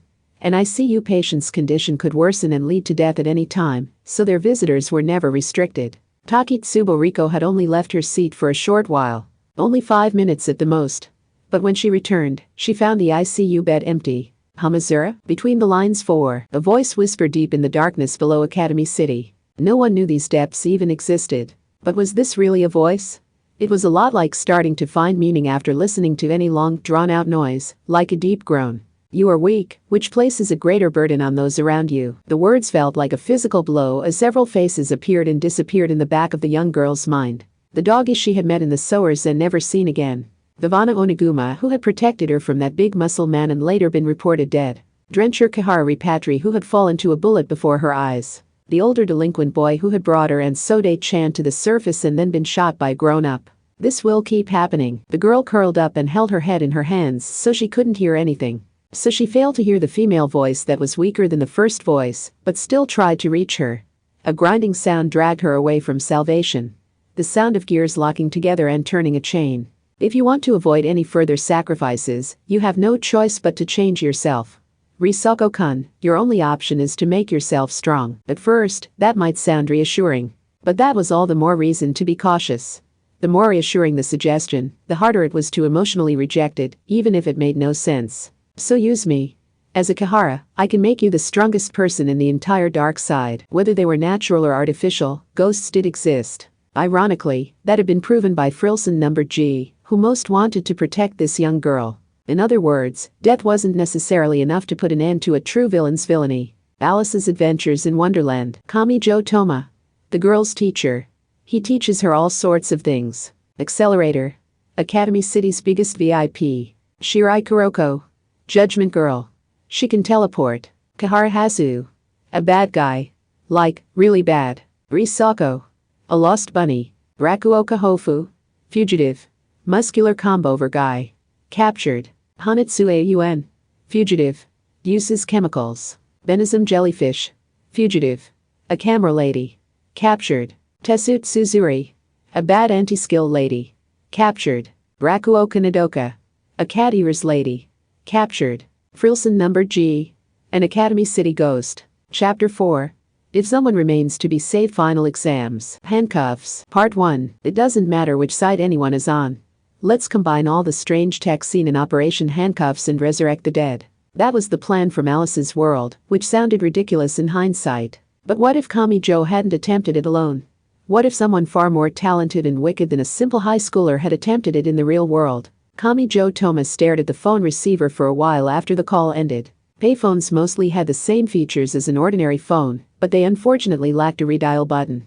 And during his New Year's Tokyo survival life, he couldn't hope to guess the right number with only 49 yen to work with. It was already looking like they would have to survive until the ATMs were back on nothing but a small convenience store chocolate bar and a packet of sold separately dressing. But who were Kahara Hasu and Risako? Where in Academy City were they? Needless to say, Academy City was a large place covering a third of Tokyo, where 2.3 million people lived. Think back. Accelerator had hung up without giving him any answers. Accelerator wasn't the type to bother with riddles. He had the best brain in the city, so he had likely skipped several steps to reach the answer on his own. That meant the necessary clues were already here, and Accelerator hadn't seen a need to state the obvious. The answer isn't hidden somewhere like District 15 or 20 that hasn't shown up at all during this mess. The answer is right there in everything I've already seen. And Accelerator would know what the others were doing too. That means Benizum, the Rakuoka siblings, Yuen and Kai, and Frilson number G. Could there be a hint in something the others saw? Drencher, the anti-skill woman, and even the anti-skill negotiator, had shown him that Academy City's adults weren't all bad, even if that last one had had a messed up way of showing it. They had risked their lives to fight for someone else. Everything would fall apart if he ignored their resolve and determination now. With that in mind, he raised his head. Damn, that's right. There's still Frilson number G. Still holding on to him from the side, Alice shook her fine blonde hair, wiggled a fluff ball on the back of her apron, and tilted her smiling head. She still didn't seem bothered by her short sleeves. Now, was Accelerator aware this small storybook girl was here? It wouldn't surprise Kamijo to find out that Alice had mysteriously escaped his notice. The real one was so powerful that simply seeing her was enough to nearly kill us. We didn't even have a chance to make out what she was talking about. He had admittedly written it off as nothing more than her being a creepy ghost, but he couldn't do that here. But where did she appear from? He couldn't always rely on what had happened in Alice's world, since she had distorted so many factors, but there she had walked around the concourse and suddenly appeared from the next room, by passing through the wall. That meant she wasn't bound by the laws of physics, but still followed the paths on the map to an extent. She did not suddenly teleport from point to point like Shirai Kuroko. Then realistically speaking, how could she have caught them by surprise at that covered bus stop? They would have noticed her approaching from a distance. Or rather, they would have collapsed sooner. She hadn't passed through the wall of a nearby building either. Which only left one option. Underground, he muttered. That was the only way for her to get so close without them noticing. She emerged from underground. Like someone floating up to the ocean's surface. It was the same with Rakuoka Hofu. I thought he was underground because Kai was in the sewers, but what if that wasn't the only reason? He heard a solid metallic sound. It came from Rakuoka Hofu, who had shrunk down to a small middle-aged man. Anti-skill had placed him on a stretcher. He had fought Tetsuzuri, who had pushed back with extraordinary strength, and he had been sniped a few times by Benizum, so he was in no state to answer any questions. For just a moment, anti-skill stopped working. He couldn't get up from the stretcher, but he managed to reach out and touch the forehead of a woman knocked out by a drug. They didn't say a word. Neither sibling had lived a laudable life, but he still deserved a chance to reconfirm the weight of what he had risked his life and taken bullets to protect. Finally, anti-skill loaded Rakuoka Hofu onto the ambulance. Whatever was on her mind, Shirai Kuroko sighed while watching from a distance. Kamijo had not played a role in handcuffs, so he couldn't know what feelings that sigh carried. Well, there is that place hidden deep below District 10. The answer came with surprising casualness from the cream-colored liquid violating gravity by spiraling around Yuen. It transformed into the other twin like a water spirit that looked so filthy you would take poison damage if you touched it. Yuen and I didn't see handcuffs through to the end, but I did notice something strange while enjoying my lovely sower vacation. Everything down there is designed to avoid a certain area. We didn't care about it, but that might have been the goal for most of the criminals caught up in handcuffs. What? What are you talking about? What else? The liquid girl seemed confused. He didn't know. I'm talking about Academy City's greatest taboo. Hanatsuei Ukai went on to explain something unbelievable. According to her, Academy City strongly promoted recycling, since they could not mine their own resources, but that wasn't enough to break the city's reliance on importing resources. However, the amount of materials brought in and the amount of garbage produced didn't match up.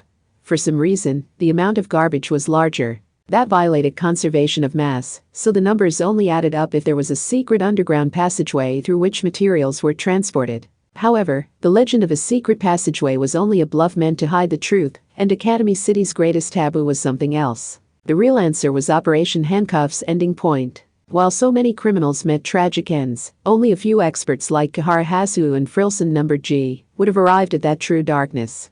If some part of the supposedly resolved incident remained, it had to be there. Yuen sighed and continued for her twin. If it's below District 10's outer wall, your best bet is probably to descend into the subway and travel as far south as you can get. Although Kai said the underground infrastructure is built to avoid the taboo. Is it really that complicated? Asked Kami Joe. If he really was working with Frilson No. G, then Drencher must have reached the taboo as well. His mobile base was left in the parking lot of the abandoned leisure spa next door, so we should be able to reach our destination by heading underground from here. I see. And even if he did seal up the underground passageway, we can break through a random wall to make a shortcut. A biological acid or a methane explosion should do the trick. Yuen? Since when are you helping me? What? You're going to make use of us criminals again, aren't you? Then hurry it up. If I have to risk my life, I want to get it over with as soon as possible. Even if urban pests and vermin tend not to hibernate, it still isn't easy chemically guiding them during a late December night. No. She made it sound like a foregone conclusion, but Kami Joe shook his head. You've done enough already. I mean, none of this would have even happened if the overhunting hadn't crashed. You have no stake in this fight, so you don't need to risk your life. Do you have a death wish? I've only heard of Kihara Hasu and never actually met him, but if he reached the taboo and is waiting there now, then he's an even deeper part of the darkness than me. Did you think bringing ordinary anti-skill and judgment with you would be enough? No, I didn't. But if I used you, I wouldn't be any better than that anti-skill negotiator. But Yuen started to say more, so he grabbed her skinny shoulders and crouched down.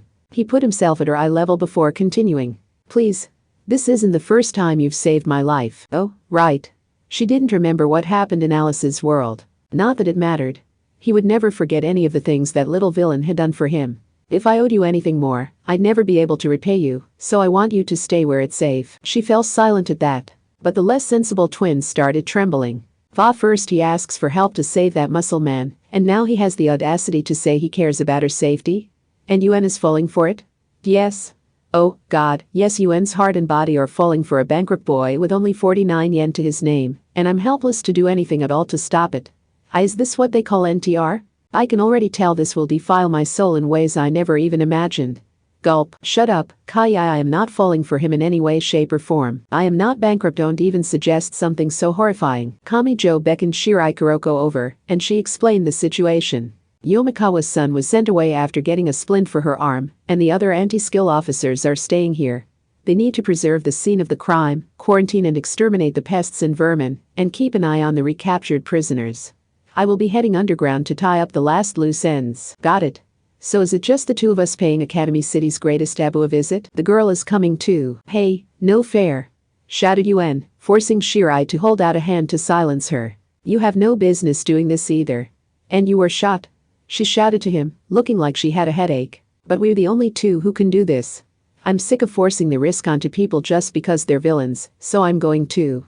I want to create a version of the 29th I'm satisfied with. Okay, that's enough. Unable to just watch any longer, Yuen popped off the rubber cap of a test tube, and then Kami Joe felt something hot at the center of his gut. Right at the bullet wound. It's a non-toxic mold. It can only place a thin film over the wound, but that's better than nothing, right? Mold? If you don't want it, you can remove it by rubbing on some methanol, but that would probably cause the wound to open up all the way, killing you. This exchange left Shirai Kuroko looking about as exasperated as humanly possible. Was that directed at Yuen herself or at Kami Joe for speaking so casually with such an unmanageable villain? I really think I should leave you here with the prisoners where anti-skill can protect you, she said. Don't be ridiculous. I'm willing to put myself through hell as many times as it takes. Why do I get the feeling that right there is the entire problem with you? Shirai sighed in utter annoyance, but she didn't stop him either. She was still a middle school first year, so whether she was consciously aware of it or not, she may have been reluctant to approach this unseen taboo alone. Frilson No. G and Kihara Hasu. Yuen had assured him this darkness was deeper than her. Fortunately, there were plenty of stairways leading underground. Let's get going. Sure. Part 2. All hesitation was gone once they descended the subway station stairs. Something isn't right, gulped Kami Joe. They hadn't arrived at Academy City's greatest taboo yet. Drencher may have passed through here on the way to the taboo, but according to Kai and Yuen, they would have to travel south from here and maybe blow up a wall before finally reaching it. The station was warm, and not just because they were sheltered from the winter air. A somewhat musty and sour smell helped make him feel like he was walking down the gullet of a giant creature. Hey, he said. Yes? asked Shirai Kuroko. This is still a normal subway station, right? The ticket gates extended from the walls. They walked around those since they couldn't pass through them, and a bit later the floor changed from concrete to marble. The basement of a fancy department store led to the sewer, which ultimately smoothly connected to a rough stony area reinforced with steel beams. It was a lot like a cave or a mine. Something very different was happening here. They were going somewhere else entirely without knowing what had caused the change. Could they blame this on Frilson number G or on the mysterious researcher named Kahara Hasu? Wait. A mine? Since when does Academy City have one of those? He asked. The taboo was supposed to be a secret passageway for transferring materials, so perhaps they preserved the limited underground resources instead of using them. Or maybe they distributed algae that rapidly convert animal carcasses into petroleum, suggested Shirai. I get the concept, and maybe somewhere like that does exist somewhere in the city, but it seems wrong for this place to directly connect to those ordinary tunnels, like something from a surreal painting. This could be the physical manifestation of something. It isn't biological like the AIM burst was, but this feels similar to me. AIM. That term reminded Kamijo of Kazakiri Hoyoka, the girl who existed as a collection of the AIM diffusion fields, made from the faint power that escapes an esper. But if that's true, he gulped and looked around. Is that what all of this is? That did seem worth calling Academy City's greatest taboo. He had entered District 10 through the subway tunnels in Alice's world, so he couldn't rely on that memory. However, it did get him thinking. The tunnels hadn't been this expensive back then, so was something causing the distortion to accelerate? The underground wasn't covered by the map apps, so he doubted he could rely on them. That meant his old folks' smartphone was only good for its digital compass. He kept them pointed south. The underground space stretched out in a network of tunnels, but he was afraid one wrong turn down a side tunnel would mean never finding the surface again. They heard a solid sound like shoes on the ground. Shirai Kuroko casually turned toward the source and then collapsed. Whatever she had seen had drained the strength from her legs. Kamijo recognized that phenomenon, so he kept his head turned the other way, while picking up the limp girl and hiding behind a nearby pillar. He normally wasn't aware of it, but the human body was a heavy thing. It felt like dragging a sandbag. Frilson number G. She didn't respond, which was for the best. Whether or not the artificial ghost meant any harm, her stimuli were too powerful for human senses. And sight wasn't necessarily the only trigger. An unexpected word from her could always knock him out. With a visual threat, he could at least guess what to punch with Imagine Breaker to damage it, but this was too vague and spectral to have a punchable target. Please, restrain yourself a little more, we aren't strong enough to bear it. He heard more footsteps resembling a knocking sound. Incautious Alice was clearly sticking her head out from behind the pillar and smiling, the white fluff ball on the back of her apron cutely wiggling. She could shrug off a curse, germ, or any other internal threat. It was like trying to kill a mole by burying it alive, and she seemed proud of that ability, giving off some full-power compliment-me beams. The upper arms left exposed by her short sleeves shined bright without a single goosebump. Teacher, that ghost is leaving. Is he telling us to follow her? Or is she telling us to leave because it's too dangerous? That would be good to know. Kamijo tried to puzzle it out while lending feverish Shirai his shoulder and leaning out from behind the pillar. Frilson number G was already gone, but he could hear her footsteps coming from the shadows up ahead. I think she's telling us to follow her. What makes you so sure? Because she could have knocked them all out now if she only wanted to stop them. She could have done so with ease. Well, except for with Alice and Atherbable. Kamijo asked another question while helping Shirai stay on her feet. She lived with Drencher and those specimen children, right? How could something so deadly live with people? Maybe it wasn't always like this. Alice placed her index finger on her chin. What is this place, anyway? What do you mean? Academy City's greatest taboo was supposed to be near District 10's outer wall, so whatever it is, it wouldn't be this large. Doesn't that mean the taboo wasn't originally like this, and something destroyed it? So what is happening here? Asked Shirai. Who knows? But this definitely isn't a normal place.